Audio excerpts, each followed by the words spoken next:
Happy New Year and a very good morning to all of you. I welcome you here for this 2 days orientation and registration program at IIT Bombay. Now, from this new year onwards, we are starting a new life, new journey in IIT Bombay with IIT Bombay. So, my best wishes to your new journey. Now, to inform you, or to discuss you, or brief you, or address you, we are having various institute dignitaries over here. They will brief you in this 2-day orientation program about the institute, the rules and regulations that you should follow, the expectations from you during your stay at IIT Bombay. So now I would like to request the dignitaries to please come on the dais and take the respective seats. The Director of IIT Bombay, Professor Subhasit Chaudhary, Deputy Director, Academic and Infrastructure Affairs, Professor Sudarshan, Dean Academic Programs, Professor Avinash Mahajan, Associate Dean of Academic Programs, Professor Suvarna Kulkarni, Dean Student Affairs, Professor Surnarayan Dulla, and Convener PG APEC, Professor Pratibha Sharma.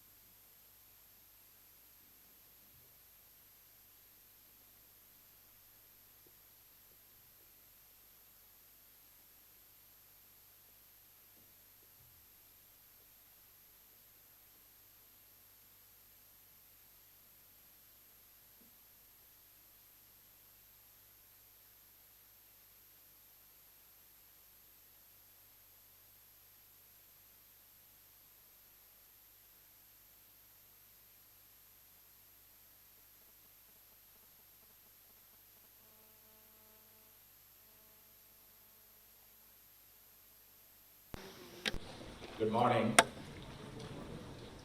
First of all, it's a great pleasure for all of us here, on my personal behalf and on behalf of the Institute, to welcome you to this August Institute on a very, very special day because we just have a new year, okay, 2020.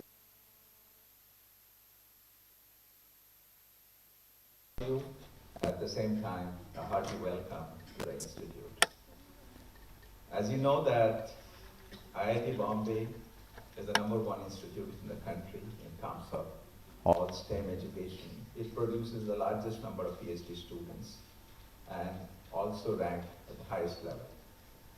So when that happens, how does it happen? Right? It's because of people like you. Okay?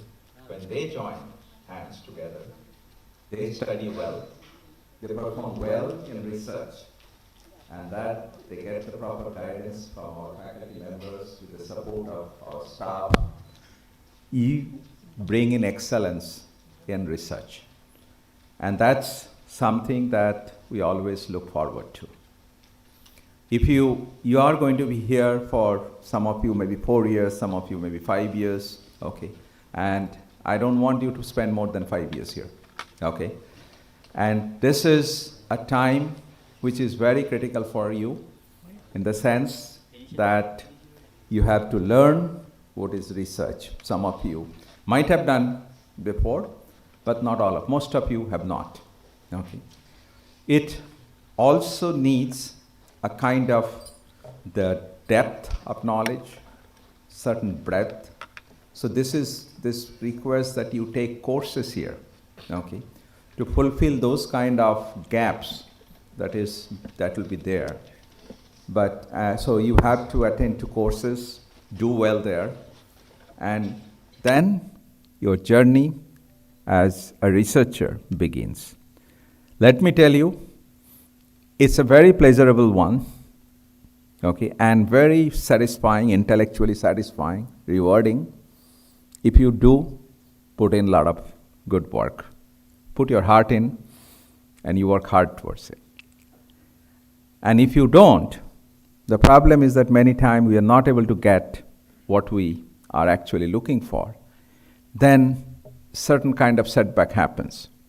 And then you don't really enjoy doing it. So that's not what we want you to do.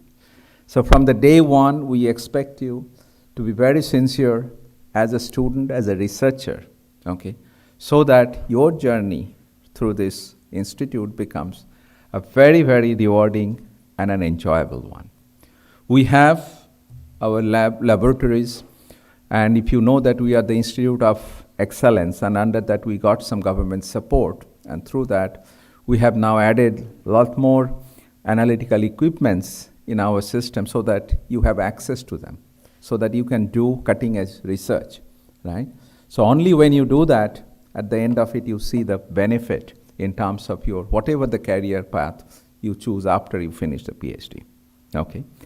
So IIT Bombay, as we know, it's a residential campus, but we also have constraint in terms of what all we can offer, because in terms of the number of rooms and others in the hostel, it's very limited. So we have to be very careful in terms of utilization of the resources that we have. But if you are here, you know that there will be a lot of facilities, sports facilities.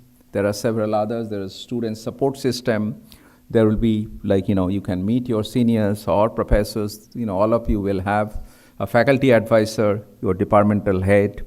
Please do use whatever the systems that IIT has to offer to you, okay? And then you will find the best output that you come with the dream, right? So I'll not take much of your time, but I wish all of you a very, very rewarding, enjoyable journey to IIT Bombay, because when you do well, IIT Bombay does well, right? That's our way of measuring success, is how successful our alumni are, okay? And today you are a student, another 4 years, 5 years, whatever the time, you will be our proud alumni. And your success is what we consider to be the most important. And to make you successful, your journey here has to be one of the most, I would say, compelling, and I would say resource utilization wise, you should put in the maximum effort so that all of us benefit from this government set up this institute, IIT Bombay, because as you know, we are fully funded by the government, right? So because the nation would be looking forward to your help in terms of making an impact on their life. So with that, I welcome you all again, and thank you, and have a good time in IIT Bombay.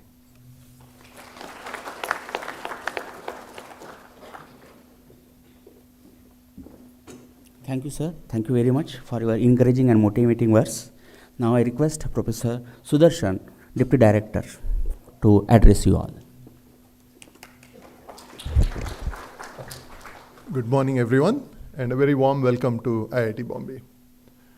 All of you are here to get a PhD, right? No, that's not why you should be here. You should be here because you should do research, and the side effect of that is getting a PhD. Okay, PhD is just the final stamp that you have succeeded in what you came here for. So, as a nation, India, is developing. It has advanced a lot from where it was, 100 years back, 70 years back, even 20 years back. And a very important part of the drive for the advancement is from PhD students like you, who carry out research on how to do things better. There are so many revolutions which are happening all the time in front of your eyes. There is the electric vehicle revolution which is happening today. There is the photovoltaic revolution which is happening. There is the battery revolution which is happening. There is the AI revolution which is happening and is also a little bit scary, because people start wondering what will humans do if AI does everything. Okay, AI is not that smart yet. We are safe for now. But the point is that all of these advancements come out of research. And a PhD is a sort of a training ground for how to do this. So what you need to devote yourself to for the next 4 or 5 years is to understand the field, to figure out what has happened in that field, to figure out what are the opportunities for doing better, and to show that it can be done. And at the end of these things, you get publications. So this whole process is very different from the processes which you're used to as a regular student, right? You've taken courses, you've gone to labs, you do what you're told, and then you take an exam, you get a grade. PhD is completely different. Of course, you have to do some courses during your PhD, but the bulk of your PhD is not structured. So it is important that you create the structure yourself in terms of self-motivation, that you do not wait for your advisor to say, do this. You figure out what is required, talk to your advisor to figure out whether you should be doing that or not, and then do it. And do this on a continuing basis. Don't wait for somebody to tell you, do this, do that. You have to be internally driven. If you're internally driven, you will keep making steady progress. If you're not internally driven, you depend on someone to whip you, then you're not motivated. Right? Now, during a PhD, you will not always have this self-motivation. There are times in every PhD where people question themselves, what am I doing here? Have I succeeded? Am I lagging behind my friends who might have got some research done while I'm still struggling?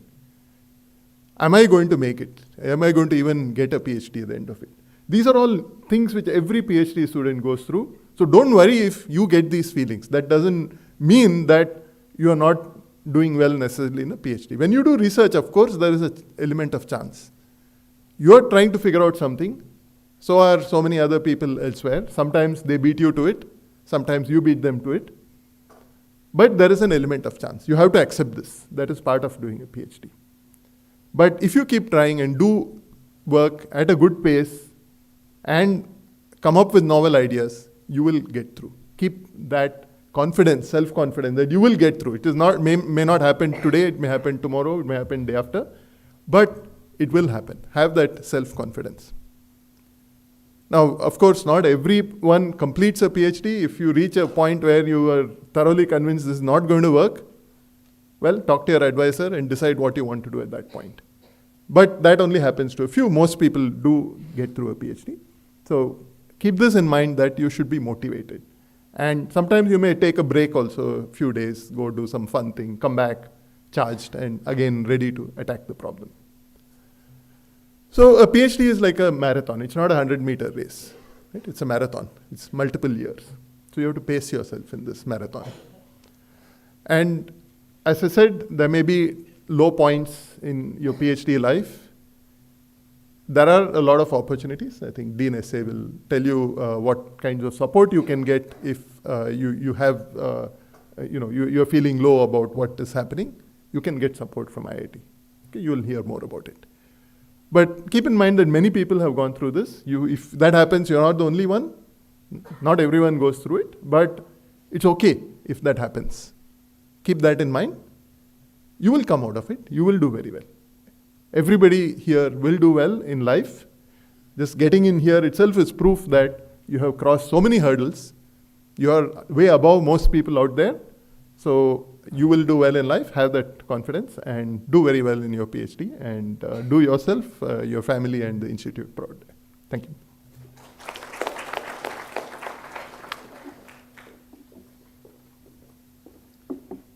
Thank you, Professor Sudarshan, for informing the new entrants about the PhD at IIT Bombay and their journey as a researcher at IIT Bombay.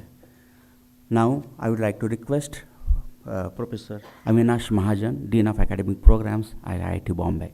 Professor Avinash Mahajan. Good morning and welcome to IIT Bombay. I'm sure we are very happy to enter this August Institute.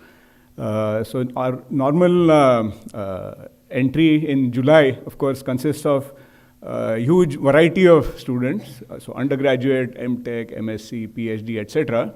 While the January admission is exclusively for PhD students. So here we have a bunch of students who are here for their PhD program. So I can see there are students from outside of India as well. So as already the director and deputy director have said, as an institute, we are now equipped very well. We have excellent research infrastructure if you happen to work in an experimental area. And you have great access to literature as well through online access or through the library. So in case you work in some different area, theoretical sort of area. So you should make good use of all these resources. And as already said, research is quite different from usual coursework, where it's really the instructor who is giving you information, knowledge, and then testing at various times. And whatever you do at the end of the semester, you're done with the course, you get a grade, and you move on. A PhD is a long-term affair, but nevertheless, what you must do is keep very regular hours. It's unlike classroom teaching, where you are forced to come 3 hours a week or 4 hours a week at a certain time and then do homework or do other assignments, reports in a very structured manner. Here, there's only one annual progress seminar, formally only one annual progress seminar. So only end of the year, you are evaluated for your progress. But the point is, it means that you must be productive all through the year. And remember, now you are doing independent research. Okay, so this has a challenge of its own. It's independent research, so you must, of course, guided by the PhD supervisor, but you must think of a research problem. Given the resources available, you must figure out how to progress.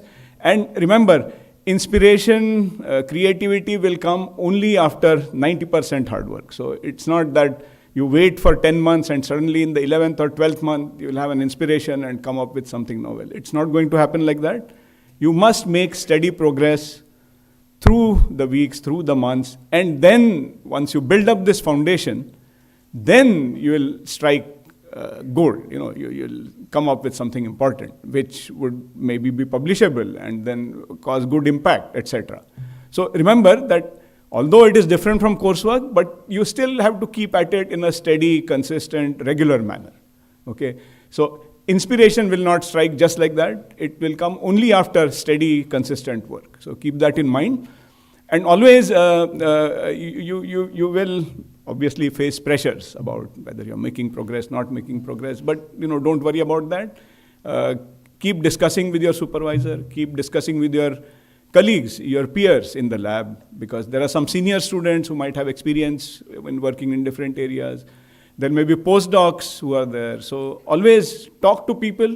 You will learn about what you are doing also and about how the institute functions also. So all this is very useful information for you to go along in your PhD path. Remember, there are some standard routine things that must be done. So many of you will be TAs. So you'll have to assist an instructor in teaching courses or labs. This is actually a very important activity, and it's actually training for you. Many of you might become academics in your post-graduation life, post-PhD, postdoc. Okay, so this is very important training ground for that. So take this TA duty very seriously.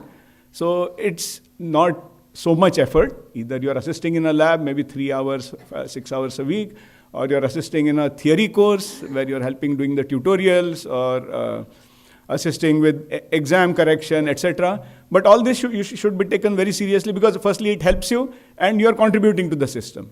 The students learn from you, they learn from the instructor also. So this is also a very important activity. And to help you with this, there's actually a course called TA 101. It's a Moodle-based online self-learning course. So this is something very useful. On top of that, some departments also might have their own modules which help you understand, how to approach this activity, this teaching assistantship activity. Okay, so be very regular and be very dedicated to this activity. Firstly, it is contributing to the system. That's what you are paid a stipend for. And also, you benefit from it immensely. There is also a gender sensitization course called GC 101. This is also online self-learning course. This is a requirement for graduation, and this is also something you must do. And not only do the course, but also practice it in real life, treating everybody else with respect, irrespective of gender, other inclinations. We are in a society, we must respect each other. And once you respect the other person, you will also then garner respect from them. And that will also contribute to a smooth journey in IIT.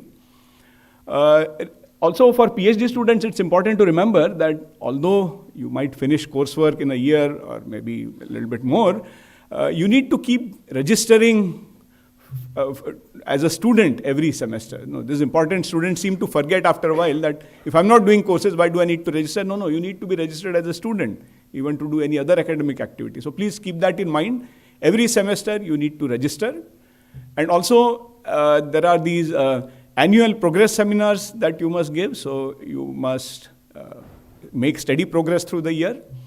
Then present this in the form of a report and an oral presentation to a committee, which will evaluate you and give you constructive comments about which direction you might take, which are the things you did well, which are the places where you need improvement, and so forth. So always take this in a positive manner and direct yourself as per the advice from the progress committee, as per the advice from the supervisor, and so forth. And then, if you make steady progress, then very likely at the end of 4 years, you'll be able to wrap up all your research in terms of publication, in terms of final pre-synopsis, and submit the thesis, and,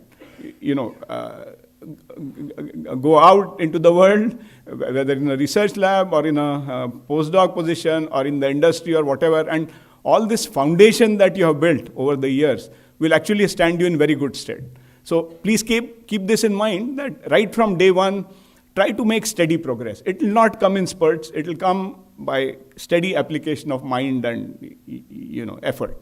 The other thing is, just 1 week back or so, we had a function here where alumni came from all over the world, and we felicitated them by recognizing their achievements. So in the same hall you are sitting now as new entrants, but we expect that soon enough, 5-10 years from now, you'll also come back here and we will felicitate you for your achievements at that point. Okay, so once again, welcome to this campus, and I wish you a very pleasant and smooth journey in IIT towards your PhD. Thank you.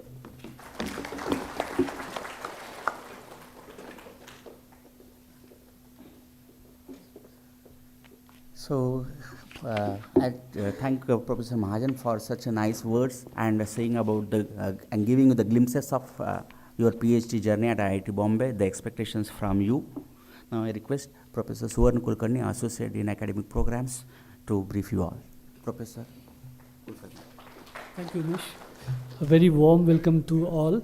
And already our Director, Deputy Director, and Academic, Dean Academic have already touched upon all the important points. So I would just like to welcome all of you, wish you all a very happy new year, and tell you a few things about what in my opinion makes PhD a very unique program. You are all very fortunate to have come to this stage. It's a very exciting program. From masters to PhD, if you see, there is no correlation, as Professor Chaudhary and Professor Sudarshan also mentioned, that it's a quantum jump. Right? Till MSc you are studying, or till masters, MTech, BTech, you are studying in a certain fashion. Now the style completely changes. There is no classroom except for the first semester. So as a PhD student, if you compare till masters, you can only grow this much. You can only go up to the CPI of 10, and that too compared within your class, right? But PhD gives you a chance to make a global mark. Many of the discoveries that we celebrate today are in fact PhD thesis of some student, and they have come from that. So for the first time, you'll realize that whatever you are studying, you are directly correlating at the global level. When you communicate a paper, you are not doing it at your class level, you are directly communicating it to the world level, to the rest of the world.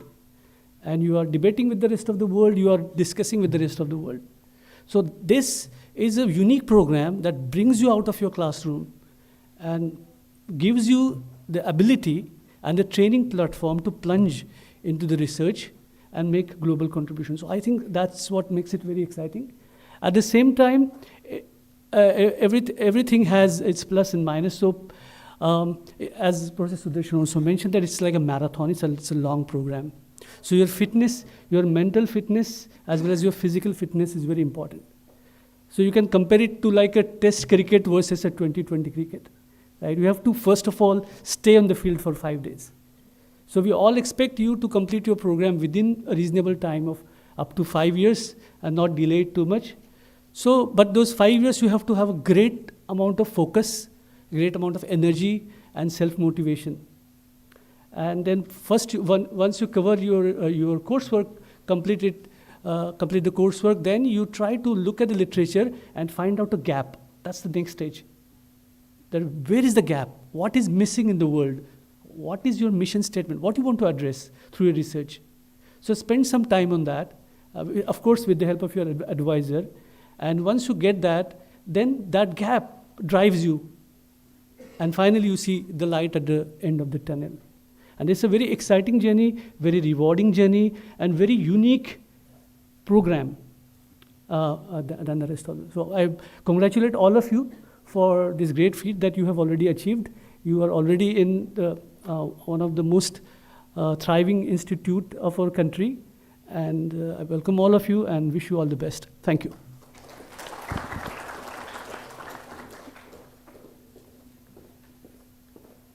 Thank you, Professor Kulkarni. Now, in IIT Bombay, along with your academic life, you will be also enjoying your hostel life. You will be staying in the hostels. So now I request Professor Sunarandula, Dean of Student Affairs, to brief you about the hostels. Good morning. First day of college, you can't be so silent. Can I get a good morning, please? Louder. Very good. So, how many of you had breakfast in the hostel? Then I would expect it to be louder. Okay. Okay. So, welcome to IIT Bombay. A Happy New Year to all of you, as well as your family. And like Professor Subhashish told, we don't want to wish you many Happy New Years. 4 to 5 Happy New Years, and you should move on. Okay. So, this office, Dean of Student Affairs office, is everything except academics. I think Dean AP and Associate Dean AP already briefed you about the academic life. I'm actually going to talk about non-academic life on campus. You may be thinking, is there a non-academic life in PhD program? Certainly yes. Okay. Can we just go to the next slide, please? Okay, what do? We do actually do a lot of things. And I don't expect you to understand everything in one go because it took 9 months for me to understand this. Okay. So, most important thing is we have a very strong student wellness center support. So, like Professor Sudarshan mentioned during his talk that in case, see, during PhD time it happens multiple times that you actually feel a bit low. So, the best friend, the best person to actually contact is your friend. Okay, but sometimes there may be things which you may not want to share with your friends. That is when we have a student wellness center that actually comes into picture. We'll give you any support that's actually possible. Okay, and in addition to the, can you just go back? In addition to that, we have many student bodies. This office is primarily run by student body. Okay, I'm just here to make sure that it doesn't derail. So that's my job. Let's say it's a locomotive. It's a train, and they're basically the driver. But it's completely driven by the students.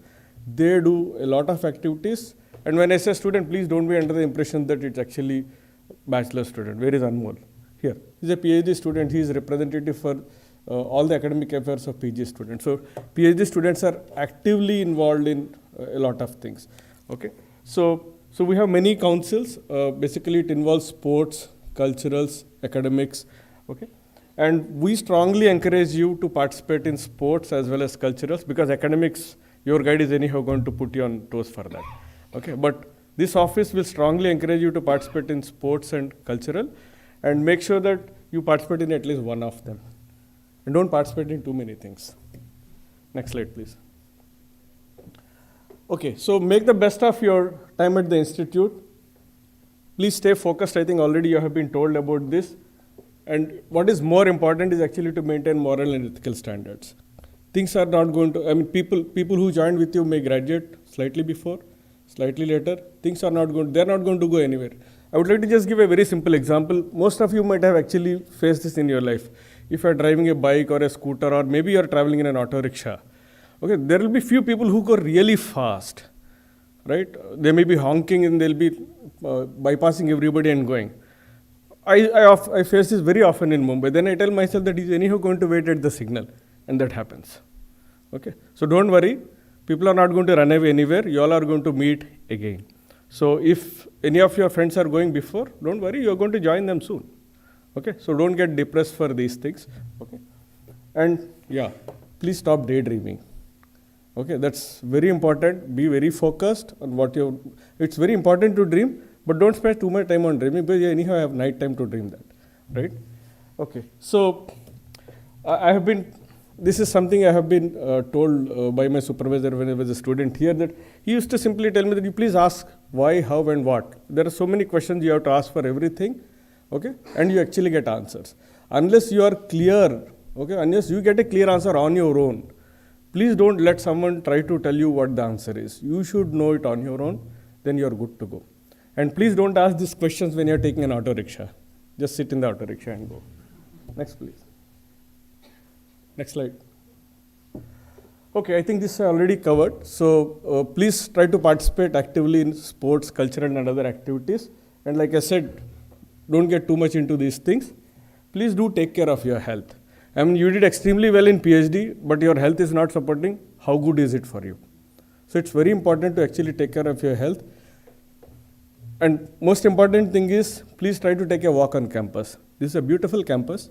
Okay, I know most of you may be thinking that I'll be working throughout the night. I don't have time during the daytime. I think we all can find reasons not to do those things. My sincere appeal to all of you is actually find reason to do those things. Health is the most important thing. Please don't ignore that. Next, please. Okay, so not only IIT Bombay, society expects a lot from you. Okay, whether you are an experimentalist or a theoretician, doesn't really matter.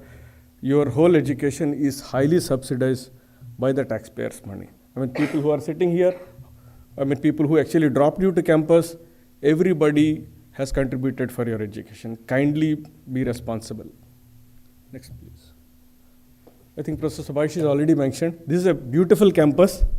Don't try to stay longer. Okay, so this table we are going to circulate anyhow. There is a limit on how many years you actually get hostel accommodation. So please keep that in mind. We also made it a policy to send out general reminders on this particular issue. Okay, because we have serious scarcity as far as rooms is concerned. Okay, so hence there is basically a policy and we strictly adhere to this policy. Next, please. Okay, so ragging, discrimination of any type, alcohol, drugs, everything is actually banned on campus. If you want to stay in hostel, no motorized vehicles are allowed. Please keep this in mind. Don't come with many requests and other stuff. We are not going to entertain unless it's a medical case. If it's a medical case, we'll provide you vehicle, don't worry. Okay. Otherwise, if you want to stay on campus, no vehicle is allowed. You want to use vehicle, stay outside. Please vacate a room for us because we'll give it to another student. Next. Okay. So please do visit our office. We're in the first floor of main building. Whenever you have a problem, okay, if you think people are not helping you, just drop in. You don't have to take any appointment to actually meet us. We are available most of the time in office, including Saturdays also most of the time we are there. Okay. Sundays, some office staff will always be there if you actually have a representation to submit. And please don't flood us with emails. Okay. Because we are available all the time, there is no point in you writing an email to us. You just come, we will address the issue on the same day. Most of the students who came to our office, they never went back. We make sure that the issue is addressed right away, otherwise on the same day. We don't really postpone it to next day. Okay, we always want to keep our tables empty, so we clear the paperwork on the same day before we actually leave to home. So this is our commitment to students. We have been able to do it for the last 9 months. So don't write an email and expect us to reply immediately. Okay, I'm telling you right away, we are not going to reply to emails if you are on campus. So just come to our office, get your issue resolved. This is an appeal from our side and we are going to send out, we keep sending an email, don't send emails. Please don't do that. Reason is, we won't be able to address the problem immediately if an email comes, because we may have to send it to another office. We don't have the bandwidth to take a printout, write our comments and send it. It's going to waste your time. So don't send any emails, just come to our office. We'll make sure that the issue is addressed. Yeah. Okay, so one more important thing. I mean, we are always here to help you. Most important thing is, please do ask for help. We have close to 14,000 students on campus. Okay, it's very difficult for us to keep track of what a student, each and every student wants. Hence, if you ask for help, we'll make sure that you actually get it. Okay. Yeah. So there are other inhabitants on campus. So please, please keep them. Some of them are actually like way before us when we entered the campus. So we need to just take care of them. Next slide, please. I think this is already covered. Please do ask for help. This office is for students. Our office is Dean of Student Affairs. We are here only to cater your requirements. And with this, from today, you are part of this great institute. Thank you so much for your time. And once again, welcome to IIT Bombay. Thank you.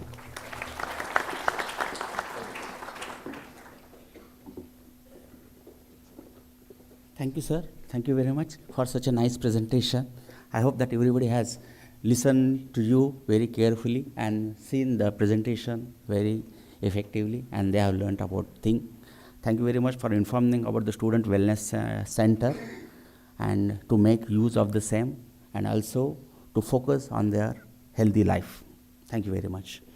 Now, dear students, as you are staying here and doing your PhDs, as Professor Mahajan sir has mentioned, you will be giving APS, Annual Progress Seminars, to assess yourself, what you have done within a year. Similarly, you are doing some credits, some courses, and that will be evaluated by the concerned faculties, and that entire thing will be seen by a committee which is known as Postgraduate Academic Performance Evaluation Committee, PG APEC. Now I request Professor Pratibha Sharma, convener PG APEC, to brief you, address you, and inform you. Professor Sharma.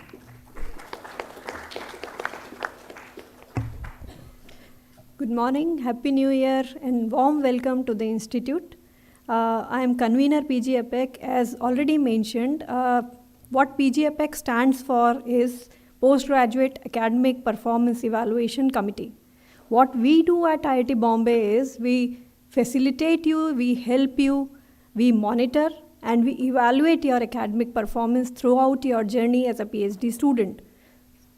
We ensure that all the rules and regulations which are set by the highest academic body of institute, which is Senate, are being followed. And how you will find out what are the rules that you need to follow, we have all these rules, PhD rules, available on our academic webpage. I would request all of you to please go onto the academic site and read those rules, get familiarized with these rules. Now, all the students, they are expected to follow these norms and rules during your entire stay, from registration till your PhD defense. These rules are in terms of credit requirements, CPI. You have to have a minimum CPI of 6 during your coursework. You have to have a certain number of credit requirements being met during your initial first semester or by 2 semesters. And all these are based on your basic or your qualifying degree, whether you have a BTech degree, MTech, or an MSc degree. So these credit requirements are different based on your earlier qualification. The duration of PhD, as has already been mentioned, is 5 years for regular PhD, and for DD programs, whether it is MSc PhD or MTech PhD, it is 6 years. And we expect that you abide by these and do not stay longer because of already being mentioned resource constraints, hostel availability. Now, during your stay as a PhD student, please ensure that you register in every semester. This is mandatory. Irrespective of whether you have completed your coursework, registration is mandatory. At the same time, you have to present every year annual progress seminar. And this annual progress seminar will be evaluated by a committee which is set by the department. We are all there. If you have any doubt about those rules and regulations, student mentors, your seniors, faculty advisor, head of the department, and even PG APEC, as a PG APEC convener, we are there to help you out so as to know what are the requirements that you need to meet. Now, there are no exemptions being allowed, but still if there are certain unforeseen circumstances, medical emergencies, in that case, you have to apply to the concerned office through proper channel. It could be through faculty advisor, head of the department, and to PG APEC, whether it is for change of category or change of supervisor, but these are all unforeseen circumstances. In that case, you have to apply in a proper format, and all those downloadable forms are available on the ASC site. You have to apply in that format only. Besides that, already being reiterated, any academic malpractice, we have zero tolerance against that. So please be careful. At the end, I again extend my warm welcome to the family of IIT Bombay. Thank you.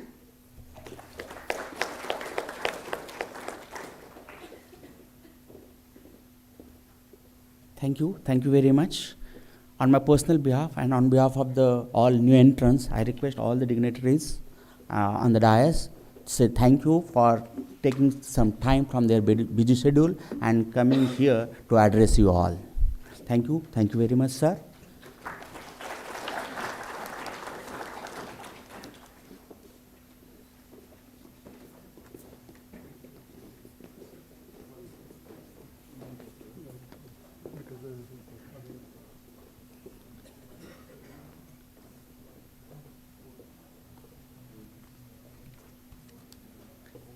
Now we'll be starting one documentary film on IIT Bombay, and after the documentary film, student representative, student colleague, your colleague, Mr. Jyoti Raman will continue the next session of orientation program.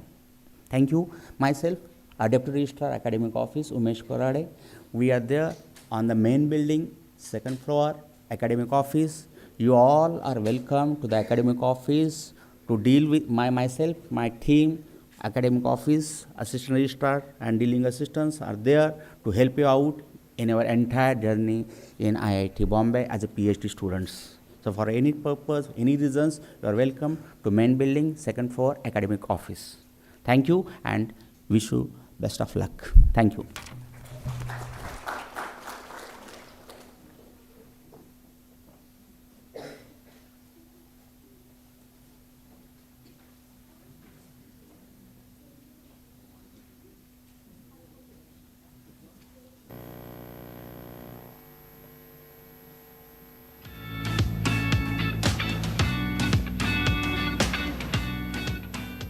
The Indian Institute of Technology Bombay was set up in 1958 by the Prime Minister of India, Pandit Jawaharlal Nehru, as an elite institution to elevate and provide strategic technological advantage to the country. IIT Bombay was established with the cooperation and participation of UNESCO and the erstwhile government of USSR.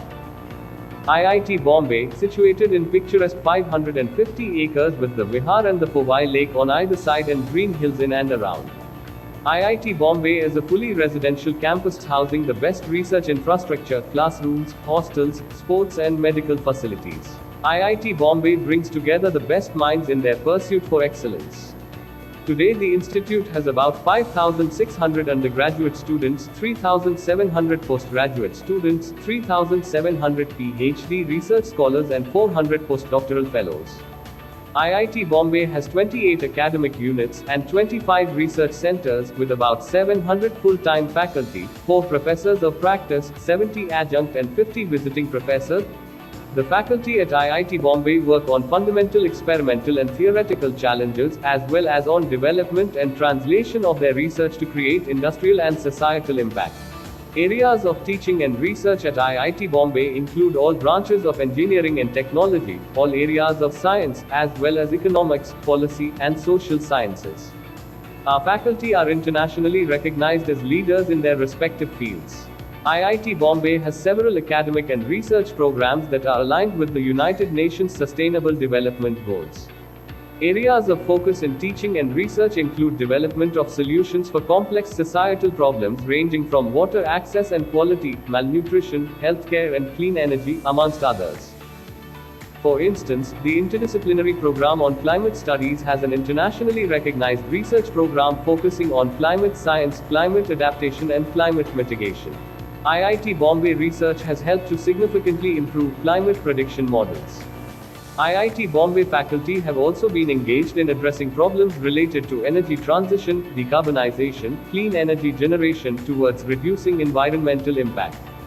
Centers of excellence such as National Center for Photovoltaic Research and Education, National Center for Excellence in Carbon Capture and Utilization, Center of Excellence in Oil, Gas and Energy, have been working collaboratively with the industry to develop efficient solutions in energy transition and mitigation of climate change effects, and the Policy Center has been working collaboratively with various national and international agencies towards developing scientific understanding that feeds into policy making. IIT Bombay faculty have also been working collaboratively with researchers in the medical domain towards facilitating affordable healthcare and on ailments such as cancer, aging, and neurodegenerative diseases. Other areas of research at IIT Bombay that impact society include addressing malnutrition in children and management of access and quality of water in rural and urban areas. IIT Bombay provides an innovation and entrepreneurship ecosystem to nurture student innovations as well as incubate technologies emerging from academic research. Many of our alumni hold senior corporate as well as academic positions and are recipients of prestigious national and international awards, and are also successful entrepreneurs. We'll continue to create tomorrow's leaders who are deeply rooted in science and technology and contributing to the societal goals of the country.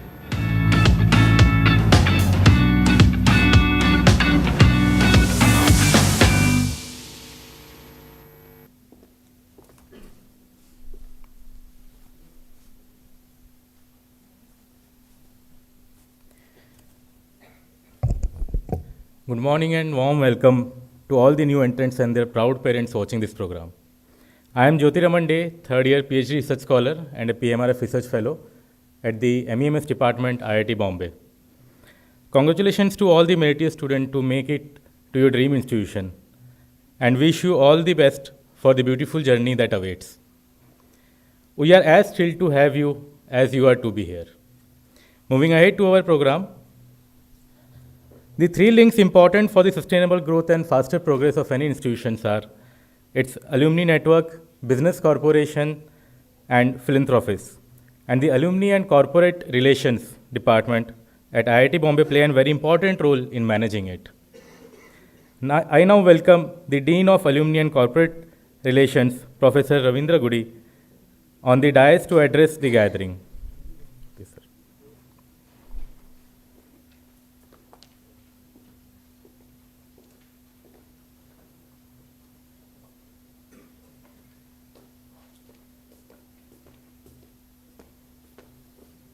Good morning.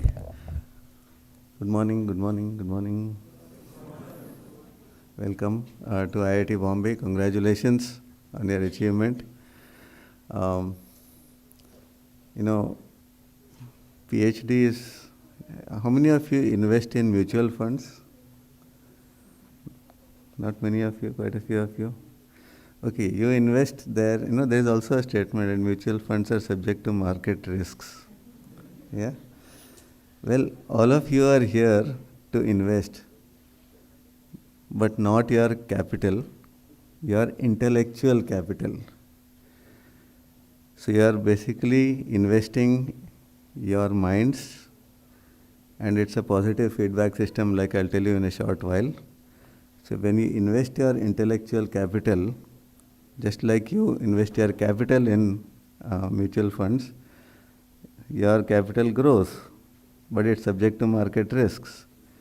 In academics, in the knowledge pool that you're investing in, there are absolutely zero risks. Knowledge only grows when you invest your intellectual capital into it. Okay? There may be, like the mutual funds, ups and downs in your journey, but there is absolutely no risk. All of you will be contributing to the pool of knowledge and earning your PhD at the end of it, right? So just keep that in mind. Invest your intellectual capital in a wholehearted way. Participate in the exciting research ecosystem at IIT Bombay. It is a positive feedback system. Why is it a positive feedback? It's like keeping a speaker in front of a mic. What happens? It grows, right? If you keep a speaker in front of a mic, you must have heard that. You must have seen that, right?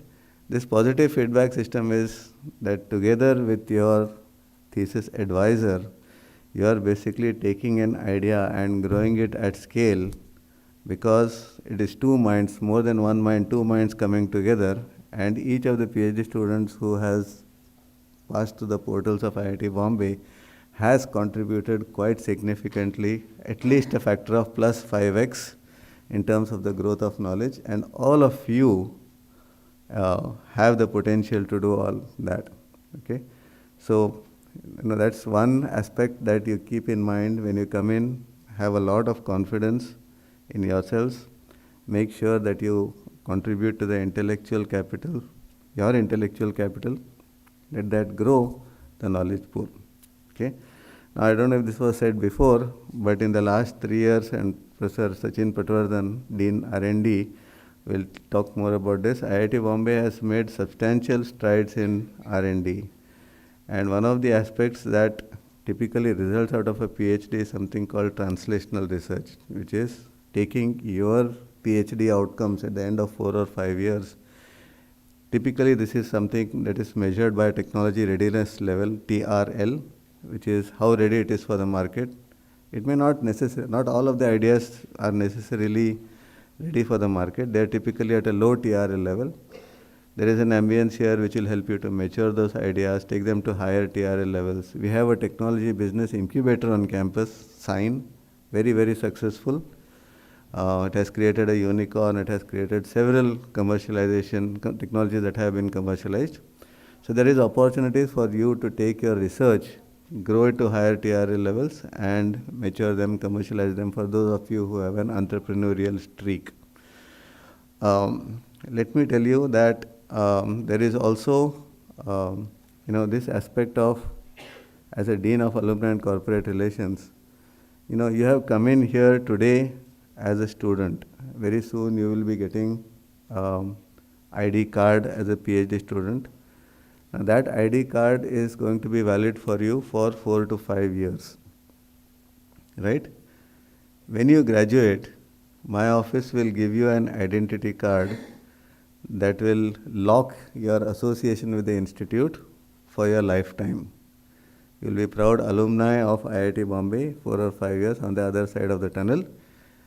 But this is not a tunnel. This is really a very exciting, illuminating tube which you will be passing through. As I said, that will help create knowledge and that will help make that societal impact. Okay. So let me just quickly give you a glimpse of what my office is doing. So I am from the Chemical Engineering Department, Ravindra Gudi. The objective of this is basically to engage with alumni, corporates, a lot of corporates and foundations, philanthropists, and then of course, when we get all of this funding, over the last couple of years, IIT Bombay has established about 10 centers of excellence in various areas. And these centers of excellence are basically bringing together interdisciplinary or multidisciplinary research across departments. And they do a lot of impactful research that creates those translations and the commercialization opportunities. All of this is possible because of alumni. You must have heard sometime in June this year that one of our distinguished alumnus, Nandan Nilankani, contributed 315 crores to the institute just to promote institute's growth and development. Like that, several alumni have contributed. There is an anonymous donor who has given a substantial amount. There are several other donors who have contributed to the centers of excellence. And this is facilitated through the office. As Professor Avinash Mahajan said a little earlier, all of you will become extremely successful, come back into the same hall and create your own center of excellence in ways that you envision the institute to grow. So this is essentially what we do. So once we receive the money, my office makes sure that it implements the finances that have been received through various methods, just like the Dean R&D's office does. Next slide, please. So the objective of the Alumni Connect is basically to bring together about, now that number is about 70,000 alumni. We basically want to bring them together from in several ways towards the development of the institute. One is through finances, one is through participation.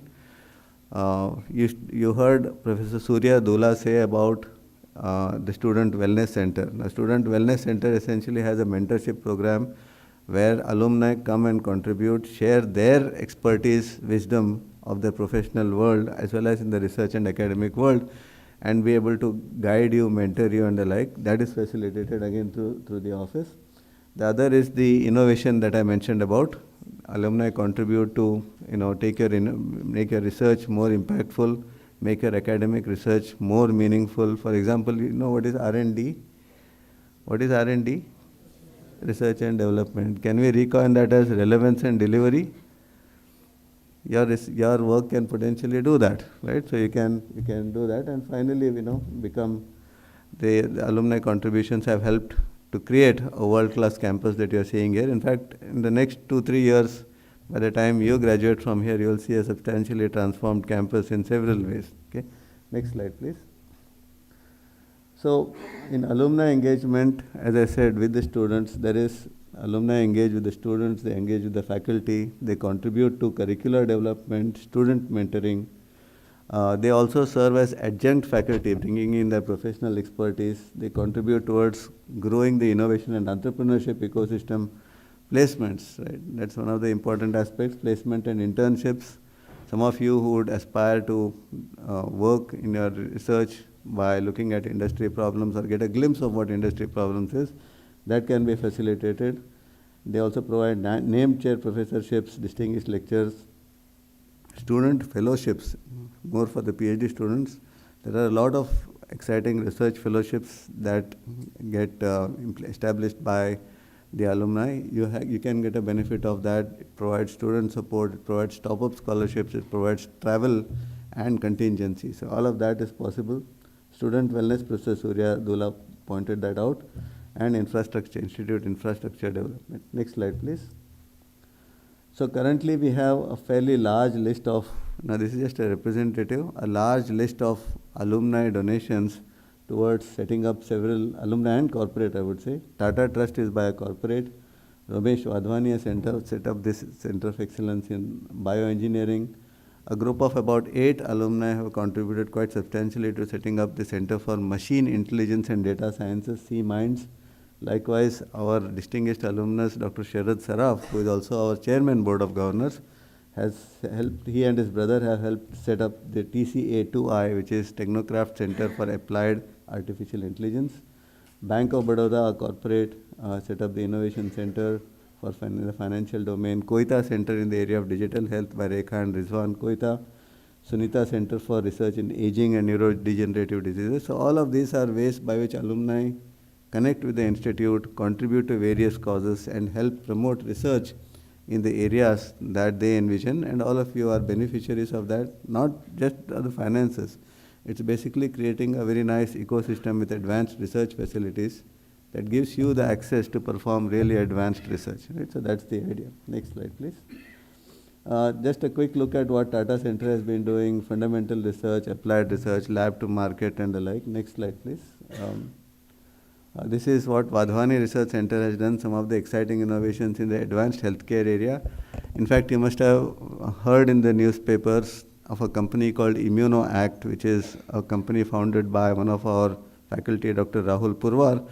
This is going to bring down the cost of certain specific types of blood cancer treatment to 1/10 of what it costs elsewhere. This has been approved by the CDSCO. This is some of the impactful research that's being carried out in the healthcare area at IIT Bombay. Next slide, please. Yeah, so that's about it. I just wanted to give you a glimpse. There are a lot of opportunities for us to interact while you are students, but then when you graduate, of course, the alumni office continues, the Dean ACR office continues to stay engaged with an identity card for your lifetime. But we really want you to start leveraging the ecosystem, the rich innovation and research ecosystem that we have here. Take full advantage of that, grow yourselves, add your intellectual capital to the pool, help contribute to the overall intellectual pool, right? And just have great fun doing research, because that's what research is all about. There is absolutely zero risks. You will essentially grow the knowledge pool. So, what is it that you want to achieve at the end of your research? R&D, PhD? Yes. Do you want to become happy? You want to become happy? You want to become wealthy? What is the next comparative term to wealthy? Wealthier? Then? Wealthiest? Yeah? Happy? What's the next one? Happy then? After happy, next time happier and then? Happiest. Okay, then what else? Happy, wealthy, rich. Wealthy is rich, but yeah, rich, richer, richest. Yeah? All of you are going to write technical reports, so your English must be good. I am going to challenge you now. ON. What does that word stand for? On. What is the comparative word for that? Next comparative degree? Happy is happier. On is honor. Is there a word like honor? O-N-N-E-R? But it is H-O-N-O-U-R, right? And then what is the next one? Honest. What does that mean? O-N-N-E-S-T? No, H-O-N-E-S-T, right? All of that was taught by Professor Surya also. Get on with your lives now, doing a PhD. Get honors for yourself, for your family, for the institute, contribute to the knowledge pool. But most important, get honest, ethics.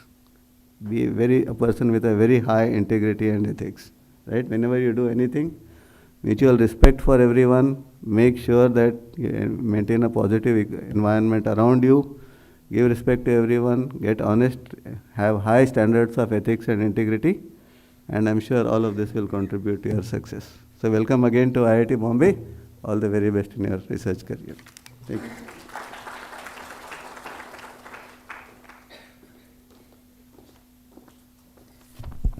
Thank you, sir, for sharing the beautiful insights. With over 3,500 plus researchers and 700 plus faculties, excelling in various multiple domains, managing research and development is a very crucial part. To share more, I invite the Dean of Research and Development, Professor Sachin Patwardhan, on the dais to address the gathering. Over to you, sir.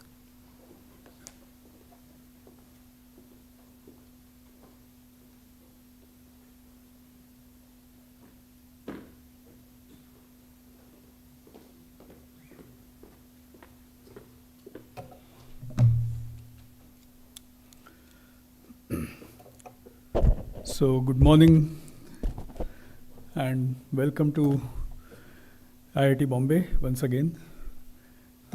Brings back some memories to me. I was on the other side, 1989. I did my PhD here in Systems and Control, graduated in 94.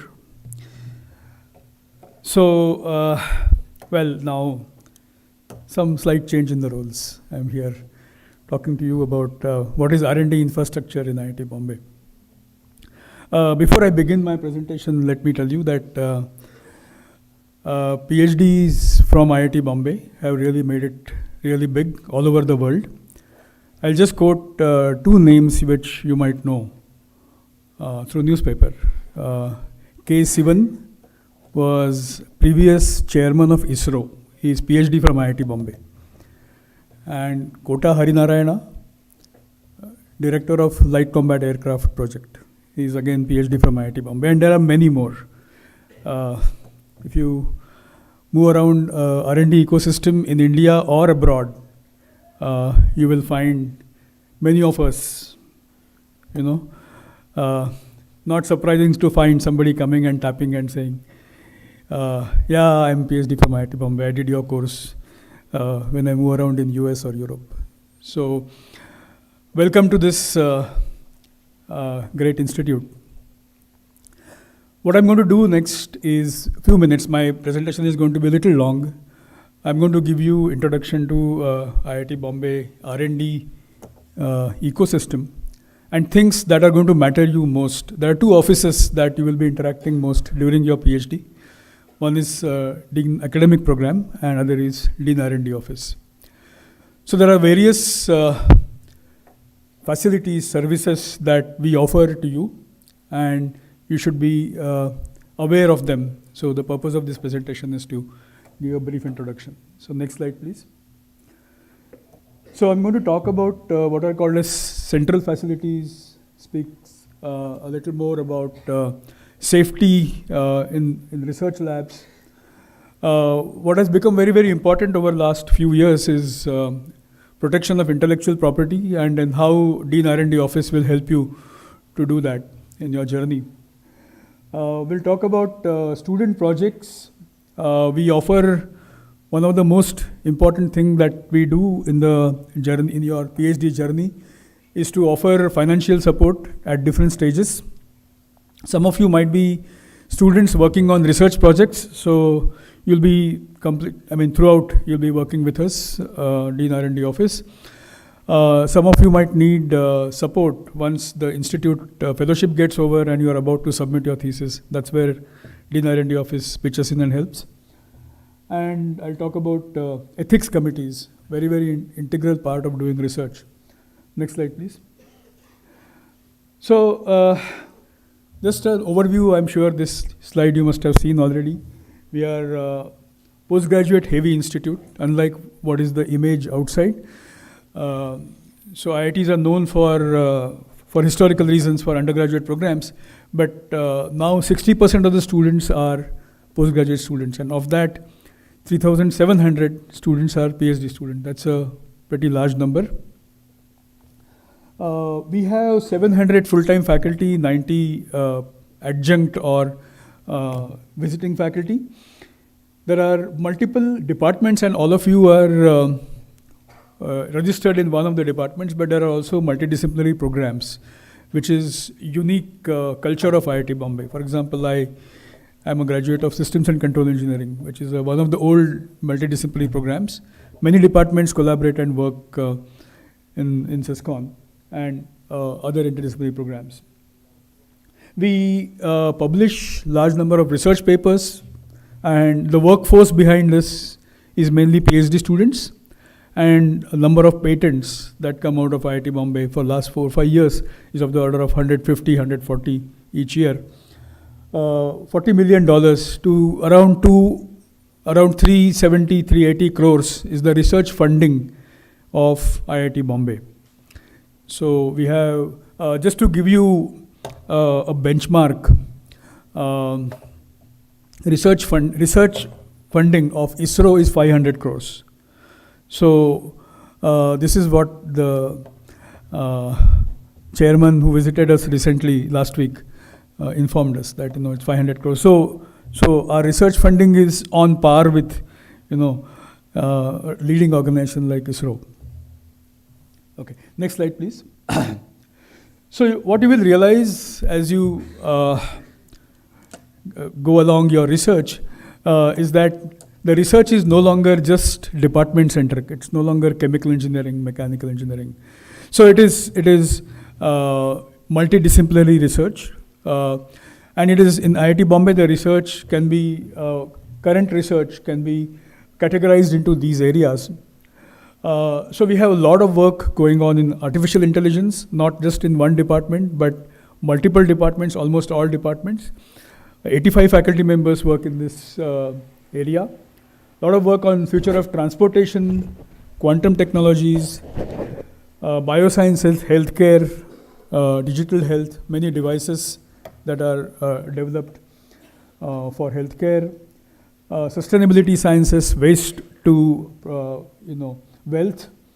We have a lot of work going on smart manufacturing, industry 4.0, semiconductor technologies. So these are all emerging areas in which the research is organized, and you will find that faculty from all departments are working. In fact, we also have some unique departments like policy studies and Department of Economics who look at many other aspects, or humanities, which look at many other aspects of research, not just doing the maths or experiments.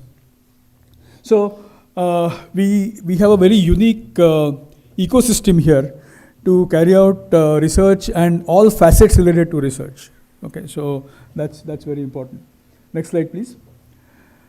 Yeah, so what you're going to, so many of you I'm sure are experimentalists here, and you will need sophisticated instruments to carry out your work.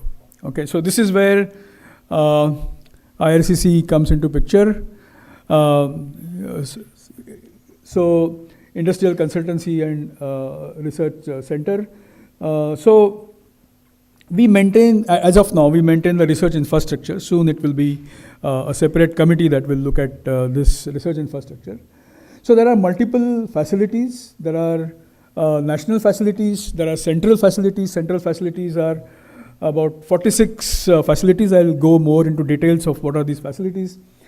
And there are departmental facilities. Each department has sophisticated instruments which are more specific to that department. And these are, large number of facilities. Next slide, please. Yeah, so if you look at the distribution, it is the national facilities are mainly for people. In fact, all the facilities are mainly for scientists working across the country.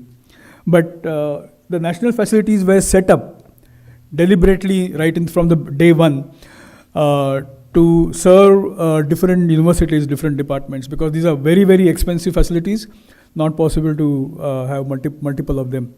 So nanofabrication facility is one of them.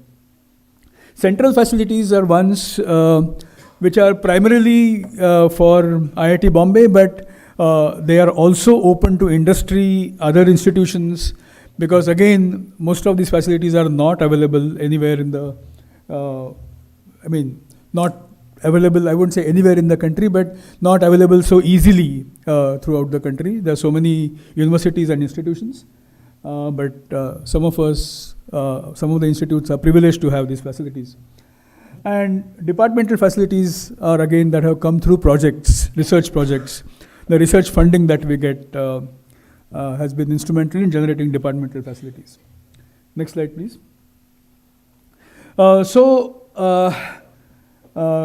Currently, the kind of investment that has gone into this is about 140 crores. We have, so these are just 46 facilities operating right now. And through, you probably know that we are Institute of Eminence. Government has recognized IIT Bombay as Institute of Eminence, and we have received a significant amount of funding because of that. And we are in the process of buying another 150 such central facilities. So it will be one of the largest pool of such facilities in the country. So broadly, these facilities are divided into microscopy, spectroscopy, and diffraction, and others. Next slide, please. Next slide, please. Yeah. So these are just overview of different microscopy facilities. Those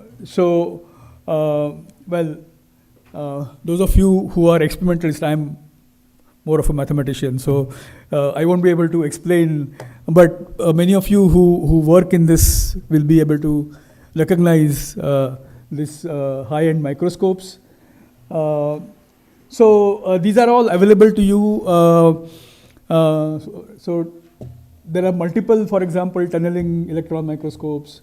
There are cryo. You can carry out samples at very low temperatures and then do microscopy and so on. So these facilities are available to you on request. You can book a time slot and you can use these facilities. Yeah, next slide, please. So these, I understand these are more important for people who work in physics, chemistry, chemical engineering, MEMS, the students from these departments, and of course electrical engineering, those who work on the borderline of physics and electrical engineering. So they need these facilities. So these are not necessarily housed in one place. We have a sophisticated instrumentation center where some of them are housed, but many of them are distributed in different locations in the campus. And each facility has a committee that governs the operation. And we have some charging models. So as an institute student, your project or your department has to pay some nominal fees for the maintenance of these facilities. But if an industry or an institute outside is using it, or say some lab, government lab outside is using it, then there is a different charges that they have to pay. But these are facilities where the time required is charged, and you have to use them with care. So also you need many times trained operators to operate and use these facilities. Now, one thing that we have been trying to do is to make them available, 7 days a week and 24/7. That hasn't been, of course, possible. But in some facilities where there is a lot of demand, we try to do it. And that is done through help of student volunteers or TAs. So your TA work, some of you will be TAs for these facilities. So you will be, doing samples for other students, and you will also have some time allotted to you if you are one of the. So this is typically done by students who themselves are users of these facilities. So your research will benefit because you are a TA. You can get some, let's say, free time because you are a TA to work on these facilities. So this is, next slide please.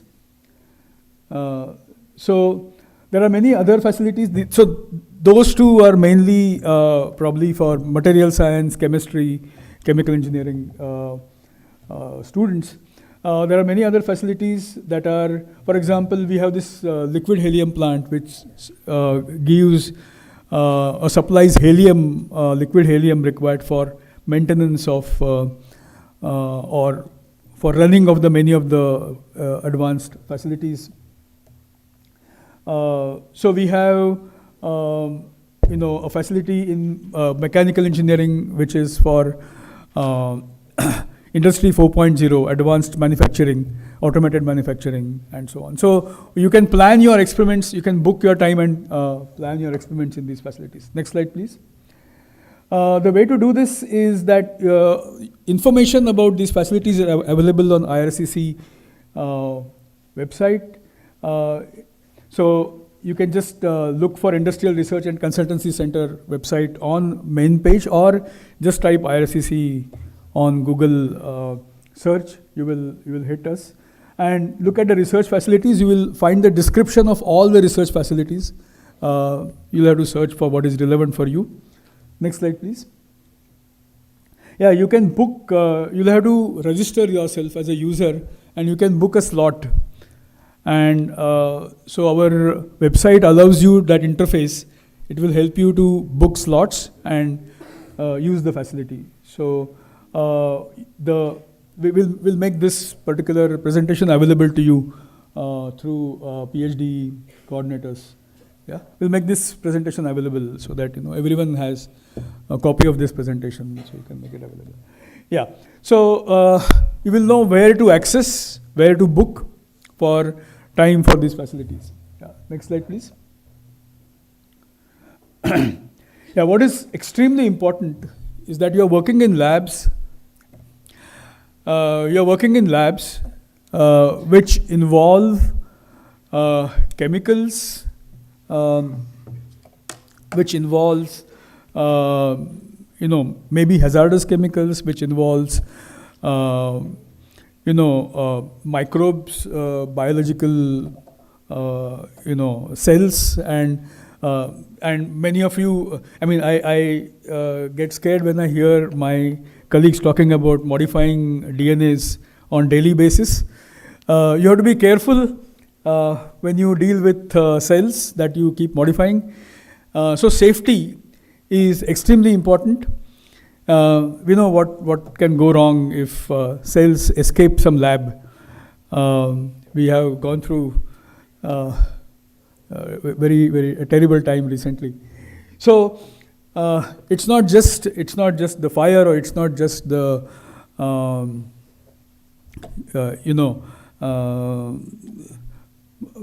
other things, but now dealing with biological systems, there's much more safety thing required.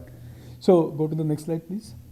So we have a safety policy, and there are safety videos to be viewed. All of you must, even if you are a student from mathematics, or if you are a student who is not going to do any probably in near future any work in a lab, you must go through the safety videos because you never know where you will need them. You might be working in a computer lab as a math student, and then some safety issue might crop up while working in the night somewhere, and maybe in the neighboring lab something might happen, and then you may have to rush and help.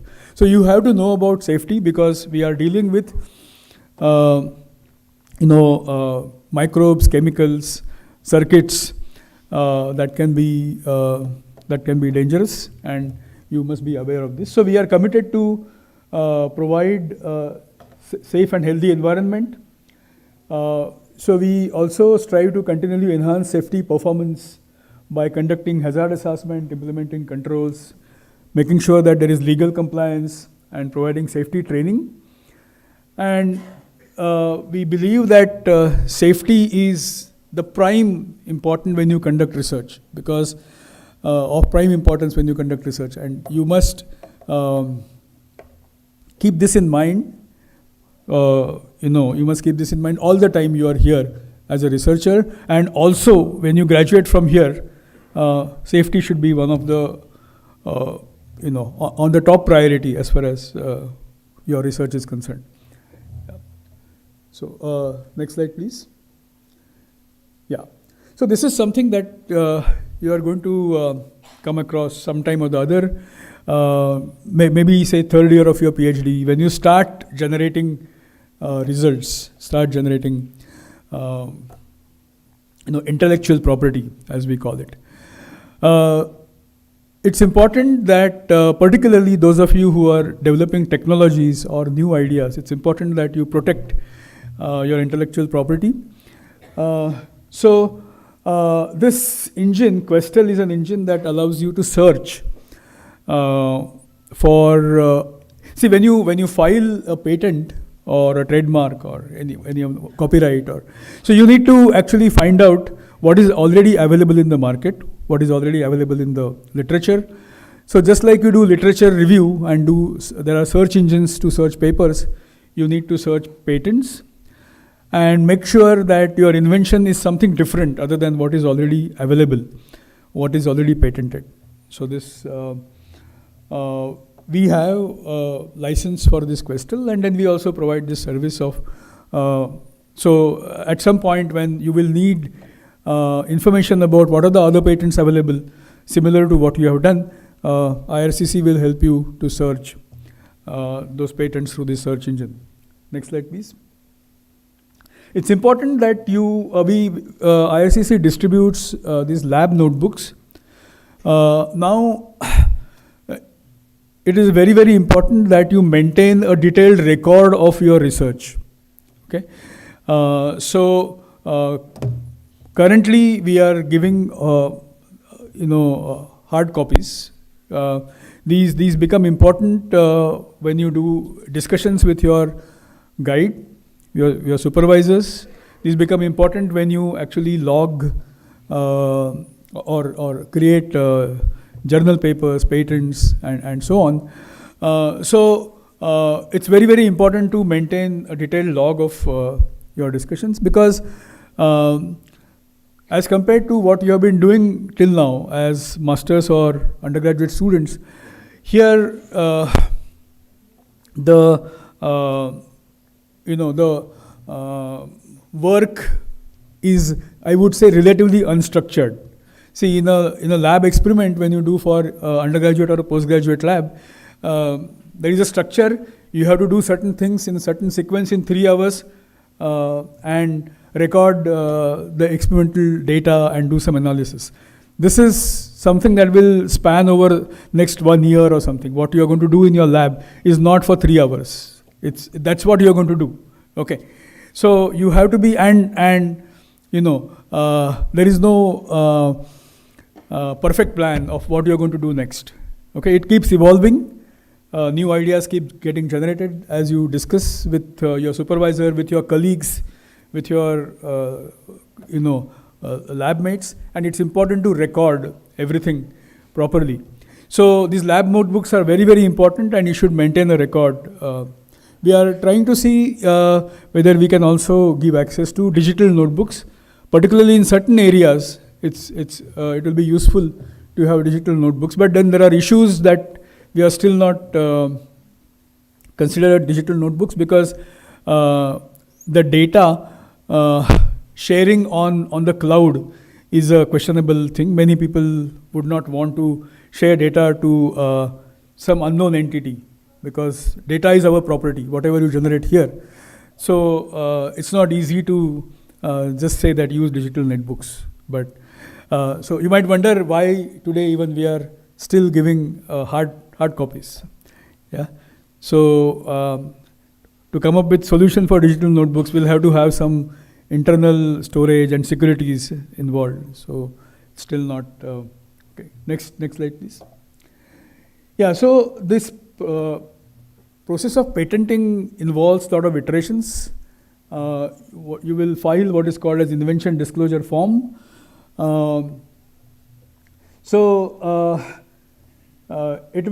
will go through the process. IRCC will help you to draft the patent, come up with an invention disclosure, then draft a patent. Some part of it has to be done through lawyers. So we have 6 firms, IP firms, that help us in drafting the patents, because this is something that cannot be just by engineers or scientists. You need inputs from legal side. So this is the process of how a patent goes through. There are multiple iterations before your invention disclosure form arrives at a final form, and then you proceed with the filing of the patents. Earlier, it used to take a lot of time to get a patent accepted, 6-7 years. But in the last 3-4 years, that time has come down to 1 to 2 years. So now, I think the patent office has increased the number of staff members, and we are getting many patents are getting granted at a faster rate. But it's very, very important that we protect our intellectual property by filing patents. Yeah, so there are things. For example, when do you publish? You can publish after you have filed a patent. You can go ahead with the publication. But if you want to patent, before you submit a publication to a journal or a conference, you must file a patent. You should have a filing number, and then you can do publishing of that work. Yeah. So the previous slide. Just remember that filing a patent involves cost. It's an expensive affair.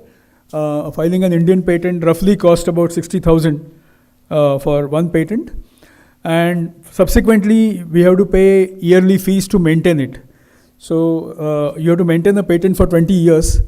So it takes about 5 lakhs to file and maintain a patent over a period of 20 years. We also file patents in US or in Europe or international patents. And the cost is much, much higher, because you have to engage firm law. I mean, the filing has to be done in US, and I think the cost goes to about 10 to 12 lakhs.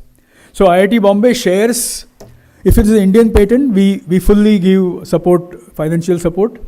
If it is a foreign patent, then we expect the principal investigator, your guide, to find some resource to share the half the cost, and we share half the cost. But just remember that patent filing is not a free activity. It involves a lot of funding, which IIT Bombay provides to a large extent. Yeah. Next slide, please. Yeah. So Professor Gudi mentioned this. What is unique about IIT Bombay is the entrepreneurial ecosystem that we have developed over the years. So you can do academic courses in entrepreneurship. So that is in Desai Sethi School of Entrepreneurship. You will be these courses are not blackboard courses. They involve doing projects. They are mentored by experienced people from industry, those who have actual experience in working with startups. So many of them are professors, visiting professors or adjunct professors faculty members from industry are adjunct professors to Desai Sethi School. Just to say about the recent addition, Mr. Rajesh Gopinath, who was ex-CEO of TCS, has joined Desai Sethi School as a professor of practice. So you'll be interacting with such leading figures in the industry to understand about how to go about being an entrepreneur. You have eCell, which is the student body for entrepreneur activities, and Sign is a business incubator of IIT Bombay. I'll show one more slide of that here. And there is now this alumni interaction is coming together as Translational Research Center, where after your PhD, if you want to take your invention to market, and before you incubate a company, you actually need to work more to make your invention more market ready.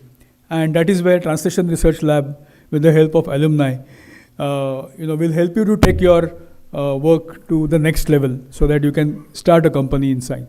Next slide, please. So I already talked about Desai Sethi School, where you can actually do courses on entrepreneurship. This is for undergraduate, postgraduate, PhD students, everyone, open to all. And they have been there for last 11 years now, and they have trained many students. Next slide, please. Next slide, please. Yeah. So Sign is our incubator, business incubator. So there are 220 deep tech companies have been incubated in IIT Bombay, and the success rate is very high. So currently the valuation of companies that have come through IIT Bombay is $3 billion, and first unicorn, first company that is valued at $1 billion has come from IIT Bombay. That is this Gupshup. IdeaForge is the first company from academia to go public. So this is, they work in the space of drones. And ImmunoAct, Professor Goody mentioned, first company to commercialize. They will be soon commercializing this blood cancer treatment. This is in collaboration of Tata Memorial Hospital. Yeah, so if you want to know more about different technologies that are being developed in IIT Bombay and that are being licensed, you can visit our website and you will find about this booklet, where about 100 technologies have been listed, but there are many more. But you'll get an overview glimpse of what is happening in IIT Bombay. It's quite mind-boggling. Yeah, just go ahead. So IRCC supports interdisciplinary projects, and this is very important. This is different from your research. This is hobby or competitions, worldwide competitions in different areas. And we actively support, provide support. So students, for example, I don't know whether Team Shunya is, so there are many of these,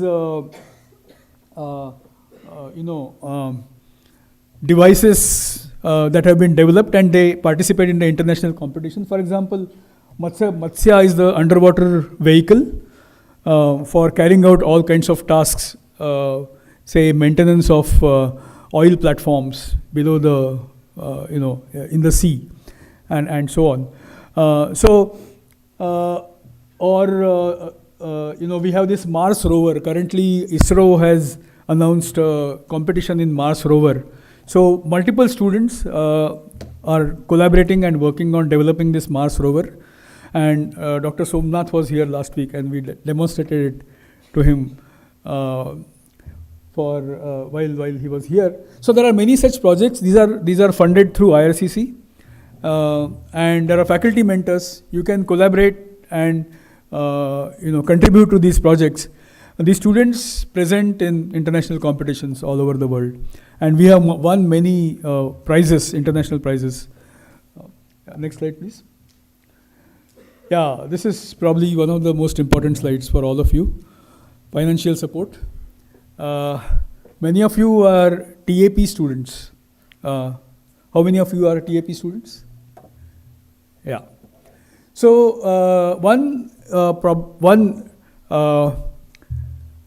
I won't say problem. One thing associated with the TAP students is typically the funding is from many of the government agencies, and this is for a period of 3 years. So what happens after 3 years? So this is where IRCC will come into picture. We will provide support if your project has funded you for 2.5 years or more. The remaining part of your PhD is funded by IRCC. So we will help you in your journey in IIT Bombay after your project funding stops. So it will be IRCC funding. We also, some of you, are there seed TAP grant students? Are there seed TAP grant students here? Yeah. So IRCC also provides to young faculty who join the institute. IRCC also provides a full 5-year funding. So these are called seed TAP grant students. So that is another source where we provide full financial support.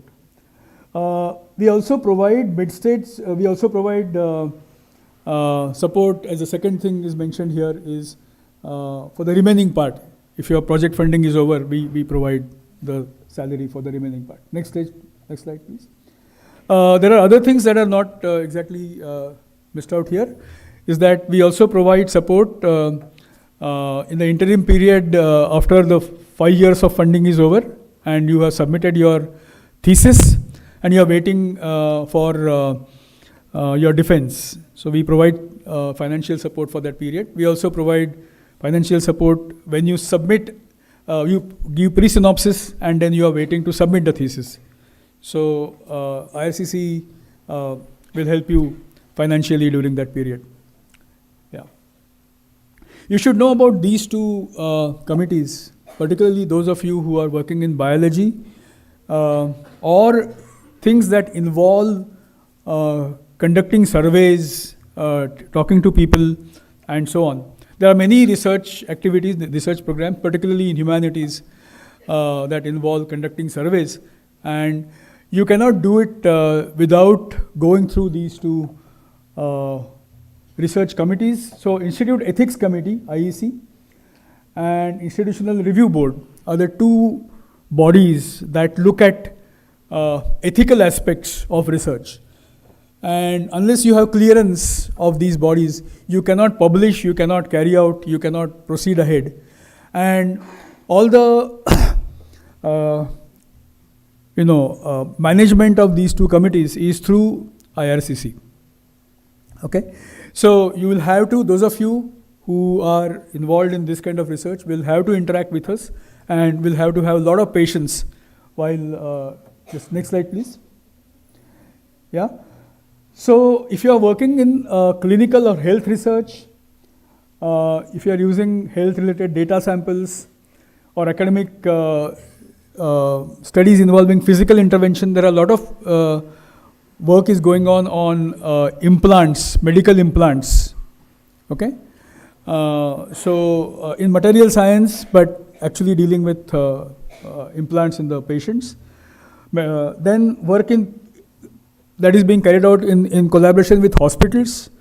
There are many hospitals in Mumbai or outside that collaborate with IIT Bombay in developing technologies, devices related to health. But you have to go through IEC before you have to get. Many of the government funding agencies will require that you take approval of IEC. Otherwise, you will not get the funding. Okay. So it's very, very important.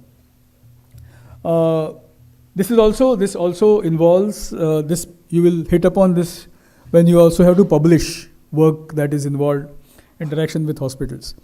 So unless the IEC gives an approval, you cannot go ahead and publish that work. So, and it can be a long process because of that.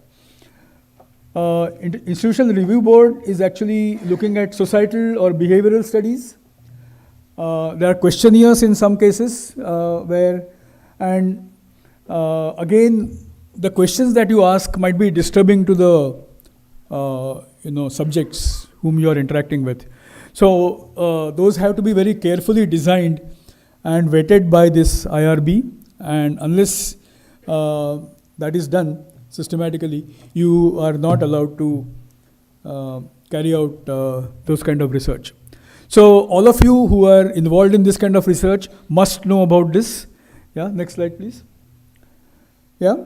So you have to submit the proposal to these bodies through your faculty advisor, and it's mandatory if the mandatory for publications, and if the funding agency wants it, you must do it. You cannot skip this step. It's very, very important. So these are the links where you will find more information about these review boards, what are their functions, how they operate, and you can send, the emails are given here where you can submit your proposals. Again, let me emphasize this. All of those who are working in a bio area, or those who are working that involve questionnaires and so on, must know about this. And this sometimes can become a rate determining step, the slower step in your publication, but it is something that we cannot skip. We have to do this. I want to emphasize this. So IRCC manages these committees. Next slide, please.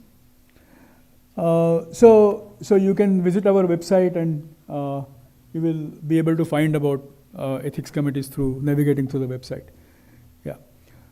Next slide, please. So just to give you an overview what we do, this is one of my last slides. We are involved in R&D project administration. We are the interface between the industry, government agencies, government labs, PSUs, and faculty and students in IIT Bombay.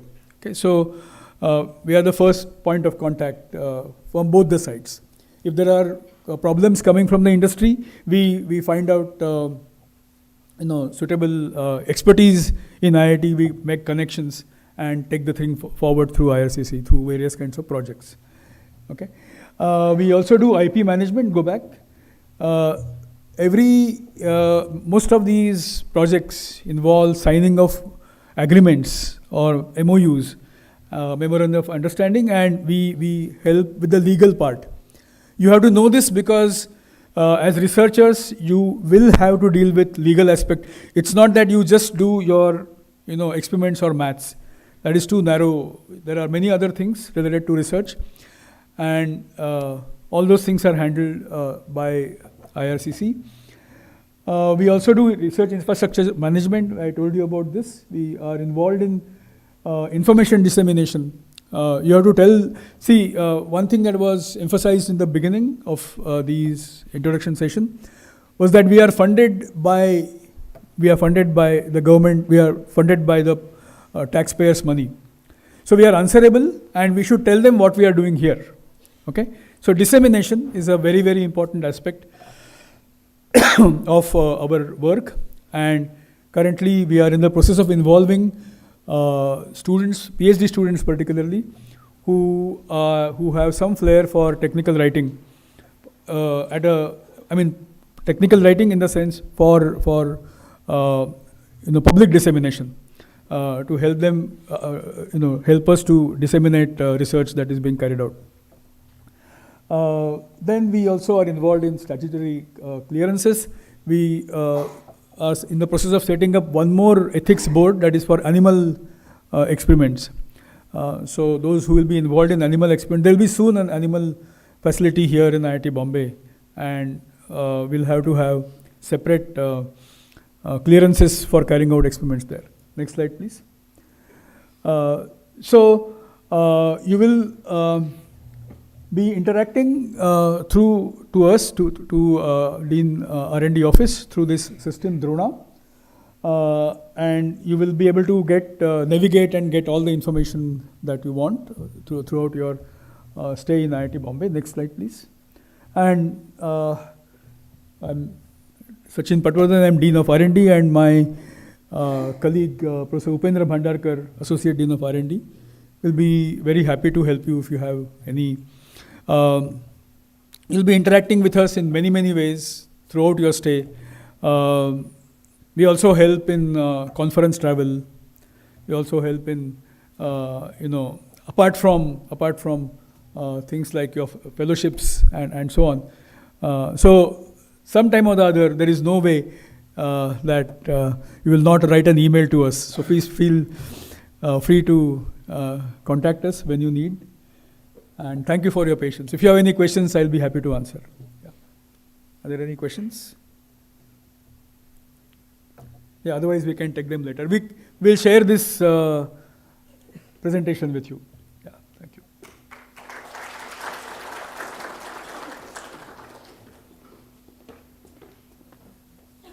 Thank you, sir, for sharing the guidelines and information in very detail. Globalization is a key to the future and has provided opportunities to the students as well as to the institution. International relations plays a very important role in bringing these opportunities to us. I now invite Professor Sudarshan Kumar on behalf of Professor Amit Agarwal, Dean of International Relations, IIT Bombay, on the dais to address the crowd. Thank you.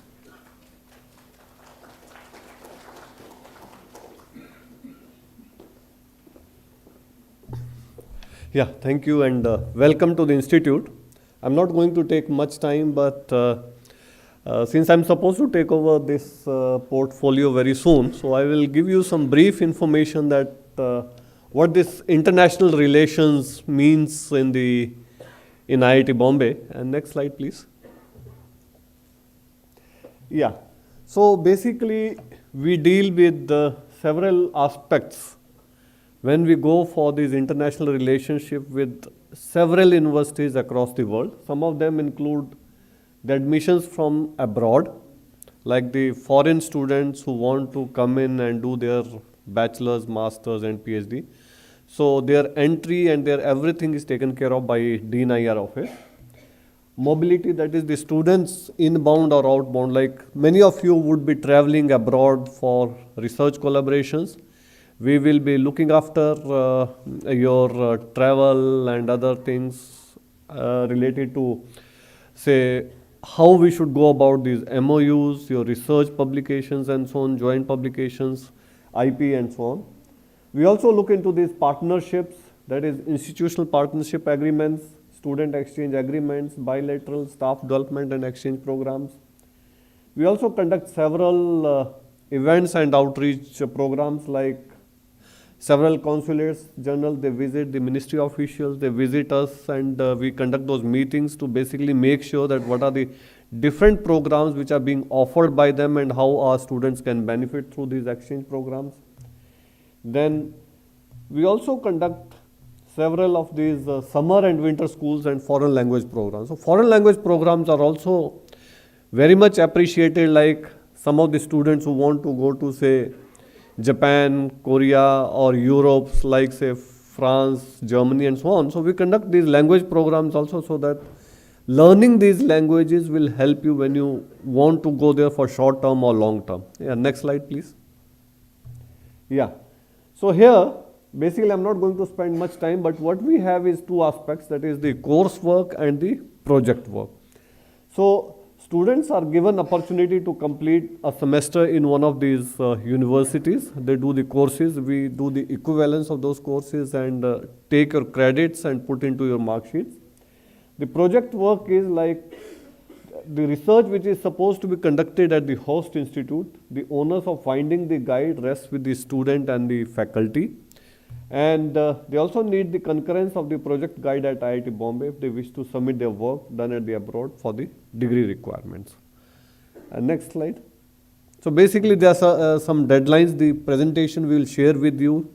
You need not note down everything from here, and then appropriately you can make your applications, and as and when required we will be there to pitch in to help you. And so anytime if you want any information, the Dean IR office is very much there. And we also have this, like typically the students who are enrolled in second year or third year, they are basically eligible for these exchange programs. And the process is typically this, what we have is DPGC, DUGC, that is the department level undergraduate and postgraduate committees. Your application should flow from the advisor, faculty advisor or thesis advisor, to departmental committee, DUGC, DPGC, followed by head, and then it comes to the Dean IR office, and then we process it. And one thing to be noted that from the institute side, we allow only one exchange per student so that every student gets an opportunity to go and take the experience, learn the new things, and then come back and implement those in the institute for the benefit of the institute and the benefit of the country. Yeah, next slide. Yeah, so some of the student exchange programs which happen. So inbound, like we have several countries on one side, Australia, Brazil, Canada, Denmark, Finland, and so on, including United Kingdom and USA. Outbound means from to where our students are currently going, are roughly the same countries, similar countries. We have mutual MOUs with them. We get students, we send students as well. Yeah, next slide. Yeah, so these are some. This is just a summary of or glimpse of our outbound students, what they have been doing in different places. Next slide. Yeah. So the foreign language courses, which is one of the important activity. So what we have is typically one is the beginners module and another one is the intermediate. And then if we find interest, we also conduct the advanced modules as well. So these are the typically like what we have is module 1 of 50 hours and module 2 of 50 hours in alternate semesters, autumn and spring semesters. So we send typically the announcements to everyone. You get the emails and you can get registered. The classes are typically in the evening hours so that there is no clash with your other activities. Yeah. Next. Yeah. One example of our this international exchange is this Iit Bombay Monash Research Academy. Established in 2008, it was kind of a joint venture between two universities. And successfully it has done pretty well. Like till date, we have got roughly 220 degrees awarded, another 151 under progress. Yeah, next. Yeah, we also have one joint e-MBA program between IIT Bombay and Washington University, St. Louis. First of its kind program to provide a joint degree. It's for busy mid-level senior executives who are working in the industry. And it's modeled after successful sister programs between US and China. So US and China started it first, and then IIT Bombay and Washington University are the next in the line for doing this. Yeah, next slide. Then we have also signed recently this IIT Bombay, Ohio State University, the joint MOU. So it's in the field of semiconductor and microelectronics, power and energy technologies, advanced energy materials. And here, basically what we do is a selected group of faculty. They have projects in those areas. They collaborate with Ohio State University and work mutually. There is a movement of the faculty as well as students from IIT Bombay to Ohio State and Ohio State to IIT Bombay. So similarly, we are also trying to figure out with various other universities to see where all we can work together across the globe and give better opportunities. Yeah, next slide. Yeah, so this is the office. We have the staff over here. You will be interacting with them. I think Sushma is around here, and Chandrika is there, then Tanvi is there, Sangeeta is there, Pushpa is also there, Ispita is also around here. So if there are any questions, so we can take it up. I think we have already overshot the time. So in the interest of the time, I must say thank you very much. And anytime you are welcome to the Dean International Relations Office. We'll be happy to help you. Thank you.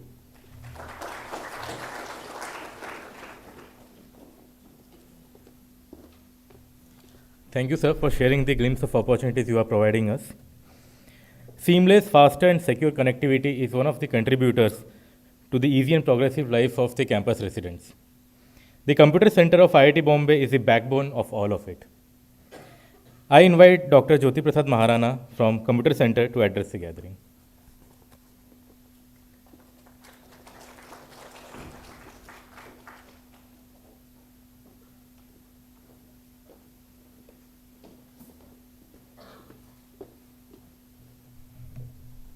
Namaskar. A warm welcome from the Computer Center team. I work as a senior technical officer in the Computer Center. And next slide, please. The Computer Center is a facility providing center. It provides lots of facilities. Now, it has the network, okay? It provides network around 17 Gbps of internet bandwidth, which lands on a 40 Gbps backplane, and further it goes down to 10 Gbps network, and then it goes to each and every department, hostels, and in fact to the residences with 1 Gbps of LAN port and wireless access points. We provide services like email, storage, FTP, and many other things using hyper-converged technologies recently. We also have software for technical computing, commercial licensed software. We also have a HPC cluster that provides computing facility. We have the telephone exchange, which has recently come under our computer center, and we have cyber security team which takes care of the internet security part, and we are present and we present our information through the website www.cc.iitb.ac.in. Now next slide please. So you must have signed the IT agreement policy of IIT Bombay. There are some certain do's and don'ts. Basically, it's a most of the things are don'ts. Now, some things I would like to highlight is that please do not try to deceive anyone about their self-identity. Do not try to misuse the network, and keep your computers free of virus and similar programs. Preferably use Linux wherever it is possible. Next slide, please. Now, the IT agreement policy page looks something like this. Please read it carefully. If you haven't read it, you must have signed it for registration purpose, but please read it carefully. There are certain information which might help you in the long run. Next slide, please. Now, this is a glimpse of the network, how to configure your computer or devices for the network access, for wired network. Next slide, please. This is a glimpse of the wireless network that we have, IITB Wireless, and the EduRoam facility. Now, these informations are there in the computer center's website, so I'm not going deep into this. I'm just showing it so that you can just have a glimpse of it. Next slide, please. Yeah, this is something important about the single sign-on facility that we have. So you have to register your phones, mobile phones, with the Google or Microsoft Authenticator app to get the single sign-on time-based one-time password, TOTP. It is called TOTP. Now, this Authenticator app does not require a network. So it will even work on airplane mode. So please configure the Authenticator app appropriately, and there is also a fallback mechanism for getting the OTP for the single sign-on using SMS, but that has a limit of 30 SMS per month. Now register your mobile number for the SMS OTP, and that is for emergency purposes. Now, what are the emergency purposes? Suppose you want to change your mobile phone at that time, or if your mobile phone is lost, then you can get the OTP for the single sign-on through your SMS, through your number, through your mobile number. So, while you change your phone, that means when you get a new phone, please deregister the authenticator from the phone so that you can again register for the single sign-on OTPs in your new phone. Now, for internet access, you will need LDAP plus SSO, okay, single sign-on. Next slide, please. Okay, So the LDAP password, that is the lightweight directory access protocol password or user ID and password, is provided to you. That you can change through the interface called camp.iitb.ac.in. There you log in and you can change the password if you want. Next slide, please. Okay, once you log in into the camp interface, you will see something like this, which has certain information where you can put a forwarding if you want. You can change your password, and some other informations are also there. Now choose a password which is very strong, and it protects you from others guessing your password. Next slide, please. Now here are some tips for the information about phishing warnings. Now you should not respond to phishing emails. You should keep a strong password, and if you by mistake have given the password, user ID and password of your LDAP ID to someone, and if you think that it has to be, it is known to others, you please change it as soon as possible. Now, responding to phishing mails will probably enable the spammers to send spurious spam mails, and in that case, if we get to know, then your LDAP ID will be blocked for a month. Next slide, please. Okay, there is one portal called access.iitb.ac.in, which uses LDAP and your single sign-on, and it will have a lot of facilities, like for example, access to the email, access to the ASC sites, access to internet.iitb.ac.in. This is the portal. It looks like this. Next slide, please. Now, we provide institutional email facilities.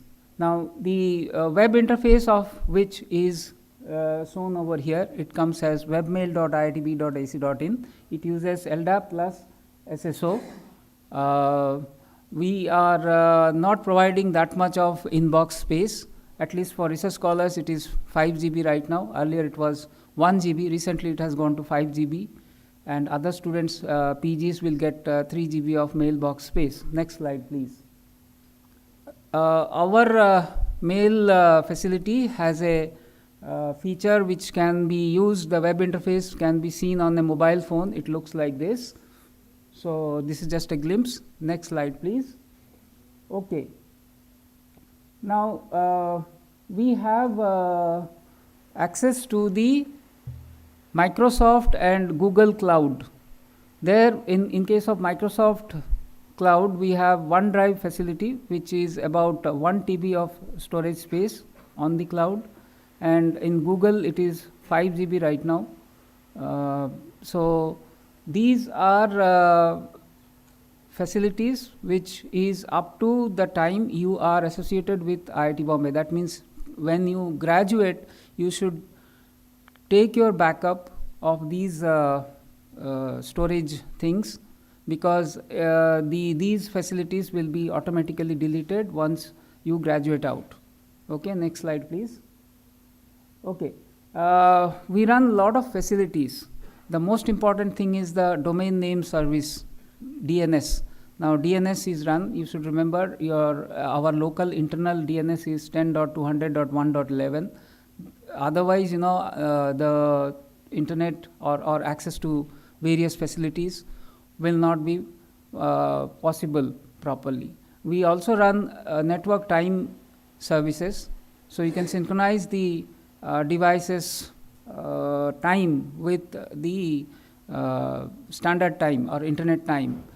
Here I would like to say that in order your single sign-on or the authenticator app to work properly, your time of your mobile phone should be synchronized with the internet time.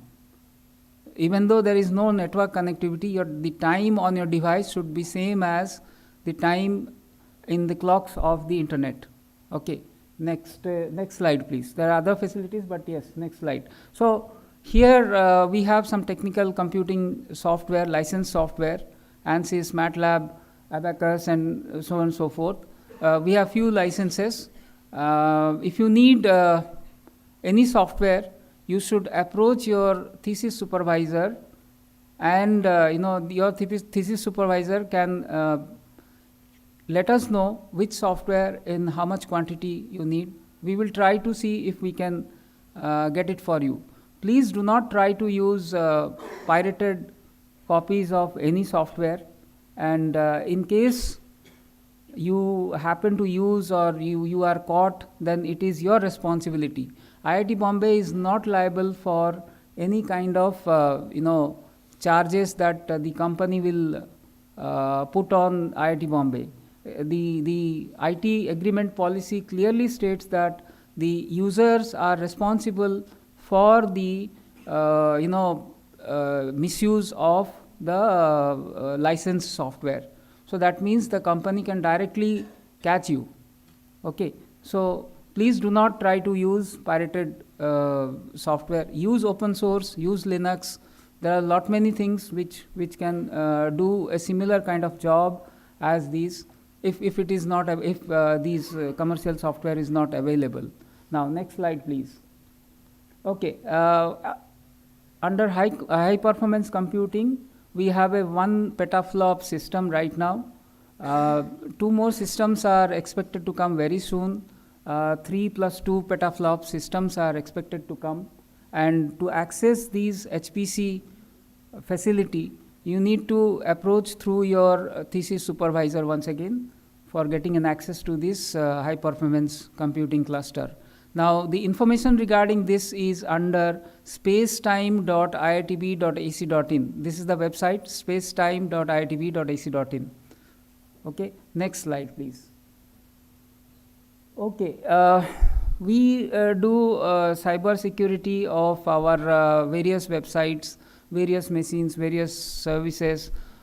People coming from outside, in the sense over the internet, there are lots of cyber threats that we try to protect to the extent possible using various methods, various open source tools, and some licensed software as well. Now, next slide, please. The telephone exchange, IIT Bombay has a small intercom telephone exchange, and the information regarding that and complaints and other stuff can be done through portal.iitb.ac.in/telephone. The telephone directory is also seen over this portal. Now, the telephone exchange telephones have a direct inward dialing facility. Okay, so next slide, please. At the computer center, we have 2 labs, Bits and Bytes lab, with computers wherein you can come and work during office hours. Various courseworks and labs are also conducted in these labs. Next slide, please. Now, in case you have an issue with the facilities of the computer center, most of the tips and tricks are there in the computer center's website. You can probably do self-diagnostics. In case you have a problem, there are systems administrators in the department. There are systems administrators in the hostel. You can approach them and discuss with them. They can help you out. In case they also are not in a position to help out, they can report us through a website. And in case of hostels, the hostel systems administrator can report at gymkhana.iitb.ac.in, and the department systems administrators can lodge a complaint on your behalf, and we will be helping out as soon. So this is what it is. And then we have a help desk which is running in the computer center building in the ground floor. The telephone number is 2677, intercom telephone number. So you can feel free to talk to us. Most of the information is there on the website as well. Next slide, please. Okay, we wish you a happy stay at IIT Bombay from the team CC, and wish you a happy new year. And one more thing I would like to say is, our infrastructure, network infrastructure, is being used for monitoring various lifts. Also, it is being used by the electrical maintenance division for electrical metering and electrical power distribution system monitoring. So with this, I want to conclude. And if you have a question, you can ask me or you can ask me later. Thank you.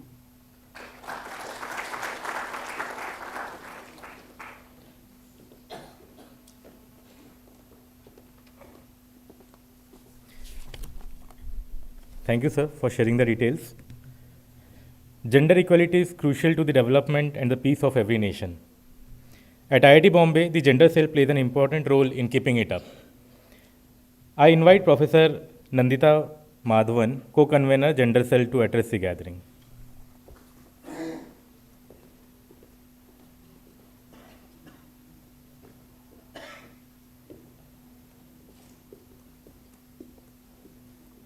So good afternoon and a very warm welcome to all of you to our vibrant campus. So you have been attending a lot of orientation sessions from the morning, and primarily it's because we are very committed towards not only providing you all the information about avenues available for you for your academic growth, but we also take a lot of interest in ensuring that our campus environment is excellent, and also we want to ensure that you all also emerge as great human beings. So you gave a very nice introduction to what our cell does. Our cell is mainly focused on ensuring there is gender amity on campus. And I'll quickly go through the things we do. We work towards prevention, prohibition, and redressal of sexual harassment. Where we are located is the 3rd floor of the main building, right above the academic section. So soon you'd be, how many of you have seen the main building so far? Okay, quite a bit of you. So it's on the 3rd floor, right above the academic section. And the best way to actually reach us is our email ID. So you can take that down. If not, these slides are available to you, so you can get that information. So you can, if you have any concerns, any questions, feel free to reach out to this email ID. And most of the information that I'll be giving you today is available at our website. So if you have your phones out, can you quickly go to this gendercell.iitb.ac.in. There's just one thing which is not on the slides which I'd like to point out before I move on. I'll just give you a minute to access the website. So once you're on it, you'd see there is a contact there on the menu which is on the right. And if you go to the contact, there'll be a quick response team number. So this is a number which I think all of you need to have saved on your mobile phones. We have a quick response team in case you need to reach out to the security at any time. They are actually quick, so they'll reach out to you and assist you. So make sure you save that number today itself. It's not that you need it at any time, but it's important information to have on your phone. So next slide, please. So as mentioned when I was introduced, our major goal is to ensure gender amity on campus. And there is 2 ways in which that we do this. One is sensitization. So in sensitization, we do training programs. And these training programs, first of all, tell you what is sexual harassment. A lot of times, people have different perceptions on what comprises sexual harassment. So in our sensitization sessions, you will have an idea of what is harassment. And the other thing is you will also know what are the measures available on our campus, what is the support available to you in case you face sexual harassment. So it sensitizes you on both these aspects. And the other arm of our gender cell, which is a subcommittee, is the Inquiry and Action Internal Complaints Committee, where we look into complaints that we receive, and we have a very thorough policy in place, and the steps are also available on our website. Next slide, please. So just a glimpse of some of the work that we do in sensitization. This is largely driven by students. So we have a very enthusiastic set of student members. And we do orientation sessions, we do panel discussions, and we are also very open to ideas that you have. So if you want to drive any session, we are very open to it. Just email us and we will facilitate these sessions for you. In addition to that, we do book clubs, poster competitions, talks. We also have a prevention of sexual harassment POSH training, which is again led by our student members. So if you see the picture below, these are our student members who have undergone the training to become trainers. So these are our POSH champions, and they train students on campus on how one can prevent sexual harassment. And the most important thing is we also have an online course. This is mandatory for all of you. So this is a graduation requirement. So the online course would be available on Moodle. Again, it's quite self-explanatory. It starts with an introduction about what is in store for you in the course, and then it has several modules which tells you what is harassment, what our institute policy is about, and then it also gives you some scenarios where you can assess yourself whether you understand what the course is about. Next slide. So in terms of our policy, so again I'm coming to the redressal aspect, where if there is any complaint that we receive on sexual harassment, these complaints can come from any student, staff, service provider associated with IIT Bombay. So this could be a male, female, sexual minority. You can reach out to us, and you can complain against another male student, faculty, staff, campus resident, visitor. And all this is based on the law. So we have a law in India, which is Sexual Harassment of Women at Workplace Act 2013. So our policy is in alignment with the Act. So you can have a look at all of this again on our website. It gives you access to the policy as well as the Act. And any other complaints we take on a case-to-case basis. And these acts of harassment include any part of the campus and anything associated with workplace. So it could be conferences that you go to, sports meets, cultural events in campus, outside campus. Anything associated with IITB comes under our jurisdiction. So if you have any doubt, as I said, if you're not sure, reach out to us and we will respond. Next slide, please. So what to do? A lot of times when we get correspondence from students, it could be various things. Sometimes students are unsure whether, is this harassment? Sometimes students are unsure how to go about addressing issues of harassment. So the easiest way is to email us. Again, the email ID was there on the very first slide. And once you email us, we reach out to you within 24 to 48 hours to set up a meeting. And in the meeting, what we do is we hear you out. So your comfort is very, very important for us. So the primary goal of this meeting is to understand what your expectation is and how we can support you. So just writing to gender cell does not necessarily mean you're complaining. It just gives you an opportunity to let us help you out.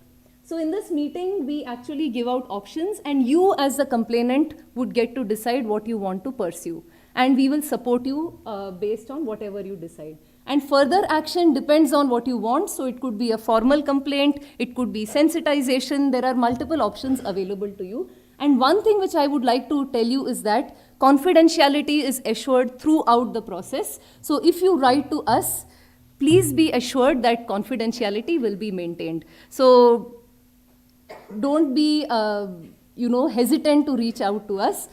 We are there for you and we are there to support you. The last slide. And this information is again on our website. The gender cell members, we have a very diverse set of gender cell members. So we have staff members, we have people from faculty representatives. We also have the SC/ST cell liaison officer. We also have the computer center head to help us deal with any crimes associated with cyber related issues, or also to put in place things related to our website.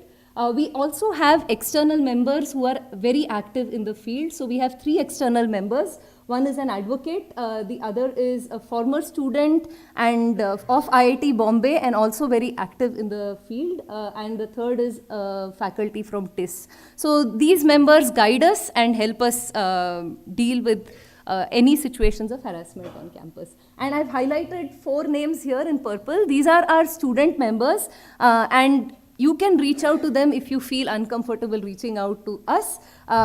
You can reach out to the student members for anything. If there are events you wish to organize, or if you think you have faced harassment, please feel free to reach out. So with this, again, at IIT Bombay, we want to ensure there is gender amity on campus, and I'm sure all of you are also aware of, what are the best ways to ensure that our campus actually attains this. With this, I wish you all the very best for a very bright future.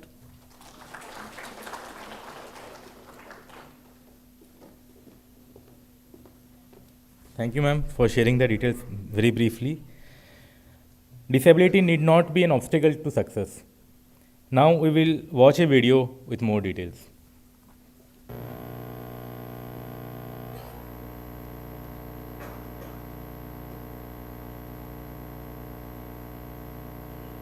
Good afternoon to you all. On behalf of the PWD Student Cell, it is my great pleasure to welcome you all to IIT Bombay. We will now give you information on the PWD Student Cell on our campus. The rights of persons with disabilities are secured under the Rights of Persons with Disabilities Act, that is our PWD Act, enacted in 2016. The Act covers the following specified disabilities: physical disability, intellectual disability, mental disorder, disability due to chronic neurological and blood disorder, and multiple disabilities. More information on the Act can be found on the website listed here. With the vision of making the institute facilities more accessible to the differently abled students of IIT Bombay, the PWD Student Cell was established in December 2022.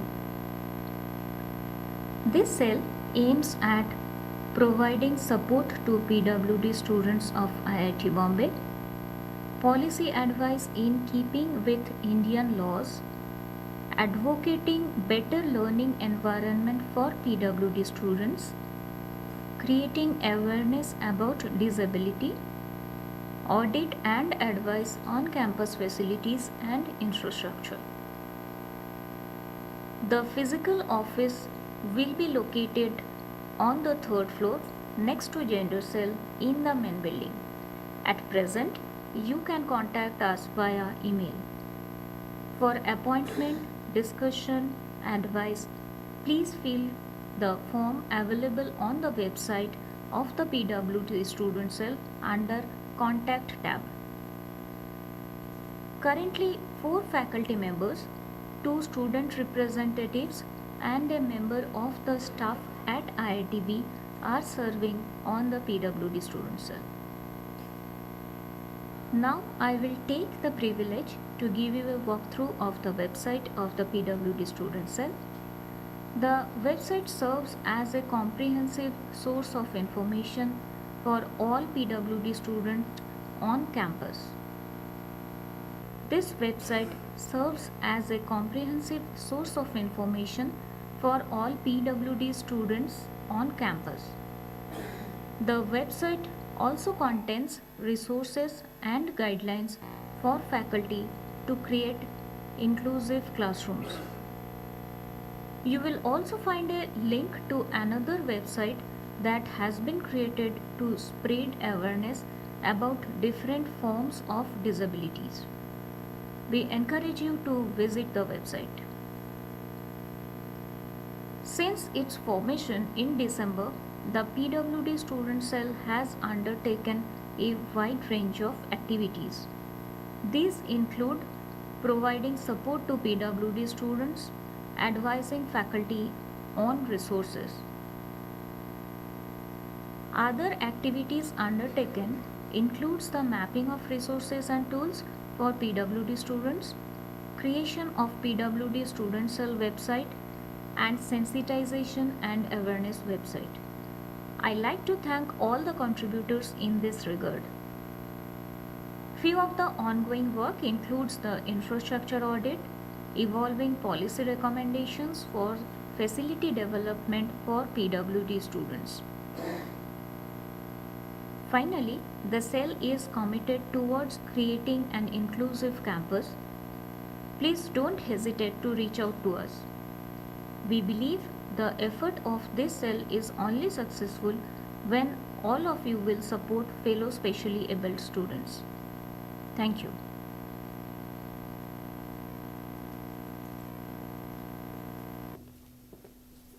I hope this video will be helpful to you and you will be considerate to your fellow colleague members.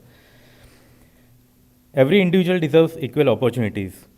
We will now watch a video by SCST cell for more details on it.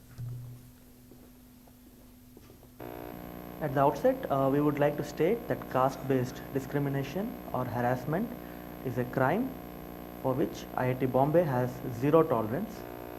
If you or any of your friends or someone is affected, we request you to please speak up. You can also contact SCST Student Cell at IIT Bombay.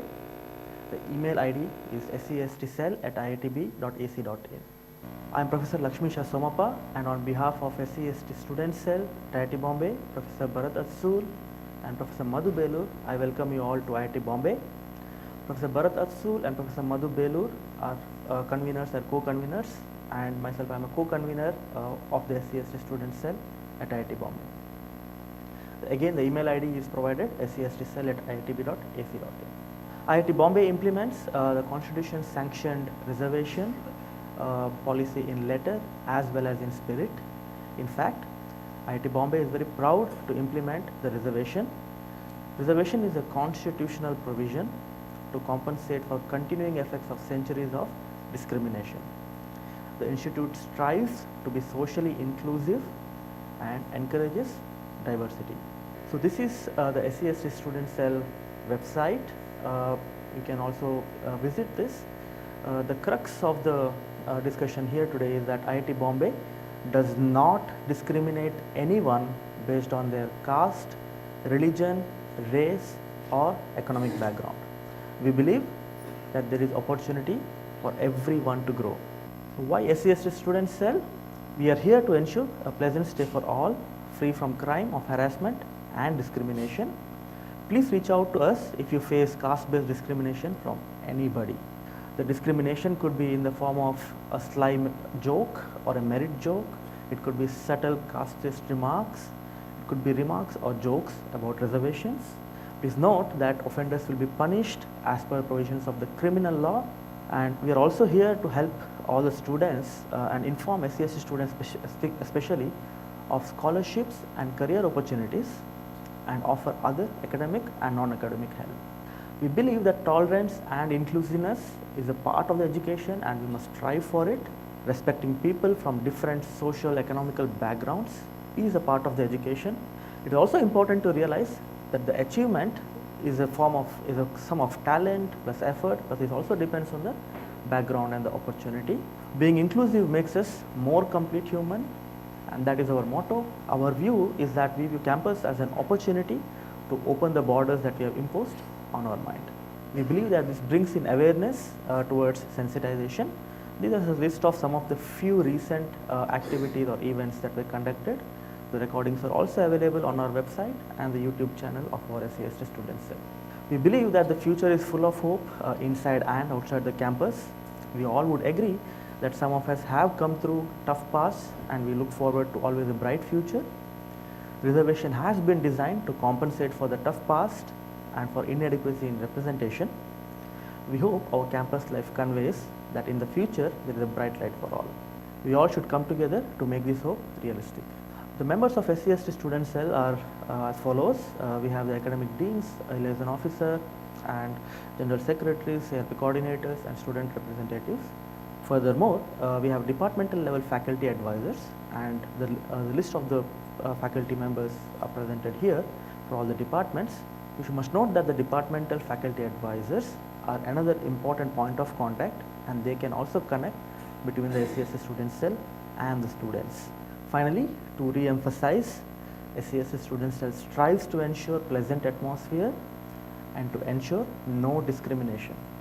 And we also ensure to increase awareness towards inclusivity we request you to please reach out to us if you or anyone faces harassment. This could be in the form of you going and contacting your faculty advisors, or you can directly contact the SCSC student cell through the website or through the email ID that is provided. Finally, caste-based harassment and discrimination is a crime. So more information on the SCSS student cell, you can visit the website. You can either go to the iitb.ac.in website, and from the students drop down, we can click on the SCSS cell, or you can directly log on to www.scstcell.iitb.ac.in. Finally, we also hope that you have a great time at IIT Bombay. Thank you very much.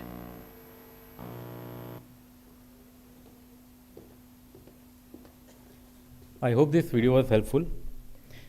Managing stress and pressure may be difficult sometimes, especially for the research scholars. And an expert extending an helping hand is always helpful.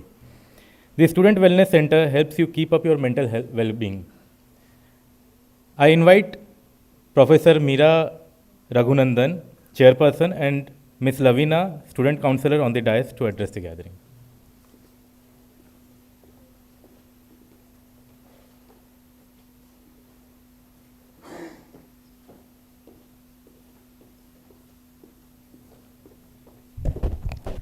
Hello everyone. So first and foremost, welcome to IIT Bombay. And I know you have been through a lot of presentations and I hope you have gotten a good insight into what is happening at IIT Bombay. Today I will talk a little bit about our Student Wellness Center, which is one of the support systems you have available at IIT Bombay. So as you are going to be here for your duration of Masters or PhD, there will be several academic stresses, family stresses, or like peer pressure, many things you may face. And during this whole time, you are not alone. We do have the Student Wellness Center comprising of our student counselors, the Student Wellness Center which works under the Dean SA office. They are there to help you in different ways possible. We do have counselors who provide in-person counseling. Student Wellness Center also has online counseling available, as well as many outreach activities that are conducted throughout the semester which help with improving yourself, as well as finding some kind of support that is needed. So while you are here, please make sure if there is any time you require some help, you come and seek that help out. It can start from your department, your faculty advisor, and also directly coming to our Student Wellness Center, as well as make sure to participate in different outreach activities that we organize, where you will get tips related to, let's say, time management or stress management and many other things. So what I will do now is what is the better way to introduce Student Wellness Center than having one of our student counselors address you directly. So I invite Ms. Lavina. She's one of the student counselors at IIT Bombay, and she will give you a brief insight about the activities and things at Student Wellness Center. Thank you. Thank you, ma'am. A very good afternoon to all of you. Good afternoon. Good afternoon. It was good to hear you guys. I know you've been through a lot of orientations. And my name is Lavina. I am part of the Student Wellness Center team. I'm one of the student counselors. And I'm here today in order to just brief you through what are the activities of the Student Wellness Center, how you can reach us out and reach out to us, and at the same time help us to reach out to you too. Because we're going to build a chain of a lot of help that we can provide you while your stay here at IIT Bombay. So a very warm welcome for joining this program and to start off with your journey here at IITB. Now, can we have the next slide? Yeah, I have put up this slide where I always remind myself that every end is a new beginning. And as we go through the further slides, I will let you know why do I say so. Can I have the next slide? Yes. So the various challenges that you guys are going to face here, knowing that your academic expectations are going to be really high, and at the same time with a lot of responsibility, a lot of commitments to meet up to, a lot of frequent commitments, a lot of ones that will be simultaneous all throughout your journey. And maintaining some targets, some targets that you guys will place for yourselves as you go ahead in your academic commitment here, as far as what your faculty advisor, your guide is going to be guiding you through. And also a lot of emotional challenges. And emotional challenges, I will speak a little more on these. For the simple reason, because now it's going to be a very different journey back wherever you guys have come from. Like either you guys have come from some work experience, or you guys have joined directly from your masters, and many other ways. So this is going to be a very different walk every day. A lot of responsibility that you guys will have to handle on your own, which are going to bring about some different turmoils within yourself emotionally, as to how to gather yourself and even be aware to what you're experiencing, which is sometimes you may not have the time to attend to. Can we have the next slide? So what you can do majorly is plan your everyday. As far as what we plan our days to is the same that goes about with you guys, in fact to everyone, is that plan your day. Plan your day as to what exactly are your tasks that are there for the entire day-to-day things. What are the tasks that will go pending? What are the tasks that you'll have to carry forward? And mainly prioritize. Prioritize what needs the most of you and what needs to be attended soon. That will bring you a lot more clarity and not get you, it'll get you less overwhelmed than what you think when you look at the entire planning of your day, or for the week, or for the next 2-3 days. Persevering. Why do I say perseverance? Perseverance is mainly pushing yourself beyond limits every time, every now and then, after you have understood that, okay, this is something that I need to attend to, though I feel low at times, though I feel confused, though I feel that this is not going to go ahead, and maybe I may get stuck too. So persevering through every time of whether you've set your limits, and even if you've not met your own limits too. So supposedly if you have set yourself that, okay, I'm going to get this done by day after tomorrow, and I have set this timeline for myself, and you've not met it, it's okay. You've tried another time, you've not met it, that's okay. But keeping yourself going, looking forward every time on trying to meet up to every bit of it, is what perseverance talks about. Communicating. This is communication even with the guide, communication even with your colleagues in your lab, and even in your hostel. Communication is like the best thing that you may find yourself more comfortable, building relationships, building friendships, having a pure contact. Having a pure contact even somewhere in the night or somewhere in the day, or any time that you want to just meet up with, or even just want to talk out with. Because that communication is very, very essential. And as you come meeting us for our outreach programs, we will emphasize a lot more on how you need to keep up with that, how you need to build up with that. Because this is one essential thing staying here in IITB. Can I have the next slide? So what's the help that's available here in all the support structure that you see around on the slide? Okay, so we have, let me start with the academic concerns. So you have the Dean Department Office, you have Dean AP, you have the PG APEC convener. When it comes to hostel affairs, you have the hostel warden, you have the hall manager, you can contact them. You have the security if you have any of the security concerns. If you're alone in the campus, you feel confused and you don't know, you feel lost anytime, not knowing who to contact to. So please keep up to the security numbers. The QRT team is also available. We have the gender cell, the SC/ST cell. You've just learned about them just some time back. We also have the hospital for any of your medical concerns, any medical emergencies, you can reach out to the hospital.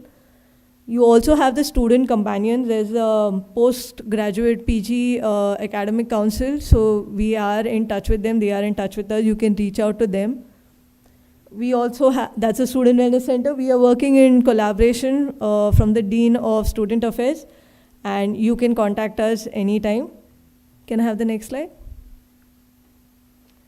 Yes, I just want you to take a minute to just read through this.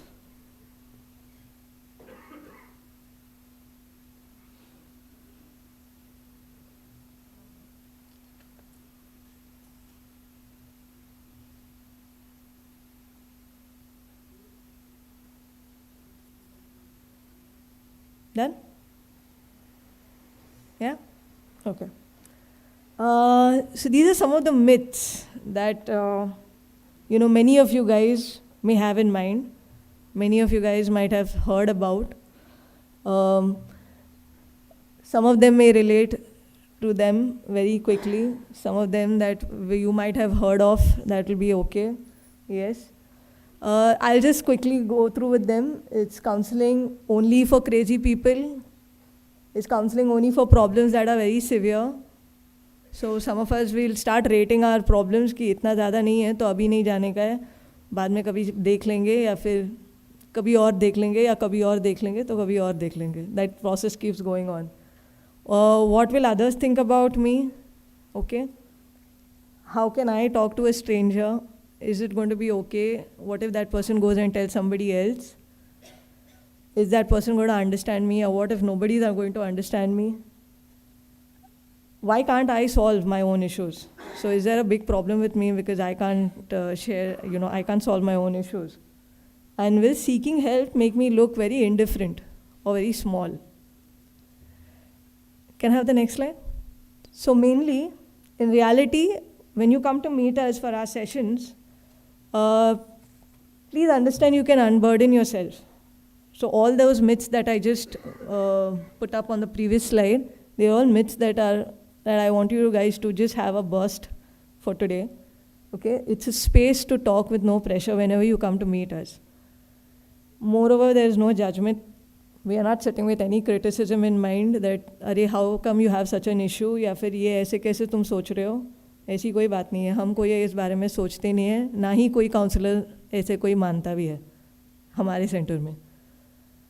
Respect yourself. We do respect yourself. We do respect your own concerns. We also help you guys to start respecting yourself too.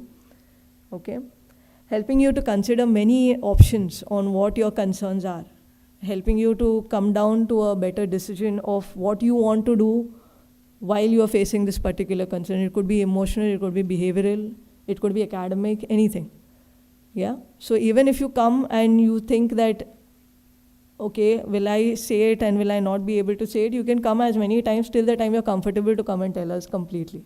Even if you tell us in bits and pieces also, that's absolutely fine. You don't have to feel that, अच्छा मैंने तो अभी appointment लिया और appointment के लिए मैं आई नहीं या फिर आया ही नहीं. What will that person keep thinking about me? There's nothing particularly in mind that we think anything about any student. Though you've taken an appointment, you've not come in, you come later, you come as many times as possible and you're just silent and you're not able to talk, we don't have any concerns as that. You can come and meet us as many times as possible, till the time you're comfortable in sharing your concern. Okay? Can I have the next slide? So basically, what is counseling? It's a professional assistance in coping with your personal problems, your familial problems, academic concerns, career-related issues, everything. Yes? And we make use of a lot of techniques. We have active listening. We conduct a lot of therapy sessions. We also have, a lot of psychometric assessments that we conduct when we feel that the concern needs to be a lot more, a little more detailed for us, and whether there are any adjoining concerns that are not very completely aware to us immediately, and that we need to have some immediate attention to them, just in order to make sure that you guys are completely emotionally healthy. Yeah?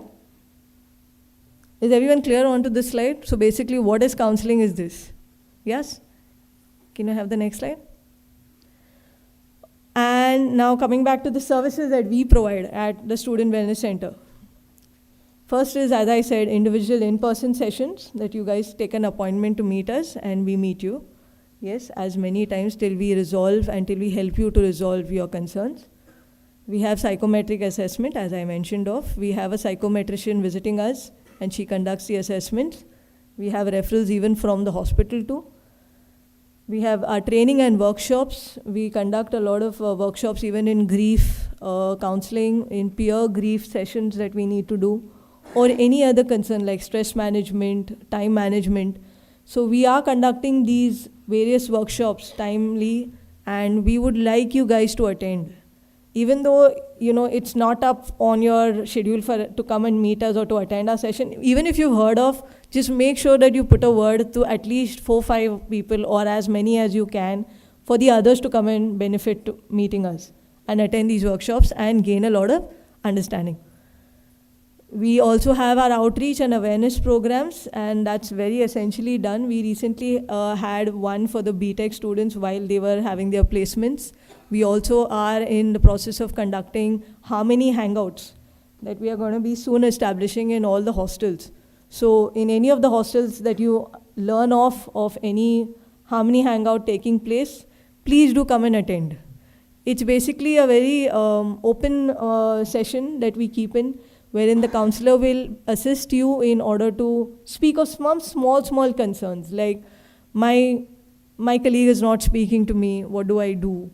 Or in order to just share that, I'm not feeling too good, so what do I do apart than my academic commitments? What all can I engage in? All these small concerns too, you can address in these Harmony Hangouts. Please make sure that you attend whenever you will learn about, whenever we are going to send out mails. Okay, we're also going to put out posters in various hostels telling you when and at which place and at which hostel and at what time we are going to have these Harmony Hangouts. It's mostly going to take place in the evenings. Yes? Can I have the next slide? Yes, and our additional services, we also have a 24/7 online platform for counseling, and you can meet these counselors here from, along with from your dost. You can try securing an appointment whenever you are not able to reach out to us. You can have a session, as many sessions as you can, when you can seek an appointment to meet them. The self-help website, you can also note down the Your Dost ID, okay? The self-help website, we have also created many of our own videos, our own posters too, and some of them which are better, curated in order to just take some self-help. Supposedly, if you don't know whom to ask and you don't want to come and meet us, you can just check out these website videos on this website. And that's the iitbbandhu.org. Next slide, please.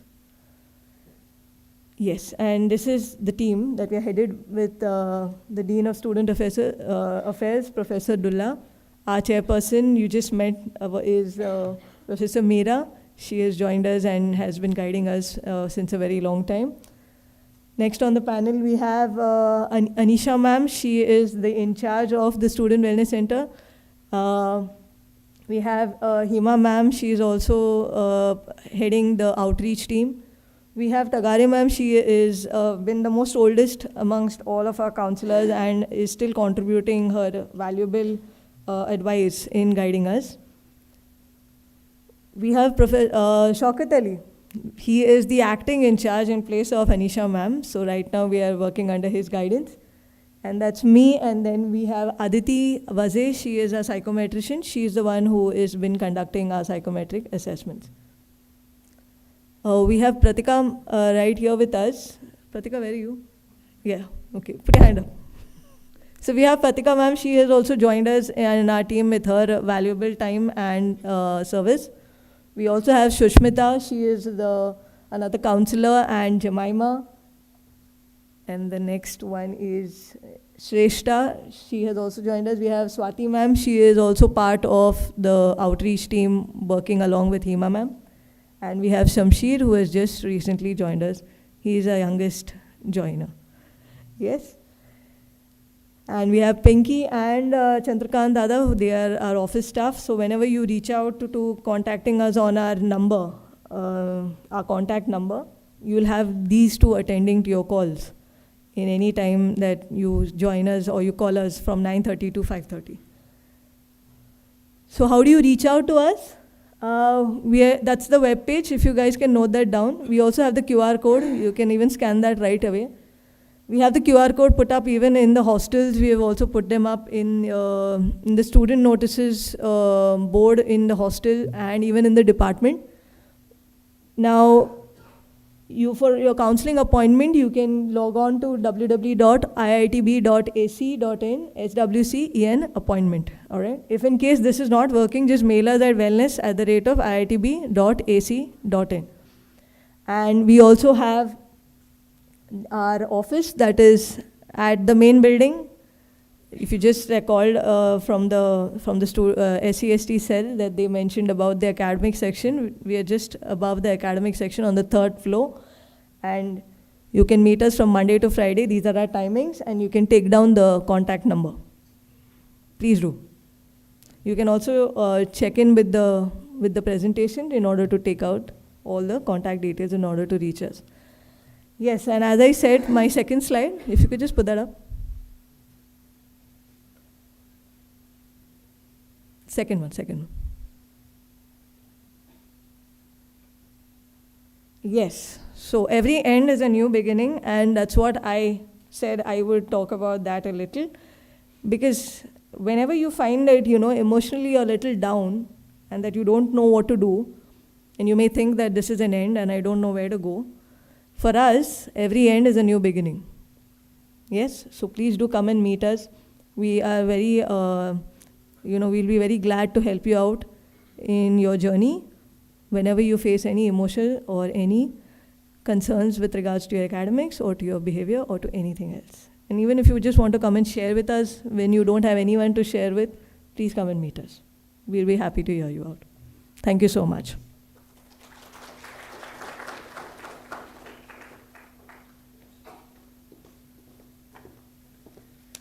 Thank you, ma'am, for showing us that we are not alone in the campus and we always have an expert help to share our thoughts.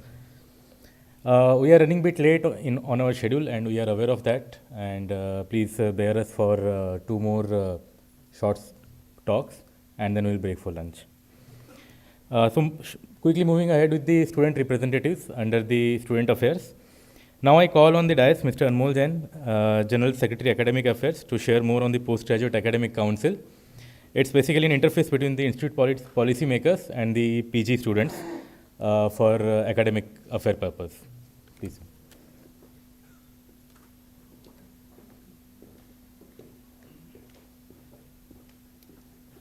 We'll start the video first.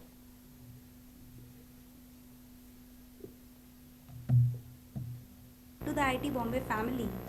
As one of the oldest and the most prestigious institute, Iit Bombay is proud to admit around 2,000 postgraduate students each academic year across its academic division. The PGAC represents its vibrant community dedicated to overseeing their academic welfares and concern. We aim to adapt and improve educational facilities for PG students, raise student concerns related to academics and research, ensure alignment of curriculum with technological advancements, create a knowledge-driven campus by conducting seminars, workshops, and talks to benefit the student. The PGAC is led by the General Secretary, followed by Institute Secretaries for Masters and Doctoral wing across all departments. Each wing is classified into different verticals such as policy, public outreach, grievances, think tank, careers and events. Each is headed by an executive member assisted by ACCs. Every program is represented in the council by an academic unit representative called Auras. Your academic journey is vital to us. Don't hesitate to reach out with any query or concern. Simply fill up the grievance form available on the PGAC Iit Bombay portal. At PGAC, we are committed to serve you and make your experience at Iit Bombay memorable.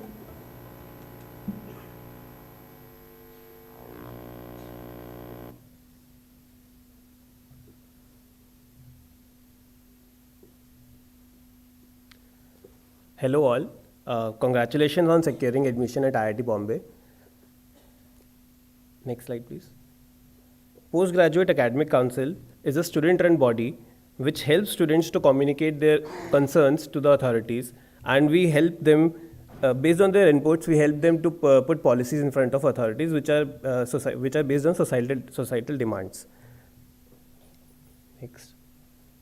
We plan activities and spread awareness for the overall growth of PG students across the campus.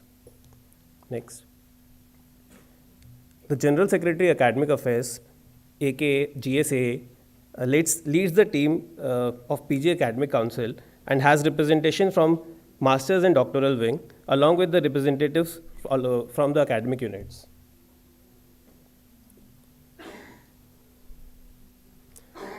I am Anmol Jain, the General Secretary, Academic Affairs. Next. We have master's representative as Srishti Thakur, doctoral representative as Devidas Godse, and one representative for international relations as Aditya Sharma. Different verticals are led by different executive members. These are executive members from master's team, and we have executive members from doctoral team. Neha, Twinkle, and Soumya. They represent in various tasks, various details of the campus. We also have web nominees, design nominees, and media nominees to help us out through the activities of PG Academic Council.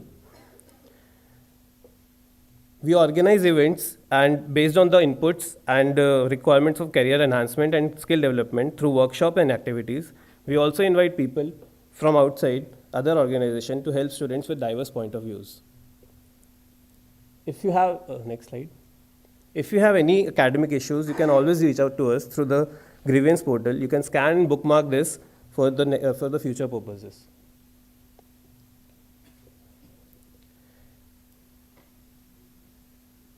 Next. We are here to represent you and make your voice heard. Your ideas, opinions, and suggestions are very important to us. Please reach out to us by scanning the QR codes ahead. Nevertheless, before ending, I request you all to take up other activities apart from technical, sports, and cultural activities, apart from your research work also, so that your not only your research work, but your behavior, your nature also changes as per the IIT Bombay's culture. The councils are there to help you out in the future, and the nitty-gritties of the campus make you aware of a lot of things through councils. Now, there are people around here who are working over for the whole campus, for the whole orientation to help you out. There's, on the laptop, the Devidas and Neha are there. The anchors, the Jyoti Raman and Shivam are there, and photographer Sakshi is there. And there are a lot of volunteers who can see along, who are helping out to help in this orientation. Thank you so much.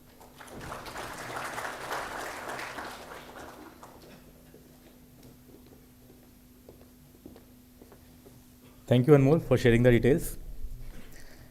A mentor not only guides but inspires and encourages. Especially this person who then could be a better mentor as they have walked the same path earlier. Now I call upon Mr. Madhur and team from Institute Research Scholar Company and Program to share more details.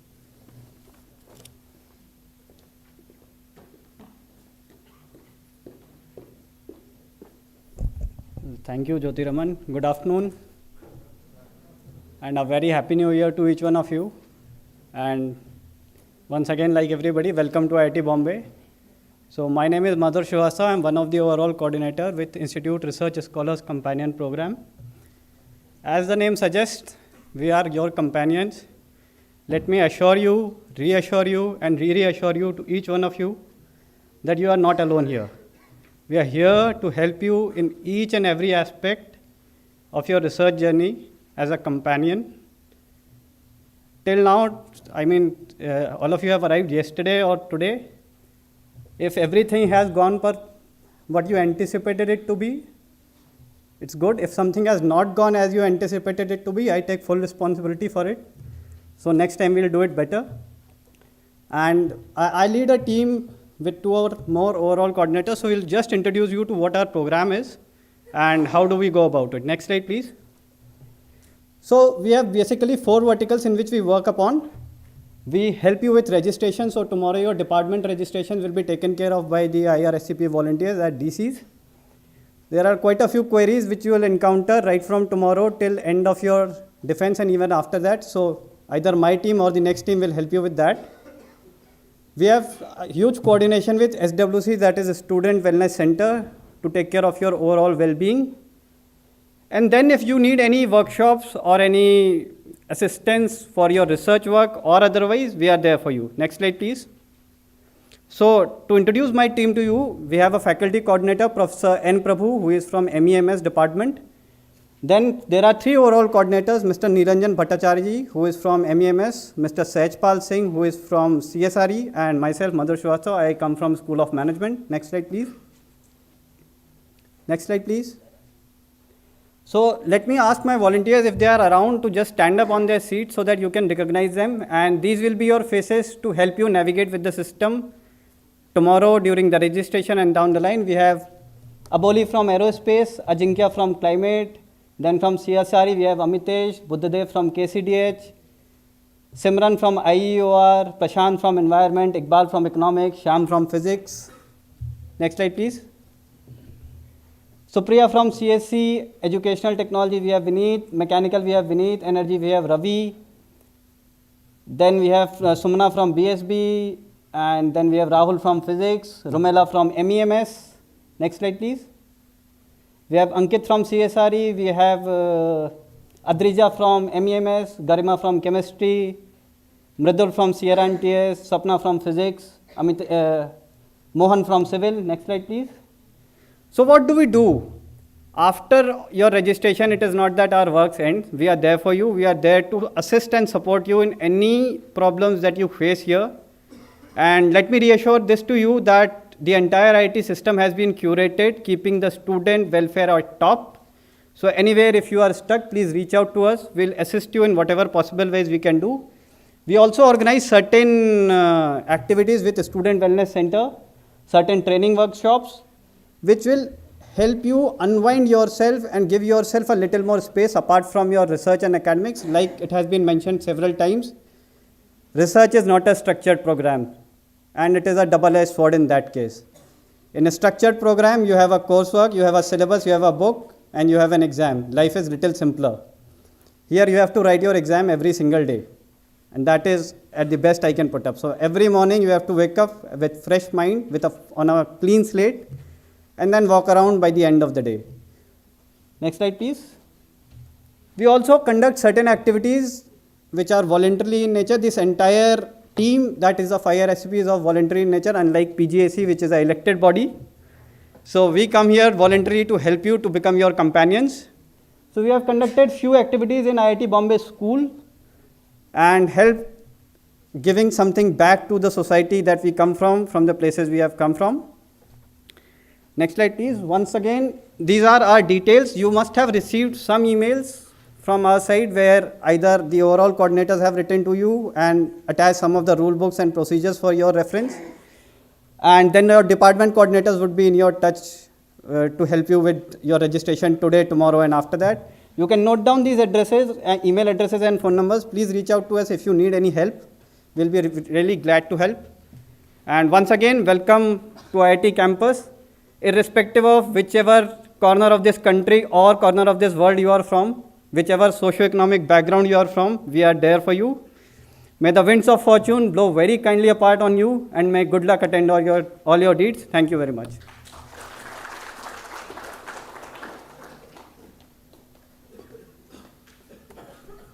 Thanks, Madhur, for the details. So before breaking for lunch, I have few announcements to make.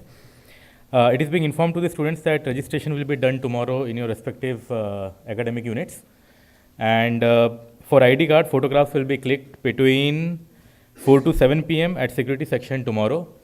And by tonight, you will need to submit all your verification documents on the link which will be provided to you or you might have received.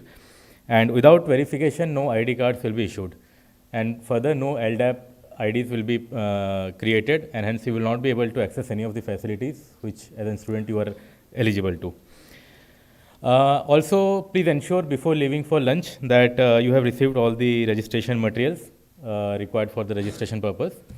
And I instruct all the students to please be back by 2 p.m. And because from 2:15 p.m. onwards, we will start our next session. Okay, and your lunch will be available in your respective hostels. Thank you.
Check.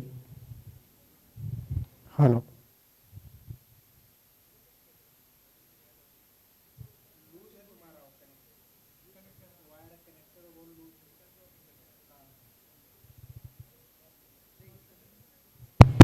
Check. Hello, mic test. Check. One. Hello. Mic बंद ही रहने दे, अगर चालू होना तो मैं जाके कर दूंगा। ये चला।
Fellows, we will start in 5 minutes. You can call your fellows or call them to come faster. Okay?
Guys, settle down. I request all the dignitaries to be settled down, sir.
Have you guys settled? Please.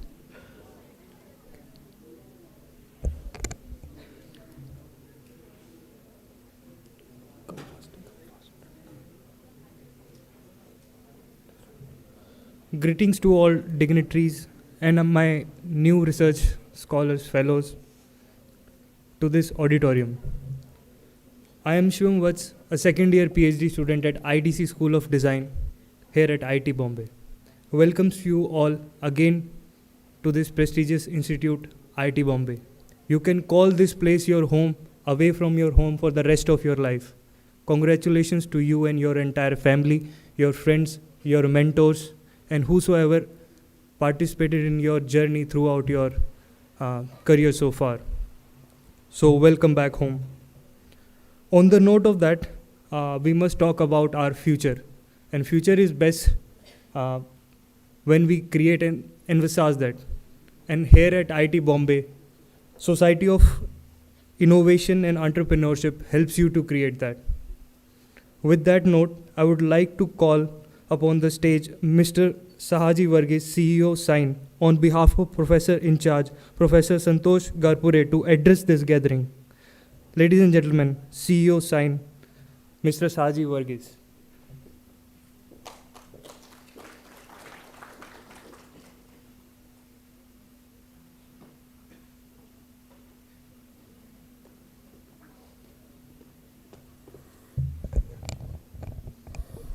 Good afternoon.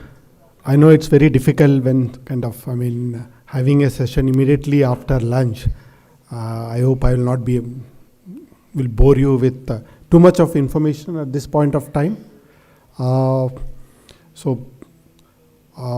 Before I start, it's a good way to start a new year, right? With the orientation program and starting your academic life at IIT Bombay. You all know that IIT Bombay is famous for its academics and research, but not many of you know that IIT Bombay has a very vibrant ecosystem that supports innovation and entrepreneurship. So I'll be talking about that. SIGN stands for Society for Innovation and Entrepreneurship. We are a technology business incubator of IIT Bombay. What it essentially means is that we support startups at a very, very early stage, right at the time innovators think about kind of branching out, setting up their own venture and taking it forward.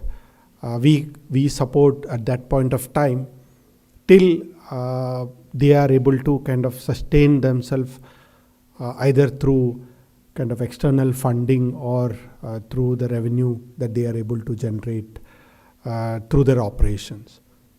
So I'll be talking briefly about Sign, what we do, and what is the need for such an entity within IIT Bombay, right?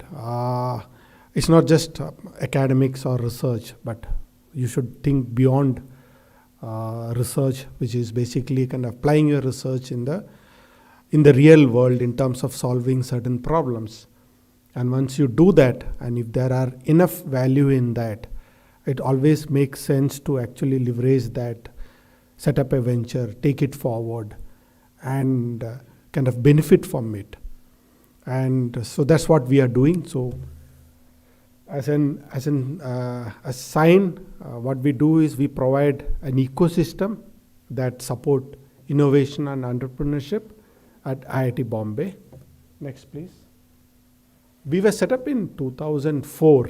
Essentially, it started as a pilot project because IITB felt that there is a need for having such an initiative within IIT Bombay, wherein students with idea or having taken forward their research can convert it into kind of ventures, and if IIT Bombay can support them, nothing like it. So with that idea in mind, they did few pilots from 1999 to 2004 onwards, supported some 13 startups, and once it was successful, they kind of converted it into a formal structure. They gave it a formal structure in the way of Sign, setting up Sign as a society. So at that point of time, we didn't have Section 8 company or Section 25 company, which is basically kind of not-for-profit organization. So we were structured as a society, basically an association of people. How many of you know a company called IdeaForge? If anybody of you have kind of known about that company.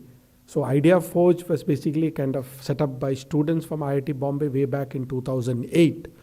They started off with a simple product, which was basically kind of a charging device for mobile using hand cranking method.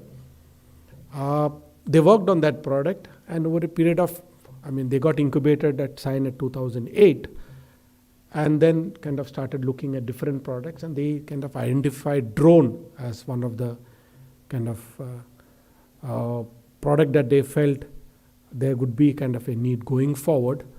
And as you know, in 2008-9, if anybody talked about drones, I would think, it could be a kind of outlandish idea at that point of time. It was certainly an outlandish idea at that point of time.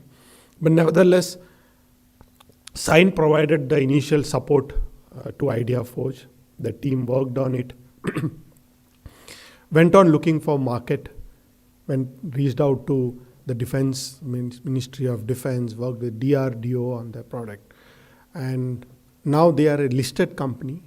They got listed in last year, 2023.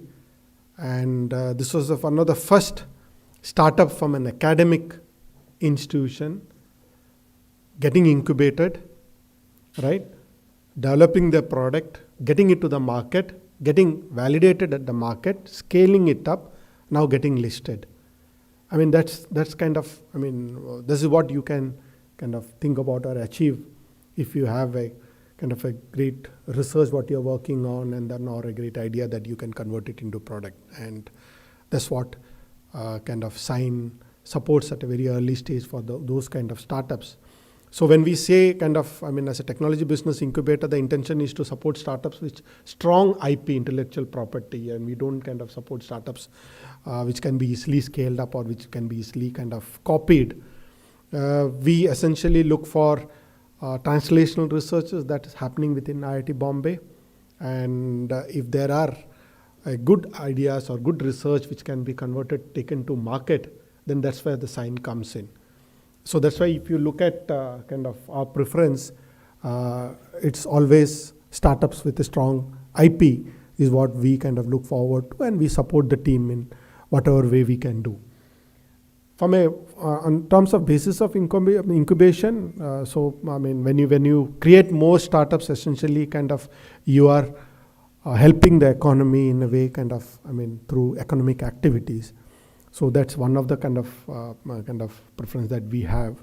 And also from a social point of view, most of the students who come to IITB largely look for a job prospect, right? But some of you may have some ideas which you need to take it forward in a startup mode, right? Wherein you are creating jobs going forward. So this is where the social angle comes into a picture. And from a strategic point of view also, it makes sense to support those startups which can't ideally be supported by funding agencies like venture capital fund, maybe because there is a long gestation period. When I say long gestation period is that you carry forward that research, convert the research into a pilot product, do some prototype, take it to the market, identify the customer, get it validated.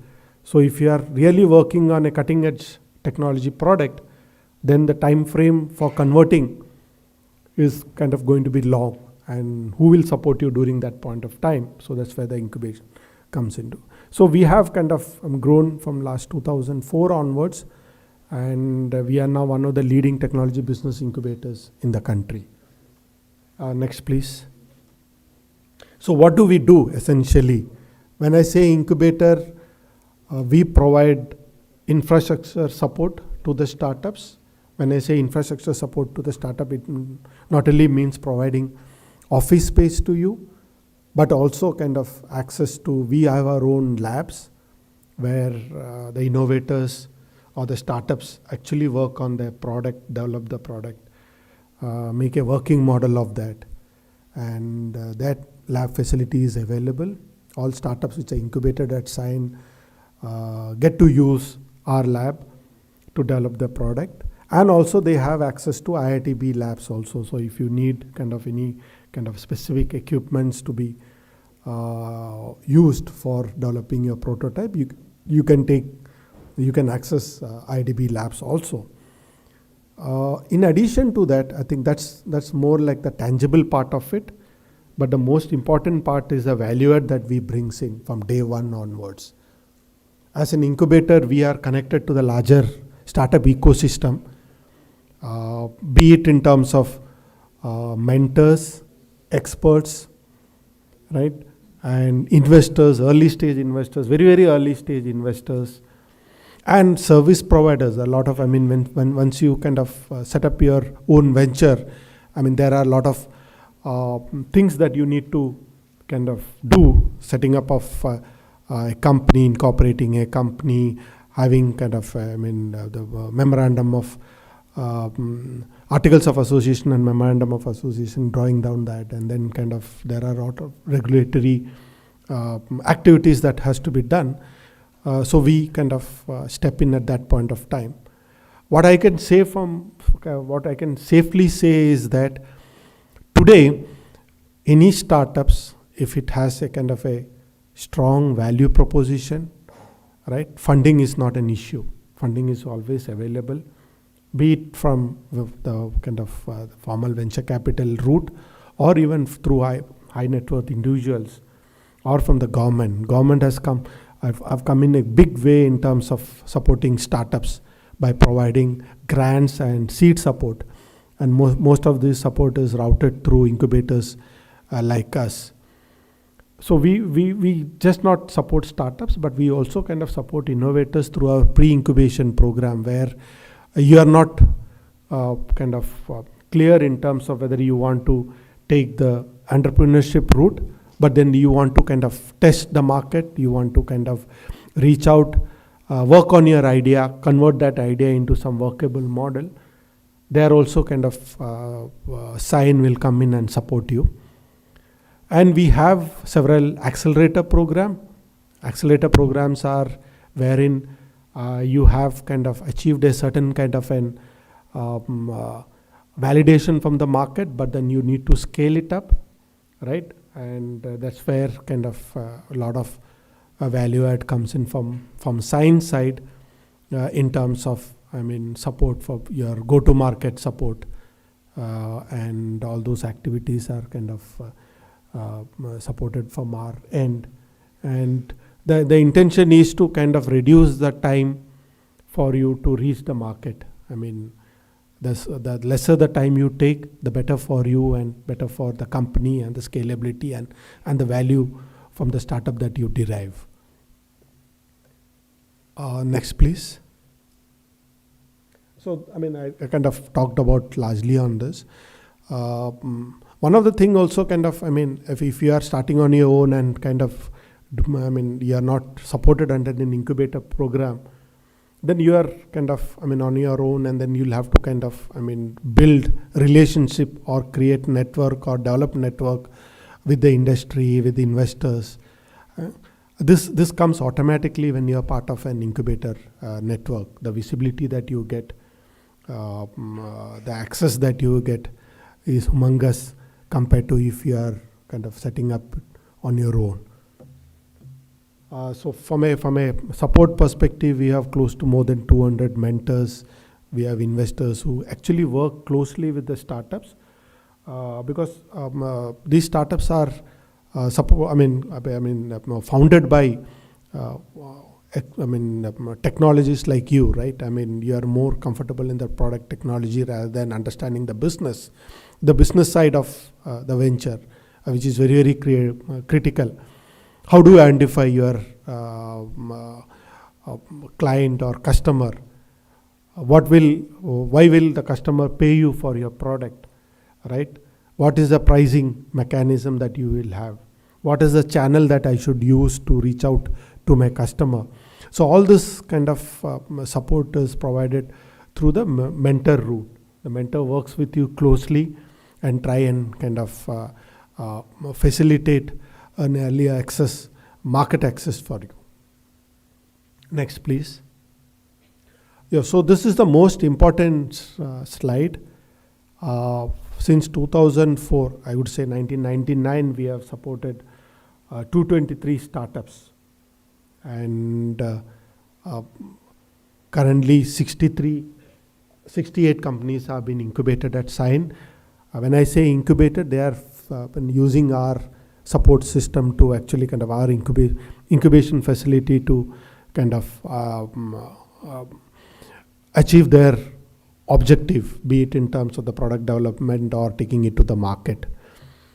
And 94 companies have graduated. When I say graduated, what happens is normally Sign, we support startups up to 3 to 5 years. So they get incubated for a period of 3 to 5 years.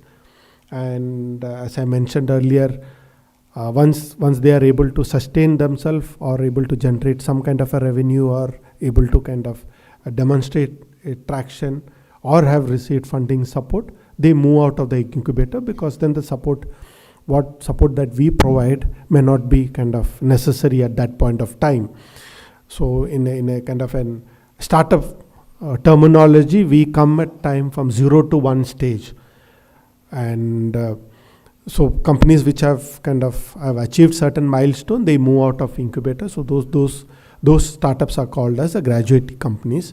So we have 94 graduate companies, which are kind of, some of them have really scaled up significantly, and like Idea Forge I mentioned. We have invested close to 34 CR in our startups, and our startups have kind of gone on to raise external funding to the extent of 6,200 crores, right? And for every rupee invested by Sign, our companies have been able to raise 183 rupees. So that's the impact that we have been able to kind of achieve over the period of last 19 years. Currently, our valuation is close to 3.4 billion. I mean, this is a kind of the total aggregate valuation of all the startups which have gone through the Sign incubation program. Their current value is this. So, we have one unicorn within our portfolio called Gupshup. This is also kind of incubated. This is also kind of IITB students who set this up way back in maybe 2003-4, and it's a kind of, currently the valuation of that company is $1 billion. It's still listed. It's now an US based company, and soon they will be going for an IPO. Next, please. So as an technology business incubator housed in IIT Bombay, we don't have any focus area. As I mentioned, I mean, wherever there is a strong IP element, we support them, be it in whichever vertical that comes in. So initially, we were more focused on information technology, IT and ITES services. Currently, we are kind of diversified, and we have been seeing a lot of kind of startup ideas been coming out from different departments of IIT Bombay, and we have a well diversified portfolio as of now. Next, please. I'll not go through this because I think you have gone through this kind of under your orientation program. Skip this. Yeah. So this is one of the startups that I mentioned, Gupshup. They basically kind of created conversational platform for private enterprises, similar to WhatsApp. WhatsApp is a personal communication platform, whereas Gupshup, they have kind of enterprise level communication platform that supports multiple kind of devices, be it in terms of email or chat, right, or even voice. This one. So this is what I mentioned, of course, is a unicorn from our stable. Beirut was a student way back in 2002-3. Next, please. Idea Forge, as I mentioned, got recently listed. Yeah, All In Call is kind of, this is also kind of, I think, computer science students, they set up this chat platform for BFSI, that is banking services, financial institution category, and they were acquired by one of the largest Exotel communication platform. Haystack is currently being incubated at Sign. So what they are doing is using genomics to actually kind of solve the diagnostic problems. What they have now created is a single test that will enable a doctor to identify the right kind of the disease element and use the right kind of prescribe the right medicine for them. They are kind of, scaling up. They have recently kind of in the process of tying up funding from a large pharma company. So these are kind of examples of research work which has been carried out at IIT Bombay, and students or the faculties have kind of taken it forward. So what happens is that, once you do a kind of a translational research, either you can sell that technology as part of a licensing program, right? Or else you can actually leverage it through a kind of a venture route where you create your own venture, use a technology to kind of actually create a significant competitive advantage in the market. So all this kind of research work which has happened, even Haystack was research what happened in IIT Bombay. The students or the researchers felt, they have seen enough value in taking it through the venture route rather than kind of out-licensing it. ImmunoAct is a very, very classic example where the research has happened at IIT Bombay at a lab level, right? This is basically for curing cancer, blood cancer. They completed the clinical trial. Now they are ready for commercialization. Normally what happens is, if you have to bring any drug to the market, it takes billions of dollars to actually do that.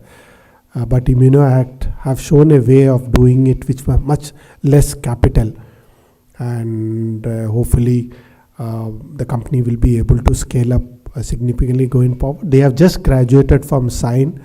I think last year they graduated from Sign, and now they are setting up a huge facility, and they will be in a position to kind of, what is happening for a similar kind of a cure in US, it's quarter million it takes to kind of cure a particular the blood cancer. But what they are doing it is at a fraction of a cost. I think, if I'm not mistaken, it means less than even 1 CR, 52 kind of 1 CR kind of a thing. So that's the impact that our science startups are able to create. Yeah, so you could be next. So if any of you kind of, from your PhD program or MTech program, and you feel you're working on something, research work which you believe can be really leveraged going forward, and then you can think about setting up your own venture.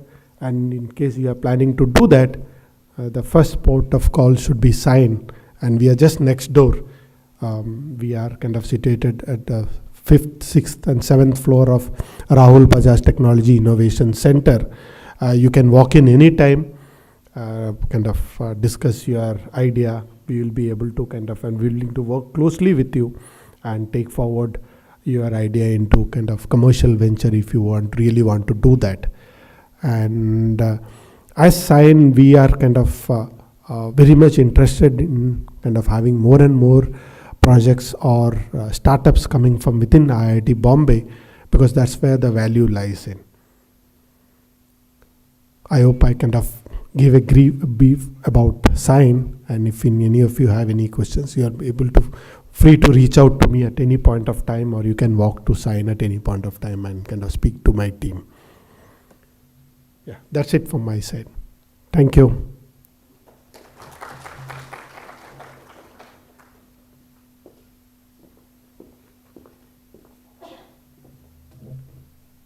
Thank you, Mr. Varghese, for your insightful session and presentation. My dear colleagues, it wouldn't be wrong in saying that if you want to lift yourself up, lift somebody else up. With that ethos, our financial aid program by IITB Alumni Association offers the student an honor-based system of sustainable peer-to-peer support. Now, I would like to call upon the stage Ms. Pooja Kanodia and Ms. Rama Nair for their insightful session on the financial aid program.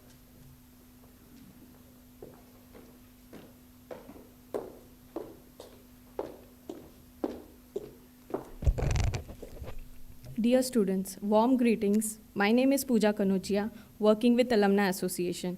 I, with great honor, welcomes you to your academic community. As you step into this vibrant learning environment, remember that each of you brings a wealth of potential. Embrace the growth opportunities, engage with curiosity, and build connections that will last a lifetime.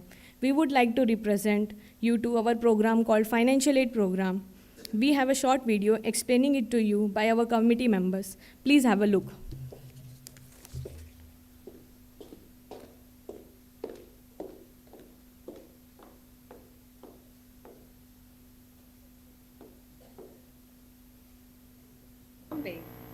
Many congratulations to each one of you.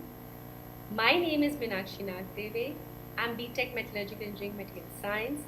I graduated from IIT Bombay in 2003. Today I'm here to talk about Financial Aid Program.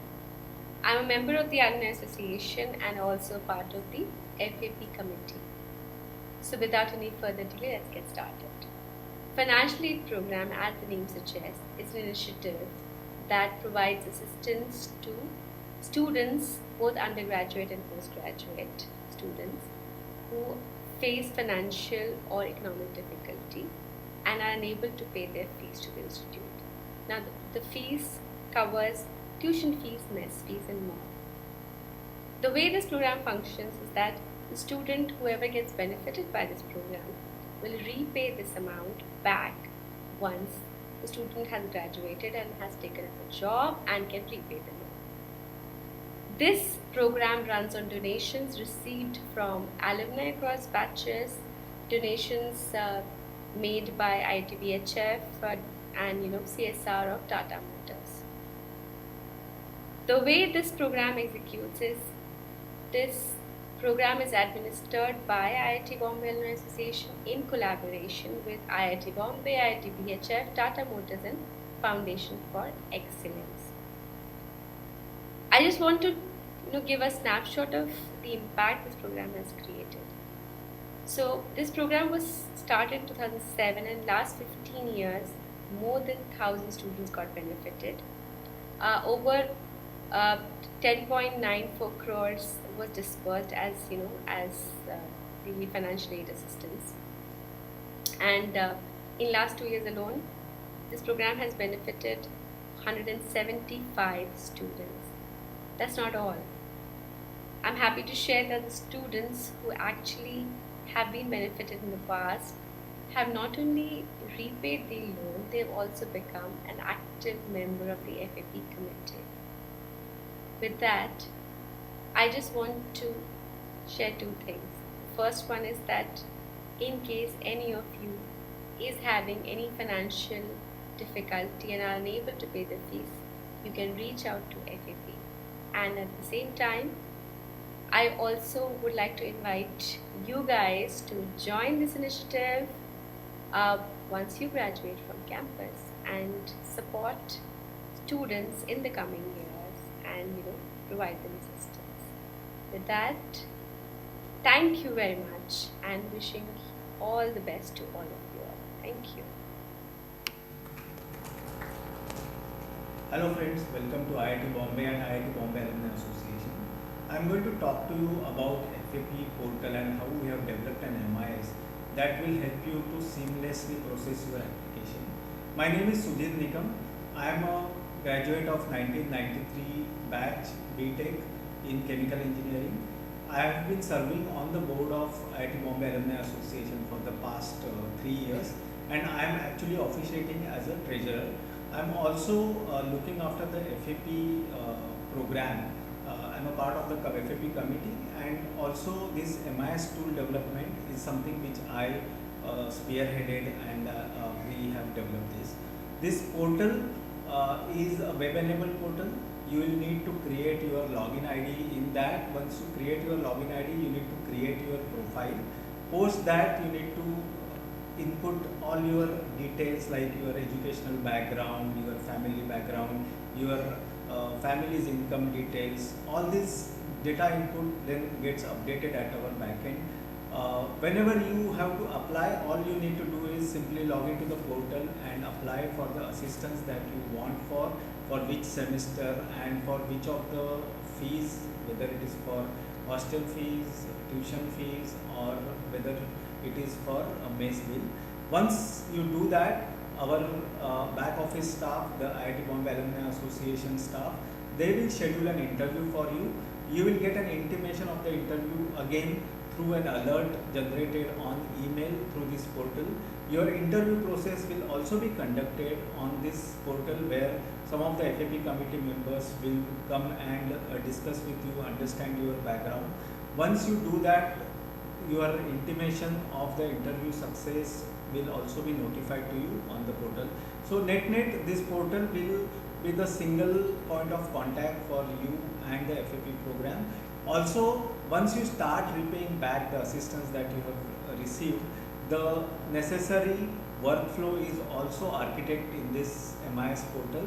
You will have to log into the portal and then access the payment link, which is connected to the multiple payment options using which you need to pay back. So this is a single tool we have created, and it is very easy to use. I am sure you will find it very useful going forward.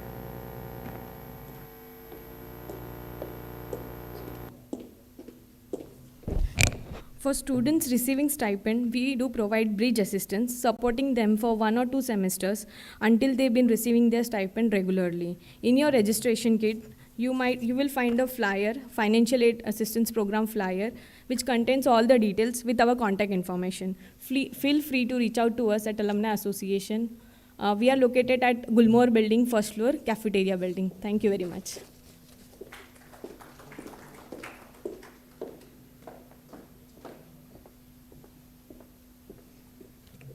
Thank you, Ms. Pooja, for your extending the hand of help. So fellows, the greatest wealth in your life is your health. And here at IIT Bombay, we take it very seriously. So we have very talented medical staff help you to keep your health up and strong.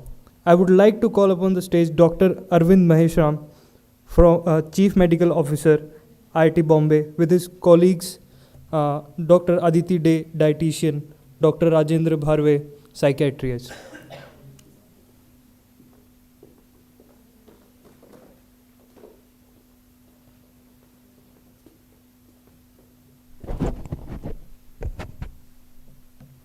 Good afternoon all. मुझे लगता है काफ़ी लोगों को नींद आ गई है, तो उठ जाओ. Health is a important issue, but I think it's not the only issue. More than the health, it is the prevention of health. That is the issue which we are all dealing with today.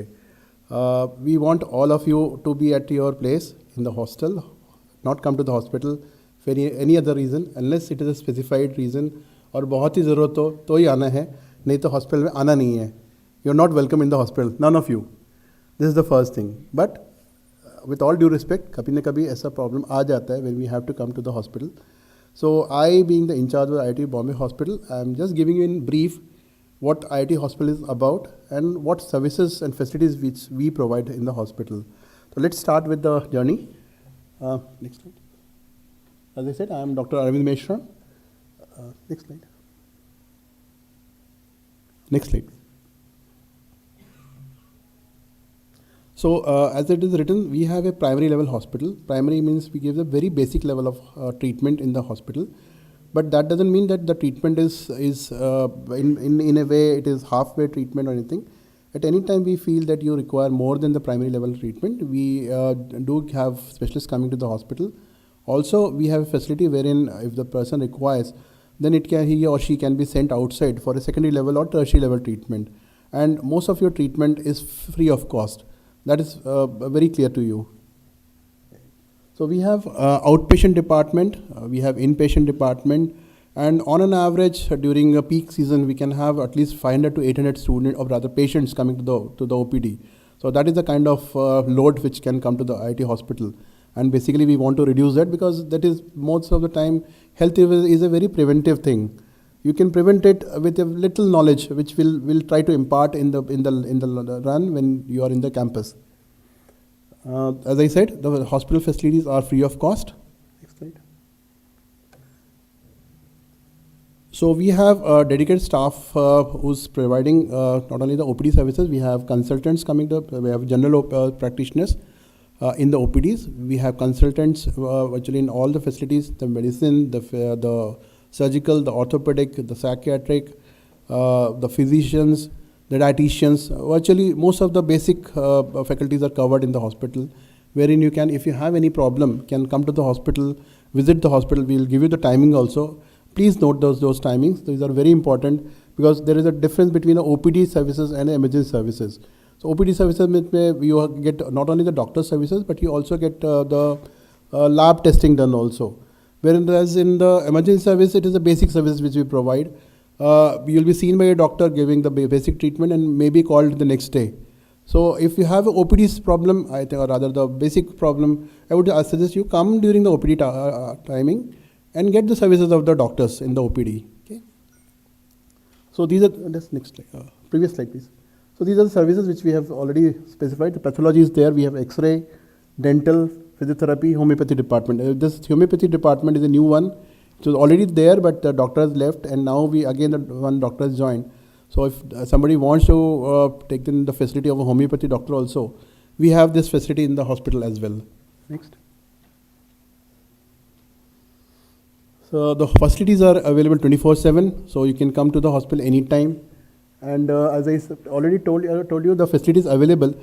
These numbers you should note. There's an internal number called 1110. That is for the emergency ward. And the other number on the mobile you should note, that is 829. We'll be sending this to you again anyway. But and it is also available on our site. But you can just note for any emergency, the number is 829 129 7051. Please don't note that, because these are very important numbers in case of emergencies. Next.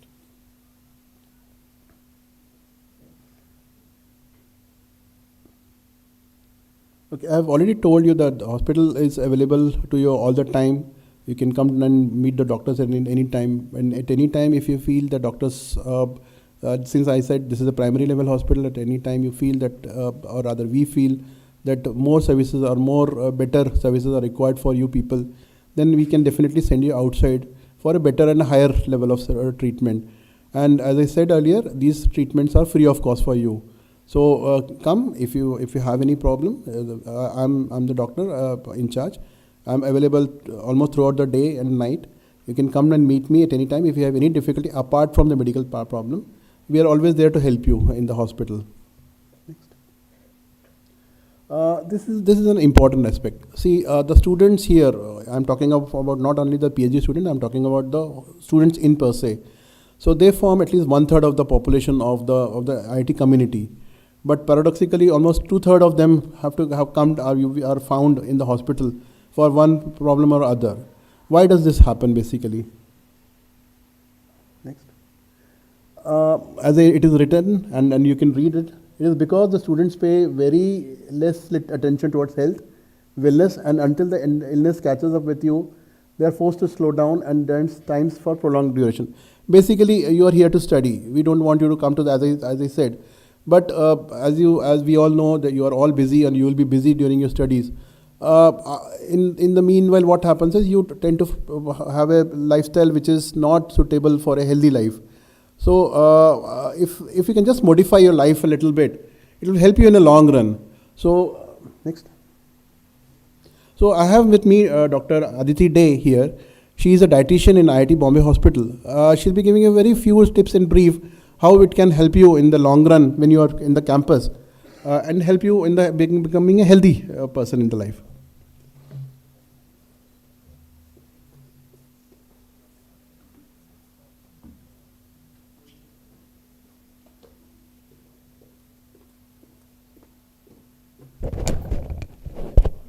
Good afternoon. Thank you, Dr. Meshram. I'm here to just give you little tips about how to keep yourself healthy, because as Sir said that it's most of the patients in the hospital are mostly students, though the number of population of the students are much lesser than the number of population of staff, faculties, their family dependents, but the number of students are much higher. It is only because they don't take care of their health. They are not aware, even if they are aware, they don't eat properly, they don't rest properly, and it is also because they don't exercise properly. So these are some of the tips I would like to give all of you. So number one, first thing about diet is that always try to have a breakfast in the morning, because that's very important. Never skip your breakfast. I can understand that most of you would be working late in the night, get up late in the morning and skip your breakfast. But breakfast is the most important thing, because that's the fuel with which you can work throughout the day. So never skip your breakfast. Always try to keep some in-between snacks, healthy snacks like some dry fruits, nuts, fruits. So some non-oily, non-fried snacks which you can have in between your, supposing if in case you are skipping your lunch or having a late lunch or something, you can have those kind of snacks with you. Then never try to go and just, if you're too stressed, don't go and just binge on fried snacks or junk food and all these things, but rather try to go for an exercise, go and meet your friends, talk to them to keep yourself out of this stress. So these are some of the important things which I would like to stress on, and try avoiding too many sugary drinks, fried and junk food whenever possible, and try to include lots of fruits and vegetables. And another most important thing is most of you would be working in labs which are AC labs. but you won't be drinking enough water. So hydration is very important. If you're not drinking enough water throughout the day, that will also, because most of the biochemical reactions in our body are happening because of the water. So as you know that your body needs enough water, it is only when you're thirsty if you drink water, that's not enough. You have to drink water even if you're not thirsty. So that's very important. So these are some of the tips for diet which I would like to stress on. The next. So as I said, that exercise is also very important. So as I know most of you have come here first time, or maybe many of you have done studies here earlier also, so you must have already seen, or you must be knowing that there are lots of indoor and outdoor sports facilities which the institute offers.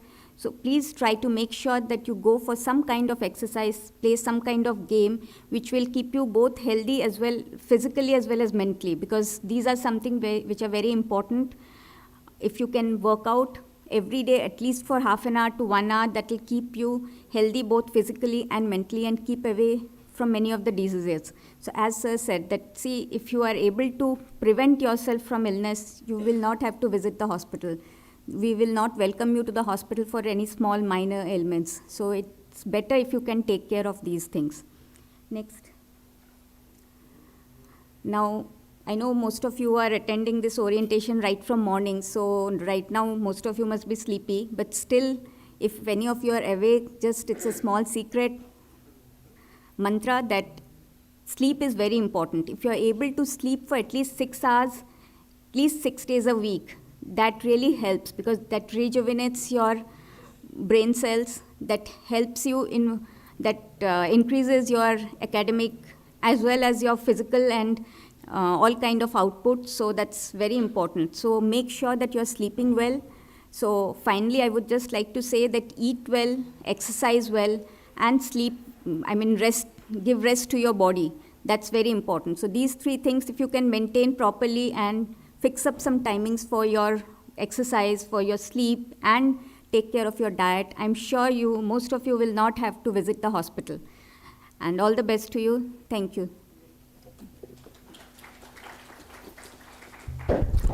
Thank you, Dr. Aditi. I would like to call Dr. Rajendra Barve now. I would like to introduce him as one of the leading psychiatrists, not only in Mumbai, but also in Maharashtra and India.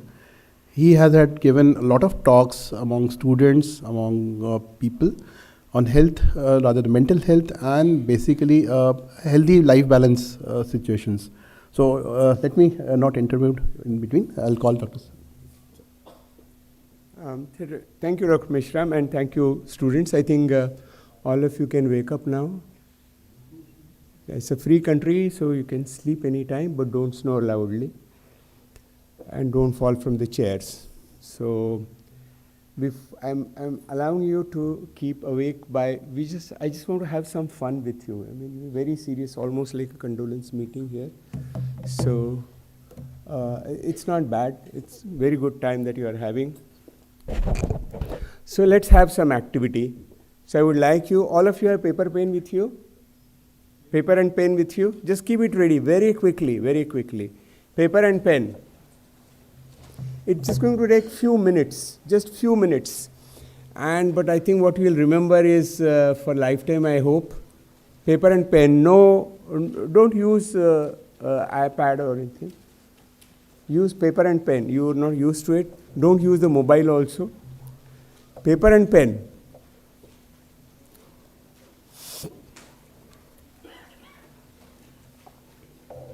It's a very simple exercise. By the time you keep this ready, it's a very simple exercise. All of you are from IIT, so I don't have to instruct you about maths and things, arithmetic.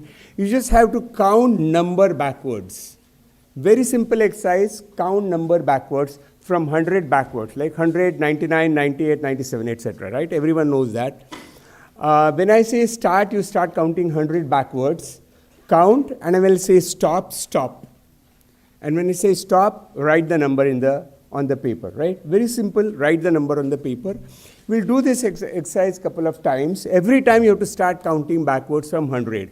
That means first time 100 backwards, again 100 backwards, again 100 backwards, and then I'm going to ask you very simple question.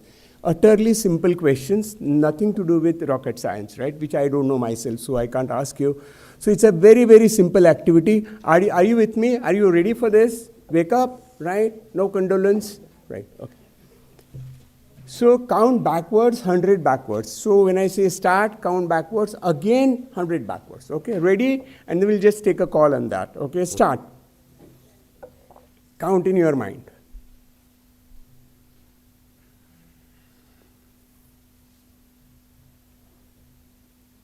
Stop. Okay. Let's see how many of you have written down. How many of you are below 90? Below 80? Below 80? Below 80? What's the number? 89. 90. Below 80. Anyone has counted below 80? Not below 80. Between 80 and 95? 80? 81. Okay. 79. So that's below 80, ma'am. Okay. Anyone else? 75. No cheating, please. Okay. Let's do it again, right? Let's see now how you do it. Start.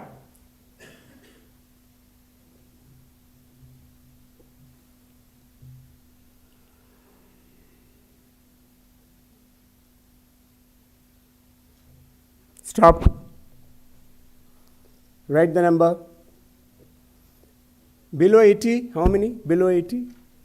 Below 70? Below 70? Yeah. Below 70? Yes. 62? Anyone below 62? Yes, sir. 60. Okay. Anyone below 60?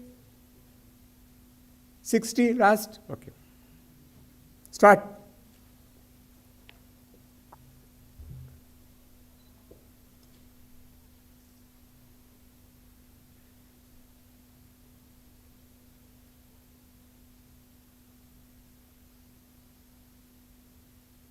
Stop. Write the number. Below 60, below 60, below 50, 59. Anyone below 59? 53. Okay. Anyone below 53? It's not an auction, yeah. Below 53? Done? Okay. Now I'll ask you to count back again, but I'll ask you 3 questions. But when you're writing answers, don't stop counting. Continue to count and also write answers. Answers are only one word, simple, right? Okay, as you can write. Okay, ready now? Start.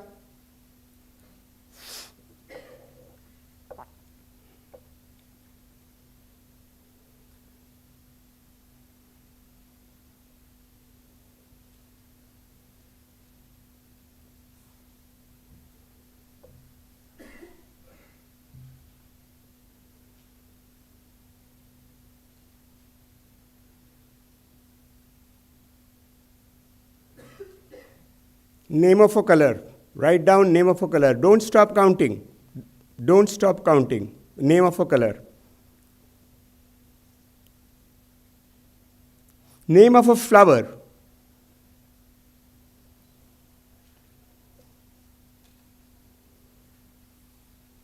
Piece of furniture. Continue counting. Stop. Right number. Below 50, anyone? Below 50? Below 40? Below 40? Below 30? Below 30? 28. Below 28? 11? Okay. 20? Okay. 30, okay. How many of you have written red? How many have written rose? How many have written chair? Thank you. So red rose chair is the commonest thing that you see. Am I right? Some of you have written lotus. No politics.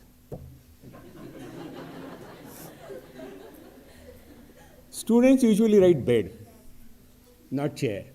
That's a favorite place, right? There you go, okay. Some write sofa come bed. I mean, that shows not the chair, not the furniture, it just shows an attitude. Okay? So, I have been able to almost predict what you would write, what you would think. And that's what psychology is all about. That's what psychiatry is all about. Being able to understand what's going through your mind. Actually, any answer why it was predictable? Anyone can give some answer? Why did this happen? Yes, sir. Yeah.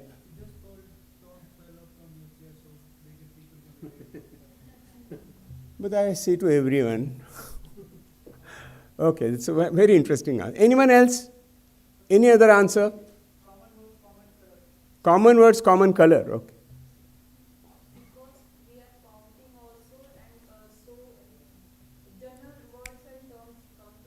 Very good. What else? What you see. Okay, I'm wearing a white shirt. Okay, anyway. Red seems to be common. Okay, I'll give you a quick answer.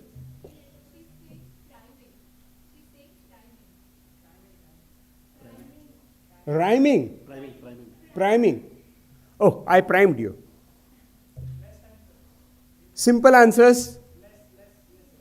Oh, I don't believe that. Because you didn't go through the process of calling it azure blue, turquoise blue. No, you didn't go through that. You just wrote red. This is something that happens to everyone. What happened right now here? Two things. Multitasking. So when you are multitasking, something lapses.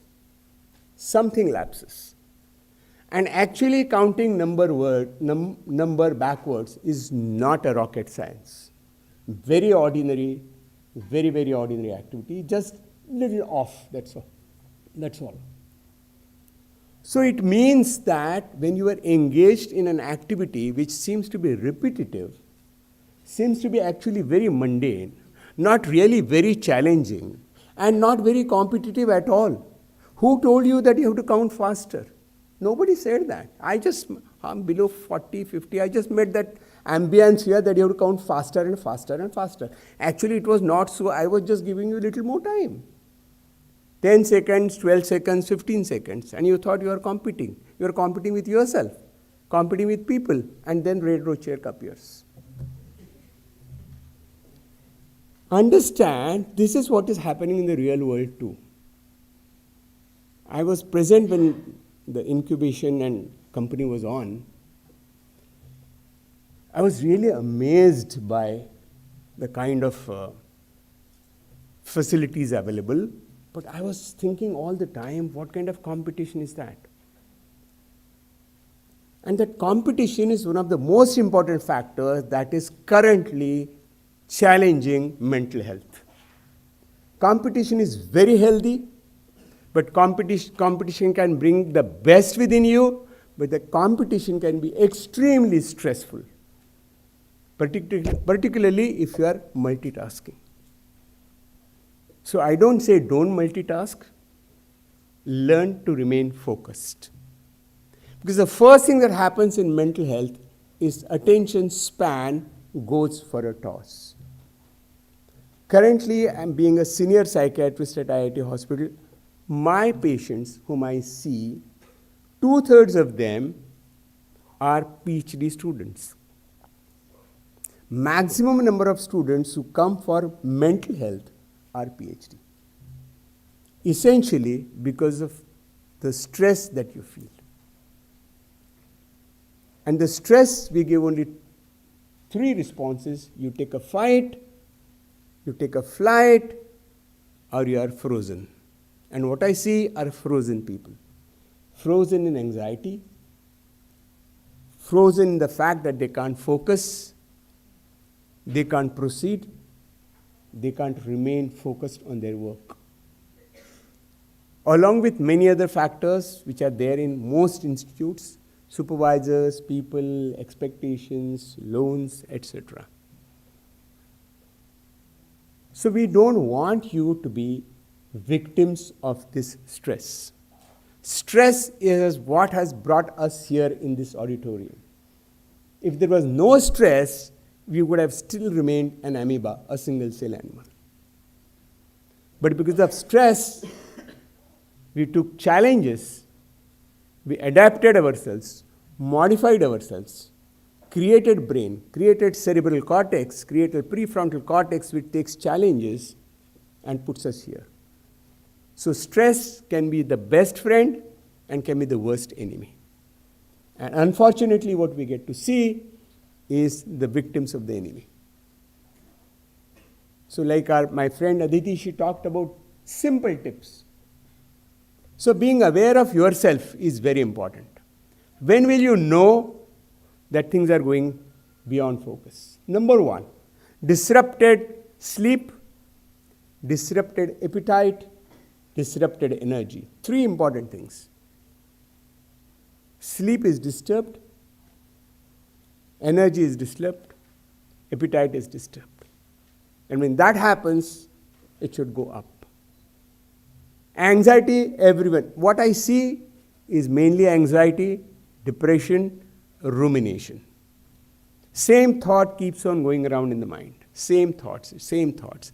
You know what is the rumination? The rumination is there in animals. They ruminate, they bring out the food and chew it again and again. And what we do as human beings is bring out the thoughts, ideas, and chew again and again. But that consumes lot of time, wastes lot of time. Anxiety is again same, disruption of attention, can't focus, can't remember, can't recall, can't write, find it difficult to find words. All these are effects of stress. Depression is where you feel really loss of energy, sleep is really disturbed, feeling sad, missing things, not feel like doing things. Friends, this is what is happening all over the world. And IIT is not an exception. IIT PhD students are also not an exception. So just what is going to save you is your self-awareness. If you know what is passing through your mind, what you are preoccupied with, is this causing any distress to you, you're always welcome.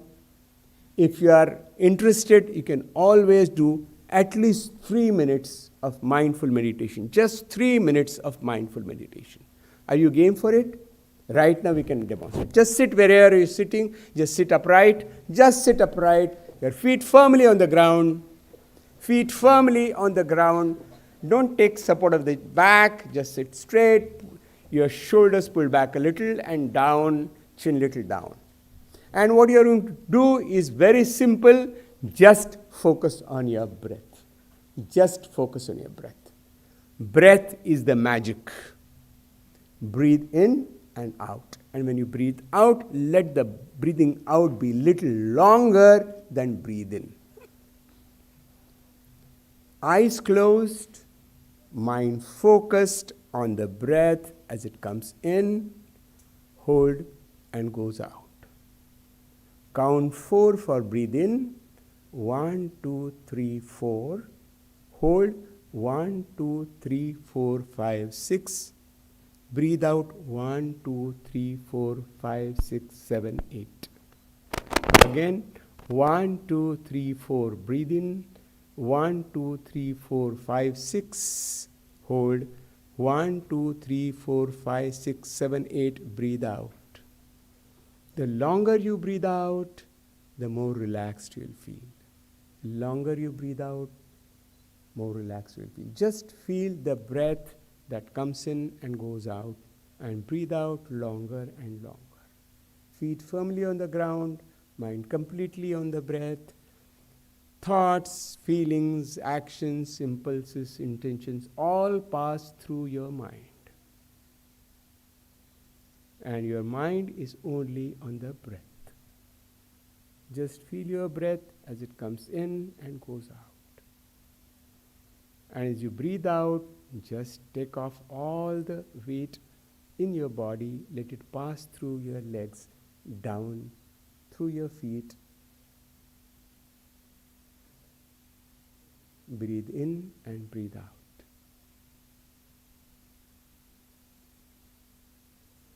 You can open your eyes. Just feel relaxed Everything passes through the mind, and what remains is you and your breath.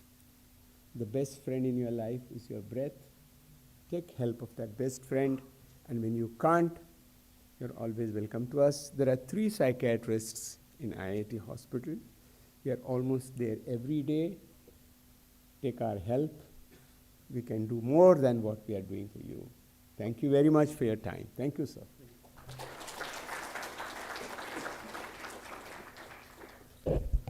Thank you very much, Dr. Barve. Actually, I had prepared slides for him, but I don't think he follows the slide, and I don't want him to follow any slides at all. He being himself, and he is as I said, he's one of the leading psychiatrists not only in Maharashtra, throughout India. So we are very much fortunate that he is with us and helping us, not only the students, the staff, in day-to-day life, and basically it is about the work-life balance. If we can do things on that, we can work upon that, I think our life will be much better. Back to the few other things which are also required for you as a student. Next.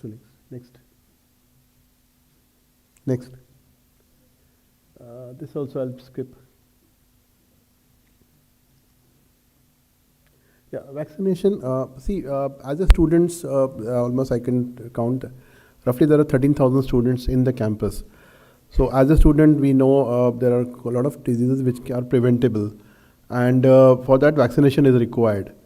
So our campus has this facility wherein we tell that the vaccination needs to be taken for at least the 4 basic diseases which can happen, like chicken pox, the tuberculosis, or the measles, the mumps.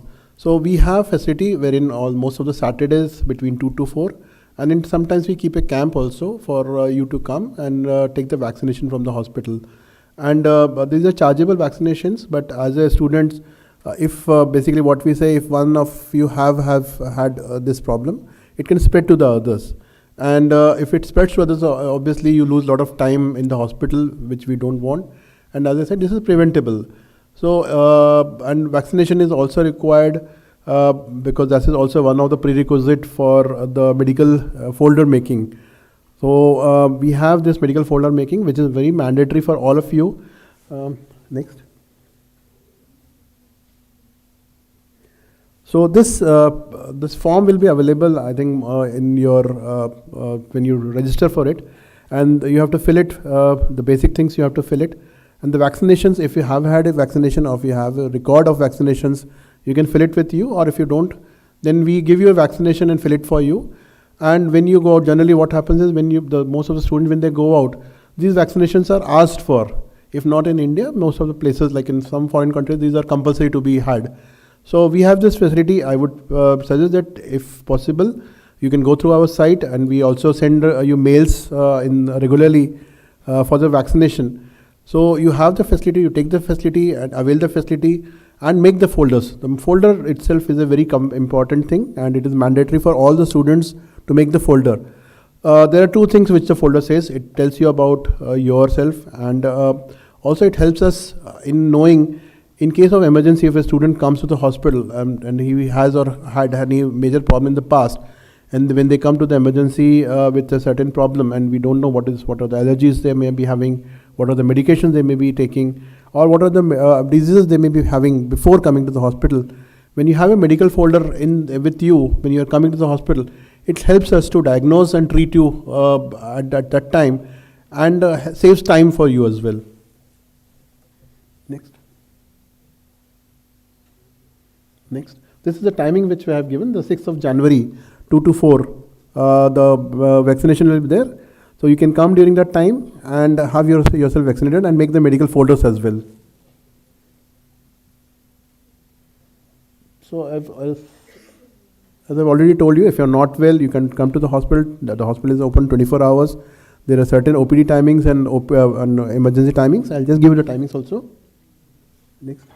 So these are timings. We'll be sending you on the mail also. So please update yourself on the timings of the hospital so that you know what are the OPD timings and the emergency timings. And you can come during the time and avail the facility if required. Next. For more details, the site is www.iitb.ac.in. hospital. You can go and see the details of the hospitals which are available there. Thank you. And as I said, I want you to be healthy, not only physically, but mentally, as sir said. And just follow the basic tips. And I think you are here for the study, which I want you to do and become best in the world. Thank you. Bye.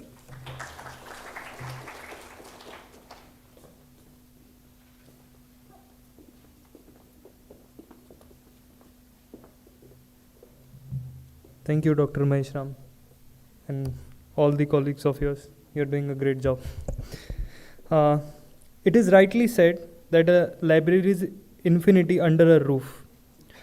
I call upon the stage Mr. L.P. Engole on behalf of Dr. Manju Naika, Chief Library Officer, ITB. Change the slide. Ladies and gentlemen, Mr. L.P. Engole.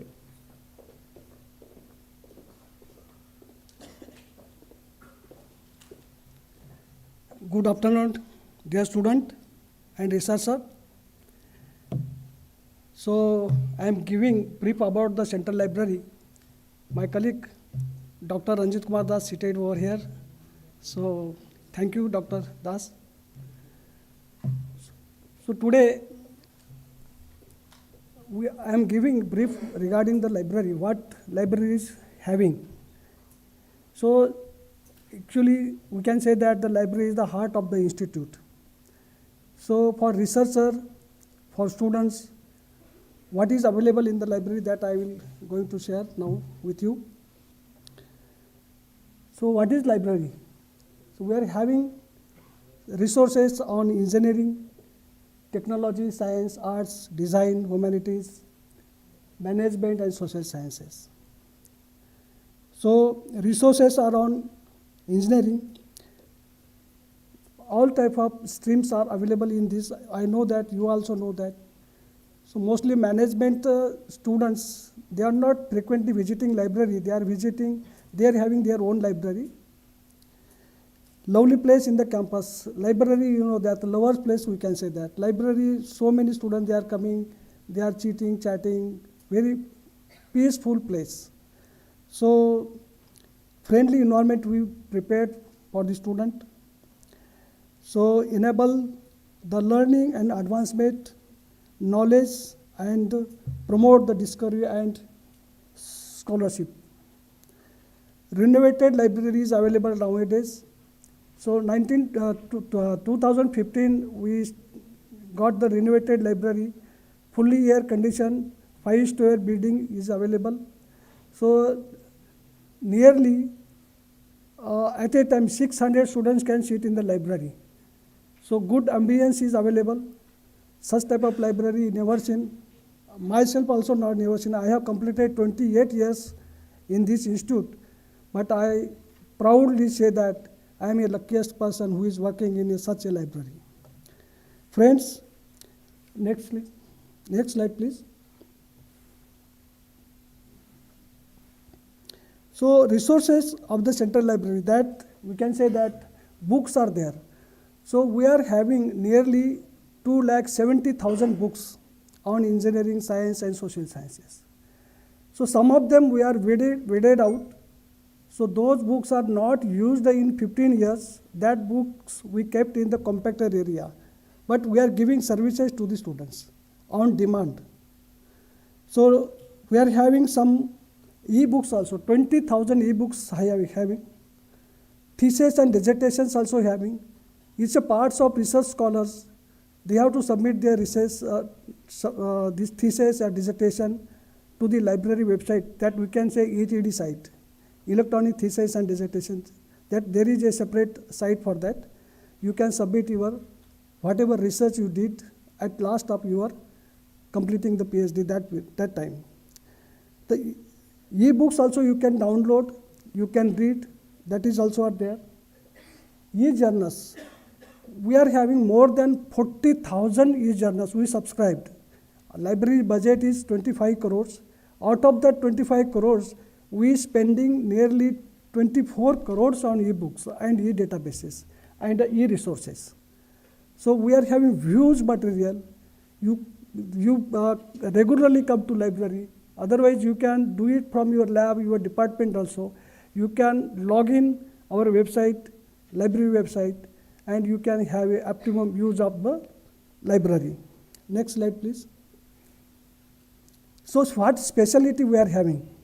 So we are having centralized air conditioned dependent 5-story building. Libraries under CCTV surveillance. Everywhere you can find CCTVs. Facility to charge the laptop on study table. We are designed a table like that. You can sit it in the chair and just you can charge your laptop. Wi-Fi enabled services there. Total 45-60 Wi-Fi routers are there. Without disturbing, library is running smoothly. So nearly 12 PCs are there, opaque PCs. So you can use that one. Suppose anybody not brought the laptop in the library, so he or she can use that PCs. We are having separate PCs for that. After that, we are having self-checkout system and check-in system also. On the library counter, so you yourself, you can issue books or reference book, whatever books you want. Suppose our staff is also available there. If you don't want to take help of our staff, you can issue books for you. Next, library orientation also we are organizing after this. This is the part of institute, but library itself is organizing orientation program for groups and for individuals. Suppose anybody individually come and wanted to know the library facilities and resources, they can directly contact me. I am heading circulation section and reference section. So regarding these two sections, you can contact me. So I will give you the full details of this. So the specialty of library, one more is there, children collection. We have started 2015, I think 2018 we started children section. So only the aim of ours to cultivate the reading habits among the small kids. And none of the other IIT is having such type of facility. So our IIT is having such facility for the campus kids. So after that, we are having book bank facility for undergraduates. This facility not for the PG research scholar. This is for BTech only. Those who are EWS students, those who are getting MCM scholarship, for them we are giving this facility, and for SC/ST category students, we are giving this book bank facility. So they can issue 5 books for a semester. After end of the semester, they can return that books to the library. So what is the specialty? One more facility we have provided. That one is, next slide please. The facility for visually impaired students. For that also, this library is having such a specific this type of service. None of the other IIT is having. So for visually impaired students, they can also read, they can also hear, they can also take print also. So photocopy facility also are available over there. Institutional repository. So our faculties, our research scholars can take the use of this institutional repository. They can upload their thesis or research work on this site. Separate reference and rare reference books are available over there. So research scholars can issue 1 book for 3 days, a reference book, and periodicals, bond volumes, they can issue for 1 day. They have to return within 3 days. If it is not returned within 3 days, so we are charging certain fine on that. Books are organized in universal decimal classification system. So easily, if you are regularly coming to library, so you will be the familiar of the system also. So we are arranging according to subject wise. So once you are coming library, then we will also teach you to how to locate the book, how to trace the book. That also we will try. So Turnitin and Urkund plagiarism prevention service also is there. So whatever you did your research, we wanted to prevent all these things from that. So you can use Turnitin and Urkund also. So Grammarly, this one's also a tool that also you can use. So service by using Web 2.0 tools, titled Twitter, Facebook, etc. like that. Library timings. So Monday to Friday, library will start from 9 to 11 p.m. And Saturday, Sunday and holidays, library will start from 10 to 5 p.m. So library will remain open all the days of the year except 5 national holidays, that is 26th January, 15th August, Gandhi Jayanti, that's 2nd October, and Holi and Diwali. Circulation hours, next. So Monday to Friday, library counter is open for issuing, so 9 to 8 p.m. and Saturday, Sunday and holidays, 11 to 1 p.m. So within this period, you can issue from our person, that library personnel will issue the books, yeah, return the books. Suppose if you want to do the self-issue, till the closing of library, you can issue from yourself. Study room books, you can issue from 10 to 10:30 p.m. So library is closing at 11 o'clock, 11 p.m. So before half an hour, you can start taking study room books. And Saturday, Sunday and holidays, library is closing at 5 o'clock. So you can start issuing from 4:30 to 5.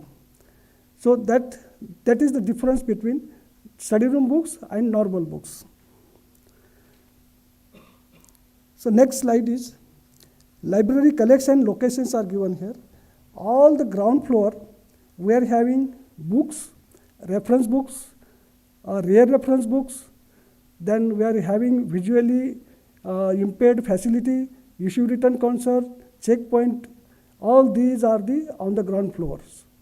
And for the basement, I told earlier, whatever less used the books are available in library, that we are weeded out and kept in the compactor. It is in the basement. Suppose any students, while searching on the OPAC, suppose anybody wanted to take that compactor, it's located over there, this books in compact. So you can tell that our person, this book is required for us, yeah, me. So our person will go there, they will personally bring the book for you, and the book will be issued on, our person will issue the books. So book bank, books are available in the second floor near the periodical hall. Then at the periodical hall, their current periodical also are available. Some print periodical are available, that also. Newspapers are available over there. In the mezzanine floor, librarian's office available there. Then fine collection counter also are there. That is also available. And at the top floor, theses and dissertations are kept. Print version we kept over there. And from 2019 onwards, we are having online version of that. So suppose if you wanted to refer the thesis or dissertation, you can write a mail or you consult me, Dr. Das. So he will provide that a copy of that thesis or that dissertation. The borrowing limit of the membership for the research scholar, faculty and equivalent staff can take 30 books for a semester. And research scholars, PhD or PDF fellow, they can take 20 books at a time for 30 days. And suppose they wanted to renew that book, so 4 times they can renew the book without coming to library, online they can renew. So next slide, please. This is our website. Suppose if you are logging there, www.library.iitb.ac.in, this is the URL address. You just log in it. After that, you search, everything is given on that. So what is given in that library homepage, you can find here. So now what you can find there, search, browse material available in the library. Whatever material is available over there, that you can search on this site. Search, browse all the library resources through discovery tools. Discovery tools are also given there, that also you can search. Library OPAC. OPAC means that online catalog you can search over there. So whatever books and authors, if you are putting author title over there, and clicking on that button that you can get the details. While searching that one, you have to note down the accession number and call number of that. So all the books are arranged according to UDC classification system. Electronic thesis and dissertation also available. For that also there is a separate URL address if you wanted to go to that site. Archive of the publication brought out by the institute. Archive also are available over there through the help of PRO. So we have given the link of that archive also. You can have a look of that. So download the book suggestion form. Suppose all are the research scholars. Suppose if you want to recommend any book, so you have to go to the library website. You click on that site or go on there. You can download the form, fill it and send to the librarian. So we can purchase book within 8 days or 10 days maximum. Physical location and the reading material collection of organization is also out there. Then what news in the left corner and news on the right corner, website given over there. Access to e-books through the e-resources page, that is also available over there. You can search that one also. And suppose any FAQ or any query regarding this, so you can go through the library, that FAQ site also are there. And this is the site. So next site, just go to the library homepage. This one. So here you can say the search book, new OPAC now. You just clicking on that, that option will come. So you can write whatever author title do you know, whatever you know. After that, clicking on that one, so you can get the details. So bibliographic databases to the access online. This is important for research scholars. So CRISIL database is there. Bloomberg also are available. CMI database is available. Capitaline is also available. All these are the databases are available there. For more details, you can visit library. So it is very difficult to explain within 5 to 10 minutes library. So for that, you have to spend more time in the library. ProQuest also, Web of Science also are there. Science Finder is also Scopus. Important is Scopus. You can find the articles on Scopus. So what type of services we are providing, that is given over here. That the circulation facility on the ground floor, we are having self auto check. You can issue from yourself. Then Dropbox facilities also are there. Library timings, I mentioned that from 9 to 11 library is open, but the contact timing is 9 to 8 only. So suppose after 8 you wanted to return, so no personnel is available on the counter for return. So you have to drop the books in the Dropbox. Next day morning we will return that book. Definitely we are not escaping all these things. So resource sharing also are available. Suppose some materials is not available in our library and some other libraries having that material. So what we will doing, we are requesting to the other libraries. We are having some mutual understanding, all the IITs, BRC, TIFR. So once we send the request to the BRC or TIFR, whatever books available there, they are sending to us. We are also giving cooperation to them. So book bank, I already told, book bank is facility for undergraduates only. A reference service, in the reference we can have the thesis and dissertation, multimedia, CDs, DVDs, cassettes are available over there. User awareness, we are conducting orientation program for library. This is the institute orientation program, but library itself is, we are having one this orientation program for individual and groups. So we will make a circular, and after that you can come and you can have the orientation also. Then study room books, I told you study room books you can issue at 10:30 to 11 o'clock, and that next day you have to return that book. If it is not returned, there are very huge fine on that 25 rupees per day we charging fine, and during the exam period we charging 50 rupees per day fine. Then plagiarism also are there. Study rooms, books also are there available there. So this is the auto issue system. The person who is seated, next slide please. Person who is looking now. So this one is the PC kept over there. So students can sit and they can issue books themselves. And next slide. Here one girl, she is issuing books while standing. So suppose anybody don't want to sit, standing also they can or she can issue the books. This one is the draw box. Next slide, draw box. So whatever late beyond counter timing you are coming, so then nobody is available there, we cannot return your books. So you just drop that books in that drop box. So next day morning we will return that one. This one, facility for visually impaired students. Next slide, this one. So early days we are having 3-4 students, but now nobody is there. I don't know. They never contacted me also, but for them also we are having facility. This is the baggage counter. So our rule is that big size bag we are not allowing within the library. So that bag you have to put it on the baggage counter. So CCTV are taking care. CCTV are available over there. Some cases, theft cases that happened in future, in past. So you have to, your belongings, that money and whatever valuables, you don't put in that bag. Whatever your small purse you are having, you can use that purse for that purpose.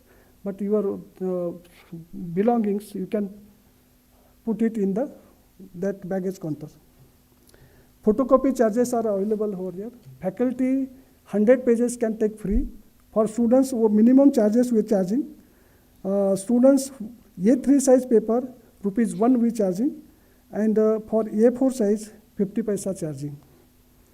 For chemical abstract, only corporate members, they are having this chemical abstract printout, photocopies. For that, we charging A3 ₹20 and A4 size charging ₹10. Others means other categories, that alumni, retired professors, they can also want to take the photocopy. So we are charging ₹2 and ₹1. And corporate member we charging ₹4 per page and ₹2 for A4 size. Next slide, please. Fine structure. Research scholars can issue at a time 20 books for 30 days. Suppose beyond that, if they keep the book without returning to library, without informing to the library and your library staff, so we are charging fine for them. So first 50 days we charging ₹5 per day per book. Suppose any student has taken 5 books, not returned within after 30 days, so fine start from 31 days to next 30 days, ₹5 per day per book. And after above 30 days, we charging, library system is charging ₹10 per day per book. For study room books, we charging ₹25 per day. During the exam period, we charging ₹50 per day. Book issue facility shall be withheld. Suppose student is having fine ₹200. So unless he has to clear that fine, he cannot issue library materials. So some library rules we are having. So entry to the library, valid ID card, only students and faculty can visit. Then keep your belongings on the property counter. Please keep the library clean. So eatables are not allowed in the library. Use of library material, computers, keyboards, and other peripherals with utmost care. The reader should check the book thoroughly for missing pages, chapters while borrowing it. No book in damaged condition will be accepted by the reader. Do not install any software without prior permission of the library system. Do not remove LAN cable, keyboard, mouse from the computer. Turn mobile phone silent, but it can be used in the library courtyard, a phone-friendly zone. So this type of information we are given here. The next slide is children's section. It's a very good ambience for the children's section. Children are playing, children are reading, taking maximum use. This one is the children's section. After that, reference collection also are there. Some snaps are there that you just go through it. This is the reference reference room, reading room. So very good ambience we have now. Students, once they came, they do not want to go to out. Reading spaces also are there. We are having 24/7 reading library. So nearly at a time 300 students can sit in that area. With very good Wi-Fi connection are there. They can use 24/7 reading library also. This one is the current periodical section. So this is next slide, this one. This is very good ambience. You can use that one also for while reading. 24/7 reading hall is also available there, 300 capacity. Here, check the some ambience are given, tables and chairs, you just check the combination. Blue types of chairs and then tables we design like that. Students should sit over there for a longer time. Other side is there, electronic and dissertation side is there. Electronic thesis or dissertation side for that. Suppose if you want to go to and search the abstract and some thesis, for that you just log in etd@iitb.ac.in. This is the URL address. That also you can use. We are having some social, some site also, that Facebook, after clicking on that barcode, so you can go to the Facebook also, library Facebook is available, Twitter is available there. And after that, Google review page is there. This is my slide. On behalf of my HOD, Dr. Manju Naika, I presented whatever the, we are having ambience and we are having some resources and this thing. So I think everybody will visit library. I am available on the ground floor only. So you can come, always we welcome a new entrants. And whatever your queries and this thing, right now also you can ask, and within library also you can come and you can contact very freely. I am available over there. Thank you very much. Thank you, Dr. Das.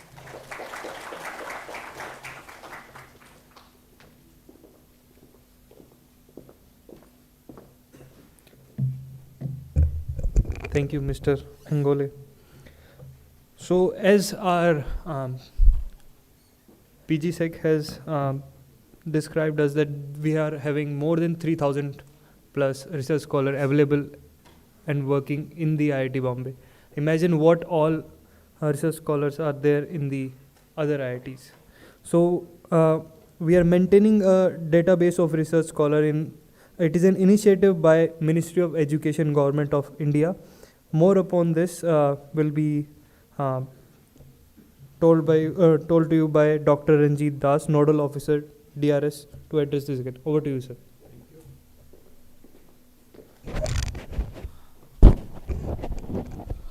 Wishing you all a happy and prosperous new year in terms of your academic career. And you have been selected at IIT Bombay because of your credentials and the potential that you have. To get an admission in IIT Bombay is next to impossible. And nowadays, as you know, IIT Bombay stands in 149th rank of QS ranking, right?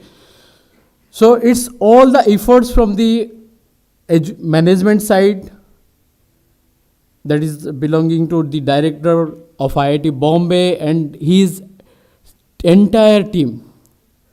So definitely, I think you had worked a lot to get an admission in the institute like IIT Bombay. So I really welcome you from the core of my heart, and you are being a part of our IIT Bombay family. So at these incidents, because it's a gateway to the knowledge seekers, or you can say you are a part of the academic community. Nowadays, it's a really challenging on the part of the academic researchers. Because if you are writing something wrong, then you will be put behind the bar also. Because one of the vice chancellor has been put into the bar because of the plagiarism issue.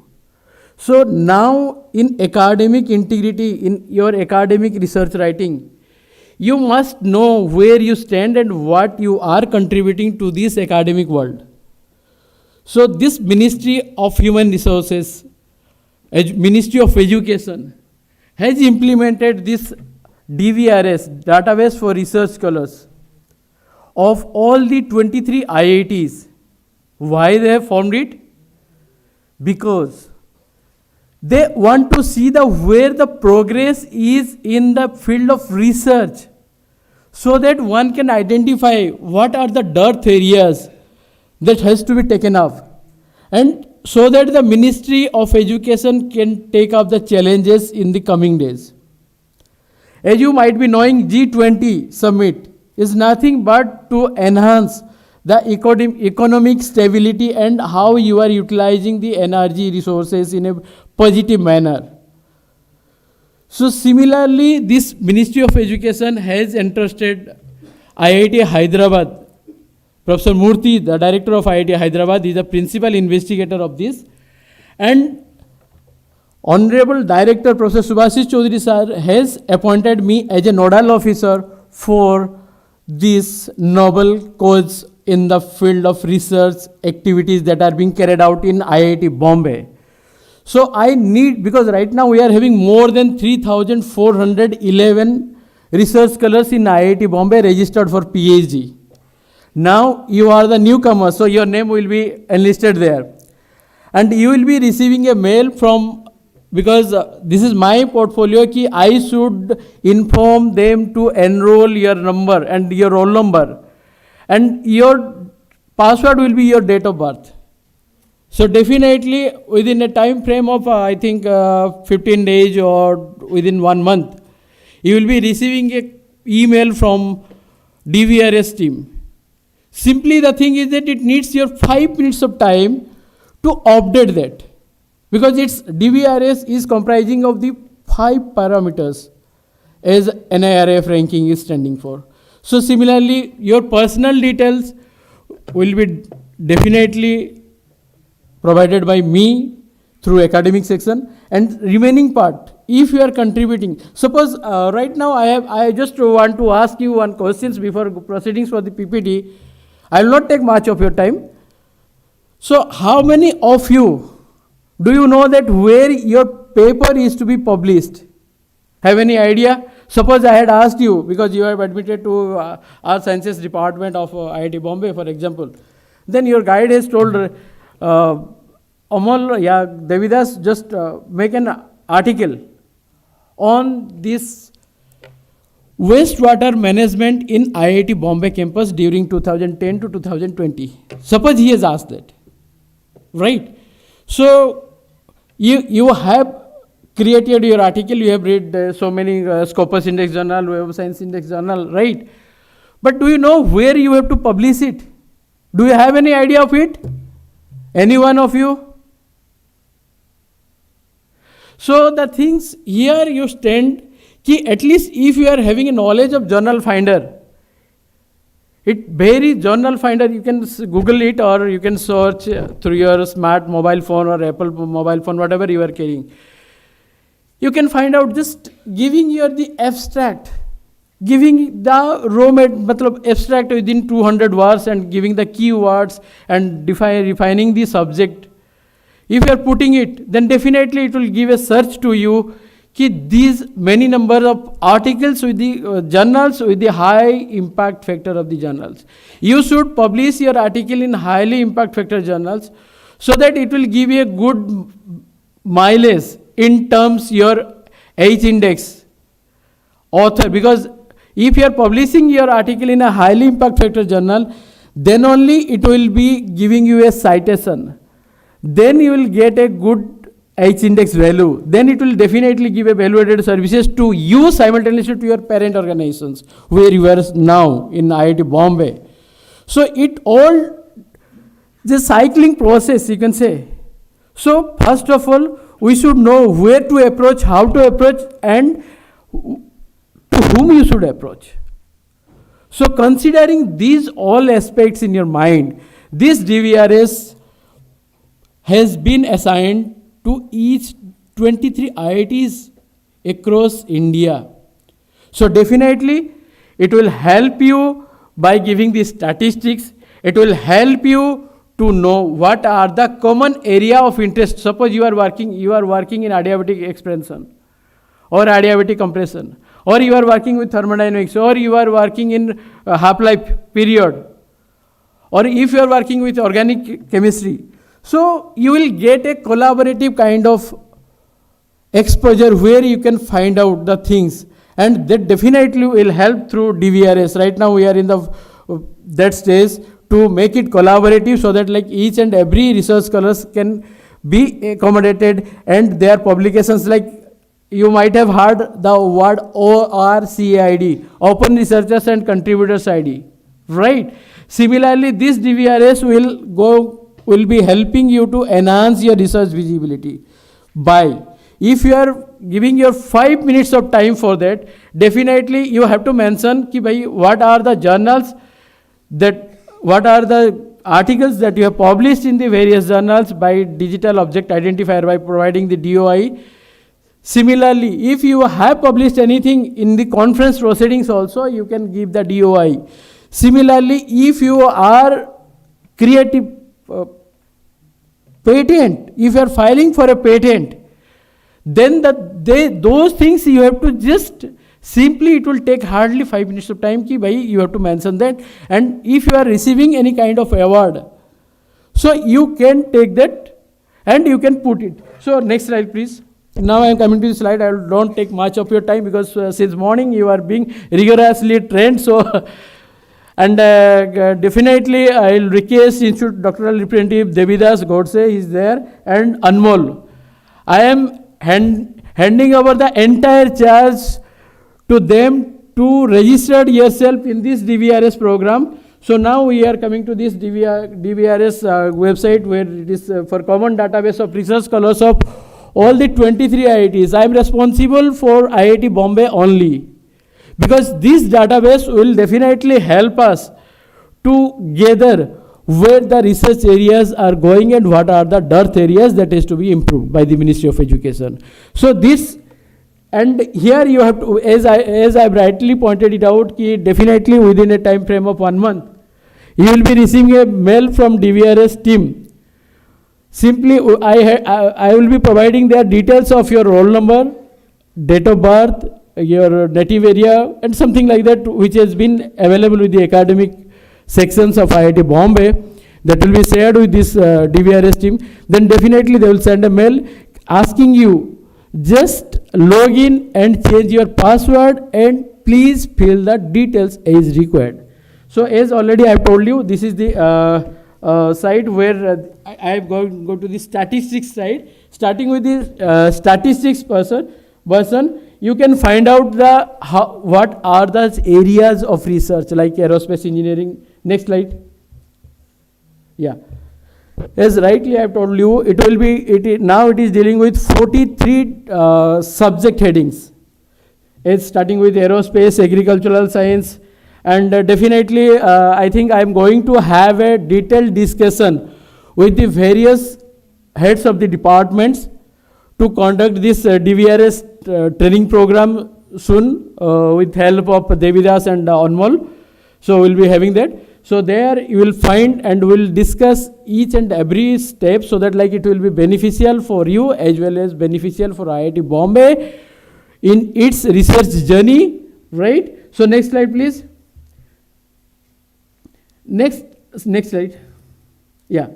As I have rightly told you, it deals with the publications kind of thing, because nowadays if you are going to a market, you had gone to RCT mall or something like that, that time you were asking, I want this Peter England, I want this Nike, I want this. Okay, why you are going for a brand? Because it makes you visible ki bhai whatever the brand. So brand name hum log earlier days, do you know that there was no ranking framework kind of thing, and it's come because of this, because IIT Bombay is an institute of national importance, right? And it doesn't need for any kind of accreditation. Earlier days it was thinking in that way, but to give a brand, to give a social stratification, it needs. So accordingly, what are the publications that you are dealing with? It may be a journal publication, article publication, or it may be an article in conference proceedings, right? Or it may be a patent filing, or it may be a awards kind of thing. So these are the academic parameters by which, as rightly pointed it out, ki library is a mirror image of any academic institutions. As you know, ki like whenever you are entering in a village, the pond before the entrance of the village, it shows how civilized they are.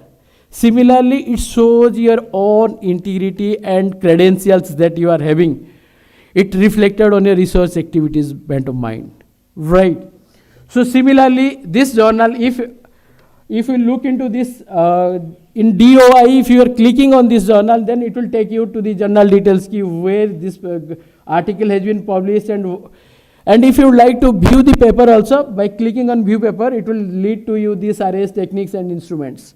So if you would like to read the entire document by a single click, then you have to click on the PDF file. Then it's the entire article comes to your screen, right? So it will definitely help in your collaborative kind of research. Then if you are going for the conferences kind of thing, then you have to click here at DOI link, then it will this will be like this, right? This roll number and this thing. And if you are filing for the patent kind of thing, this will come. These are the students who have filed for the patent kind of thing. And yeah, this is the patent information. So as you know, for patent, I will say you one thing, turmeric. India is having the honor of turmeric. Earlier it was with USM, but now it has been taken care by India only. So these things, if your innovation during the time of research, you should go for filing the patent. And you should be very particular while patent filing. You should have your application number, and this application number will show you the entire story up till the patent granted to you. After this patent is granted to you, don't get confused with the publication number with the grant dates, because publication, it may be for India, it should be IN, for world it should be W, but it doesn't mean, because after patent filing, if it is granted to you, then definitely after that you have to ask for the various countries for patent filing, then only you will get the benefit out of it, and you have to do it within 31 months from the award of the grant. So you should know all these things. I should not go into the details of that. So as rightly I have told you, so what are the awards? Suppose you get the best paper award or UGC JRF award. So these things you can very well mark, and simultaneously if you like to go for the scholars kind of thing, you can get the details of these scholars. And it's my honest request to you, please help me by joining in DVRS team, so that it will give you the bellwether service which will be realized by you during the time of your getting a job or applying for a job. Definitely you will be rewarded for that. And with this, I don't want to take much of your time, because I am going to meet you again, time and again, with Amol and Anmol and Devidas, with the various departments. I will be conducting these sessions in future. So with this, I wish you all the best for your future endeavor, and simultaneously I would like to request you, please use the IITB resources up to a great extent to make yourself the leader for tomorrow. Thank you.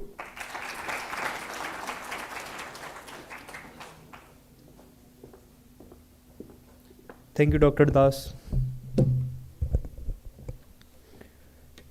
Building various technical, organizational, and social activities apart from academics, it's an important for the overall development of a student.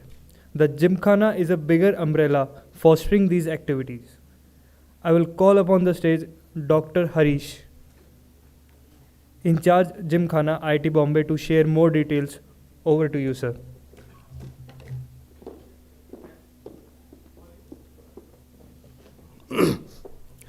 Very good afternoon to all.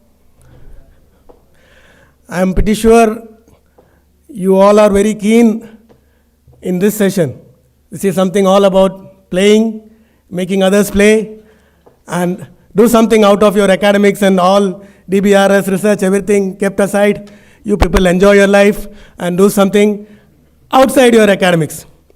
So before getting into the actual overview, I would like to highlight a few things. Like, we have around 14 different sports activities in IIT Bombay. And out of this, we have won many prizes in the recently concluded Inter-IIT Sports Meet.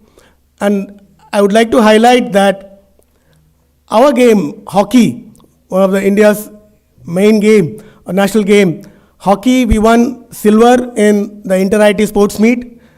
And I have 5 PhD students out of the 16 members.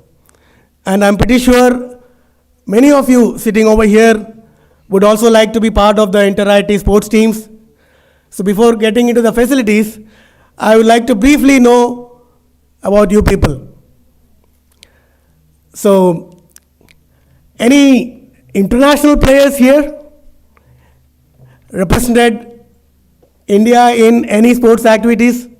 Anybody? Let's go from topmost. See, we are in IIT Bombay. Obviously, we have to think Olympics, world level, and then slowly come down. Right? Yes? Okay, so any national level players in any sport? Very good. Which game? Basketball, excellent. Basketball, we have very good competition. Last year also we won gold. Before that also gold. So I'm happy that we have one more into it. Any other national level players? On to my left. State level. Yes, please, ma'am. Kho-Kho, very good. Kho-Kho, we have not in the main Inter-IIT, but we have a different couple of competitions for Kho-Kho and Kabaddi. Any other state levels? Yes? Pardon? Athletics, which event? Which? High jump, very good. We are short of players. Most welcome. Rifle shooting. Okay, we don't have that in Inter-IIT, but we are actually working it out for adding an arena for shooting and archery. So we will work out for that, no problem. We'll work out a place for you to practice. District, university, college? Yes? Cricket, very good. We need players. Yes? Handball, we don't have handball in Inter-IIT, but we can set up. Yes? Any others? Yes? Same. Shot put, yes, we need players. Kabaddi, very good. Kabaddi and Kho-Kho, we have different tournaments every year. Yes? Football, good. Football women's team, we don't have as such, but maybe we can push you into the men's team or a common team like that. Let's see. Yes, please. Table tennis, very good. We have some senior players. I'm sure they are going to pass out soon. We'll have good competition. Very good. Anybody else? Done? Yes. Basketball, good. Basketball women's, we have good team. So good addition. Hand is here or down or up.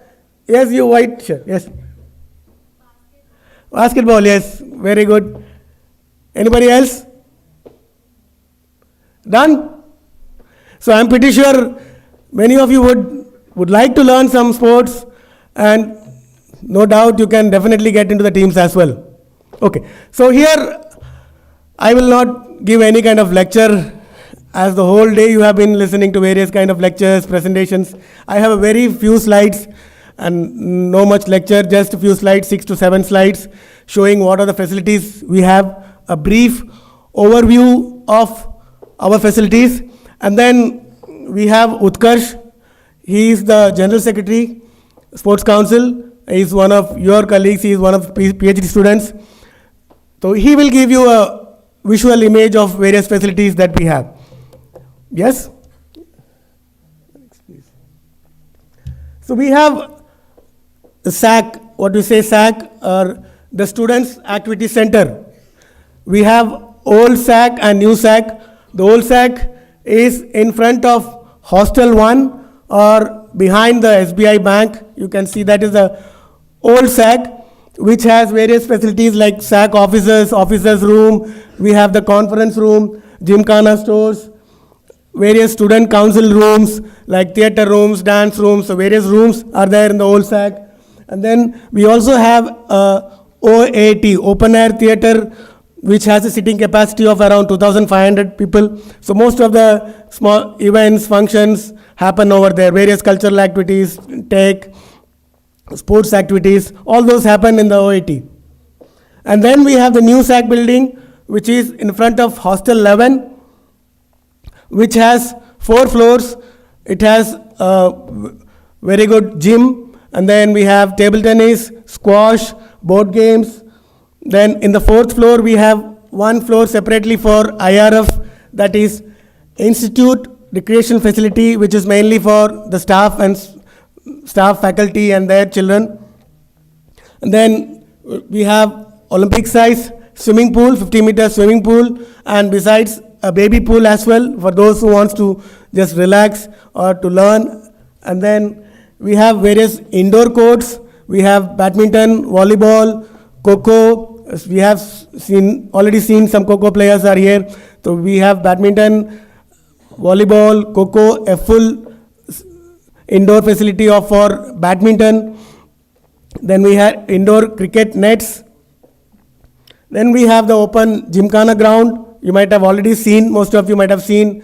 We have the football field. We have a new multi-purpose turf which has come up in the last year. Then we have hockey field, cricket, athletics, both in the middle.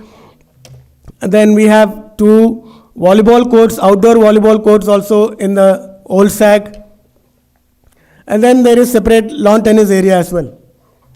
See, these are the various indoor facilities. You can have a brief look. Volleyball courts, basketball, Coco, cricket nets, badminton courts. And we have table tennis, squash, board games. There is separate yoga room, screening room, and the 4th floor IRF. These are the outdoor facilities that I have already mentioned. Only thing is, in the swimming pool, we don't have the diving boards. It's very risky to have the diving boards over here, so we don't have the diving boards in our swimming pool, but we have very good water polo team and very good swimming team. Last year, I mean in 2023, our water polo team came second. We won silver in the inter-IT sports meet, aquatics meet, and then yearly to that, last year 22, our swimming team won silver in the same aquatics meet, inter-IT aquatics meet. So we have very good team, and we are looking forward to some of you at least take up swimming, come for practice regularly, and be part of the inter-IT team as well. So this is the normal timings. We have 2 timings, 6 to 9, and then evening 4 to 10. Office hours and swimming pool timings. These timings are subject to change sometimes when we have any events like Mood Indigo, Tech Fest, or any other special matches or events happening. Then these timings will be rescheduled, and that will be put in notice and informed to all. Various departments also book the grounds for their internal events, and then accordingly it will be informed to each one of you. The same, along with that, we have these additional facilities as well, like OAT, open air theatre, which I had already mentioned. It is in the old SAG.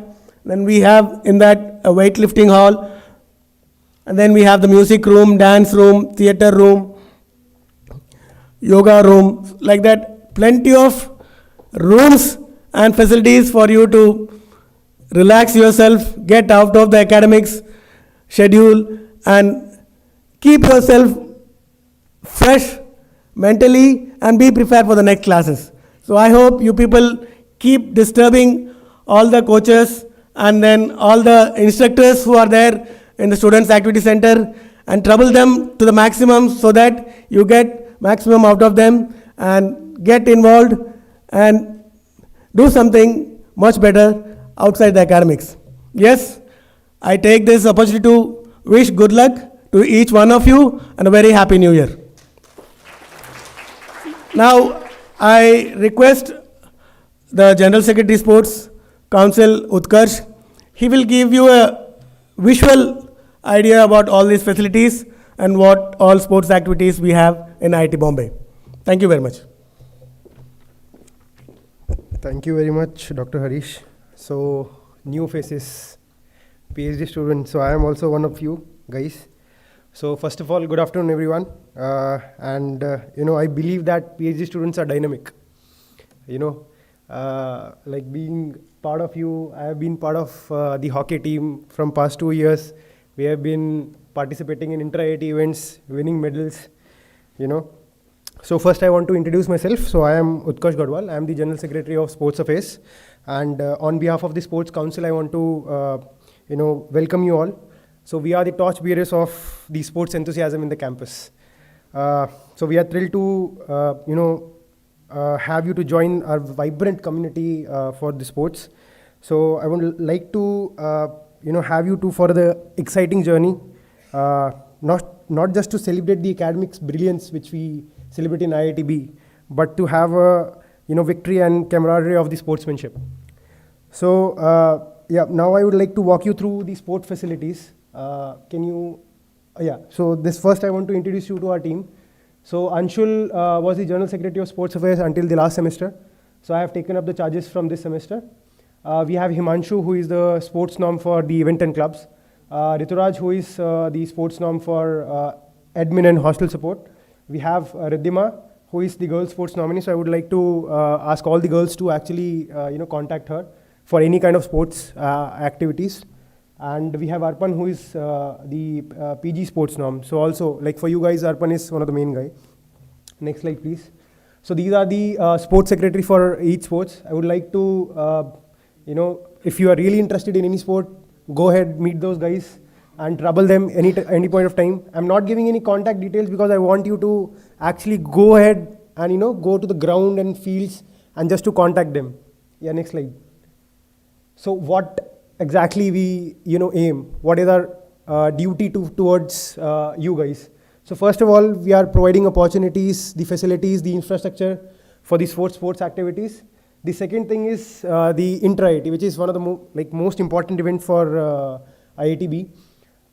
Then we have General Championship. I hope you must have watched Chichore movie, and you must have remembered the General Championship GC, the Hostel 4, Hostel 3, I think, Hostel 3, Hostel 4, some rivalry was there.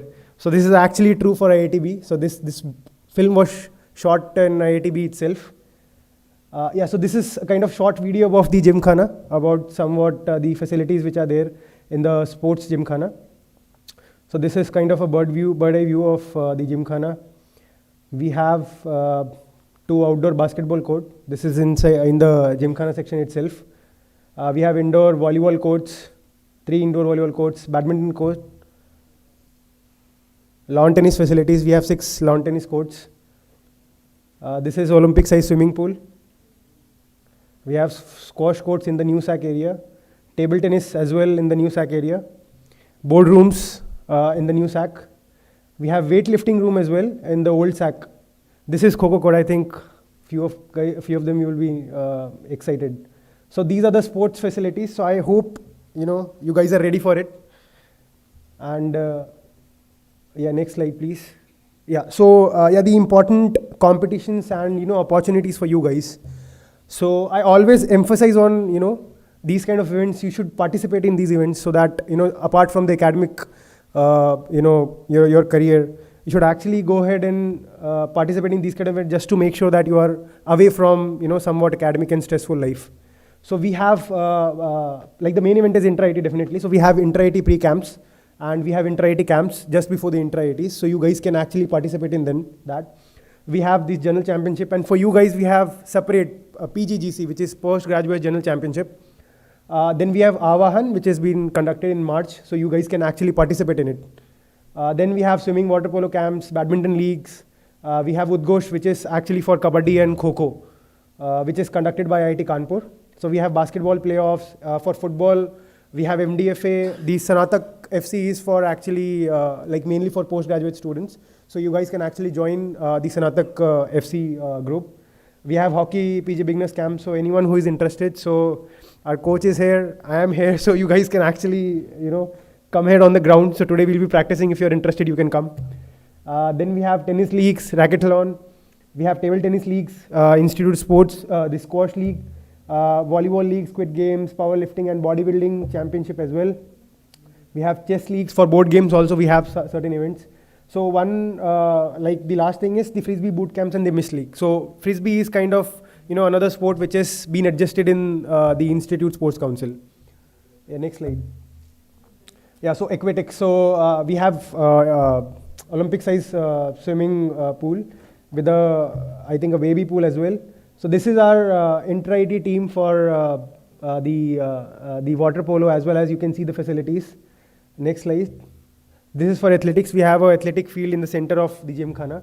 So, you guys can actually participate in any track and field events and the other short put, let's say, or maybe discus throw, javelin throw, which has been part of the intra-IT sports event. Next slide. So this is the indoor badminton facility. This has been recently renovated. So the top and the bottom 1, 2, they are the renovated courts. So we have 7 badminton courts. And this is the old facility, but still we have, very fantastic badminton facility. So I would urge you guys to actually go ahead and, play badminton, start badminton. We have a lot of coaches, students from PG as well, who are actually very much interested in the badminton. Next slide. So this is the basketball indoor courts. We have 2 outdoor basketball courts as well. So as sir mentioned that, like in intra-IT we won, in boys we won gold medal, and for girls we won silver medal. So basketball is kind of, a very famous sports, I would say, like badminton and football in IITB actually. Yeah, next slide. So this is a cricket team, intra-IT cricket team. So we have indoor cricket nets, we have outdoor cricket ground in the center of the athletic field. Next slide. Yeah, football. So football, we have a full football field, and for rainy season, for monsoons, we have an newly built multi-purpose turf. So you guys can actually, make use of that as well. So this is our intra-IT teams, girls participating in the events, and practicing Snatak FC as well, which is mainly for the PG students. Next. Yeah, so you guys can actually spot me and Hari sir in the pics, but yeah, still. So we have a very good culture for hockey. So I would actually, if you guys are not playing any sport, I would definitely, ask you to come to hockey. We'll definitely, cater you everything. We have sticks, we have everything which you need. Come to hockey facility. We'll play. We'll, participate in the intra-IT events. And as of now, we are actually the medal or the podium finishers. So probably you can be part of that as well. So we have a hockey field outside, just besides the NCC, as well as the right-hand side of the main athletic field and the basketball court. So we have Indian games, Kho-Kho as well, Kho-Kho court, indoor court. So you guys can actually go ahead and participate and, practice over there. Next. We have 6 lawn tennis courts. So this is one part of the lawn tennis. The other part is on the left side of the convocation hall. Next slide. We have indoor table tennis facilities. So I know that we have, usually what happens is in the hostels, we have few facilities. So table tennis is one of the facilities which is actually there in the hostels as well. But still we have very good, international level facility, table tennis facility, where we have 6 tables, 2 for practice and 4 for the main events, which also has been renovated recently, just like the badminton court. We have 3 squash courts, indoor squash court in the new SAC area. And recently our girls team won the silver medal in the squash, intra-IT squash tournament. So we have 2 outdoor volleyball courts in the old SAC area, and 3 indoor volleyball courts in the newly built this indoor areas. We have weightlifting rooms as well in the old SAC area. So this is some kind of visual. You can actually see, what kind of facilities we have. Next slide. We have board games rooms in the new SAC area. You guys can actually go. We have carom board, snooker. We have chess table as well. Yeah. So yeah, next slide itself. Yeah. So this is the new part of the IITB sports team, sports council. So that is the Ultimate Frisbee Club. This is a kind of mixed kind of game where girls and boys, kind of jointly play the sport. So it is right now they are participating in multiple events. You guys can actually go ahead and be part of the Ultimate Frisbee. It's a very fantastic game. Next slide. So these are what makes it unique, little bit unique. So it is kind of mixed gender sports, which is very nice. The self-referred. They used to play like 4 or 5 tournaments, and our IITB team is like few teams from the IITs which is actually playing the frisbee thing. So they used to participate in the national levels, and they are actually very good. Next slides. So the other part is the intra-IIT sports meets. So recently we co-hosted the intra-IIT sports event alongside with Gandhinagar. So we have won medals in IIT B as well as IIT Gandhinagar also. So I'll just show you a brief, like what were the teams who won actually the medals in the intra-IIT events. So first of all, just to make sure, like Ayush Jole was the overall coordinator for the intra-IIT, and he had like some managers, sports heads, volunteer and support staff were there. So these are the 6 events which we actually conducted in IIT Bombay. So first one was hockey, then badminton, basketball, table tennis, weightlifting and volleyball. Next slide please. So this is kind of the fever of intra-IIT. So that's why I urge you to come to play sports, to be part of the intra-IIT camps, because you will see a different kind of fever, kind of different environment for the intra-IIT. So this is some kind of visuals from the intra-IIT events at IIT Bombay. You can see the enthusiasm in the players as well as not in the players, the staff as well. So yeah, so next slide. So this was the athletics who had actually won the medals. So we won medals in short put, discus throw, javelin throw and the 1500 meter event. Next slide. So girls team badminton, they won silver medal. So these 3 are the females who actually won the silver medal. Next slide. Basketball, both the girls and the boys team won the medals. Boys team won the gold medal. The girls team won the silver medal. So these are the teams. Football being very popular sport, we won silver medal this time. Last time they won the bronze medal. So this is the football team. Yeah, this is the hockey team. You can spot us actually. So we won silver medal this time and bronze medal last time. So hopefully next time gold medal. So we are going into the somewhat stepwise way. So table tennis, boys won the bronze medal, and yeah, girls team were unable to get any position, but still they played very well. Next slide. Volleyball, girls team won the silver medal. Boys team were unable to qualify for the semi-finals and the quarter-finals. So you can see the visuals of the celebration time of after winning the medals and all. It's kind of very enthusiastic when you are actually on the field. Next slide. Aquatics, yeah, we won 2 medals in the breaststroke as well as the freestyle, and our water polo team won the silver medal. Yeah, next slide. Yeah, so the thing is, like being a PhD student, I would actually like to tell you that success in the sports is kind of mirror for the life, and dedication, perseverance and the ability to bounce back. These kind of things which sports teaches you. So it's very important for you as a PhD student, and you are embarked for the academic excellence journey, but still I want you to complement the intellectual pursuits and have an active and healthy lifestyle. So I wish you all for a very memorable and enriching experience at IIT Bombay. May your time here will be filled with all the, not just the academic excellence which you will be having in, during your PhD, maybe publishing the papers, getting the best presentation awards during any conferences and all. But you also have some moments for joy and triumphs inside the sports field as well. So embrace the spirit of sportsmanship and let's, begin your journey. So thank you very much for giving time, and I know it must be very boring for you. So I remember my days when I was sitting on the next side and just hoping this event should finish as early as possible. But I think the sports things were a little bit interesting for you guys. So I would urge you to actually go ahead and come to the sports fields any point of time. Come to us, contact us at any point of time. We are here to help you guys. So thank you very much, and have a fantastic journey ahead. Thank you very much.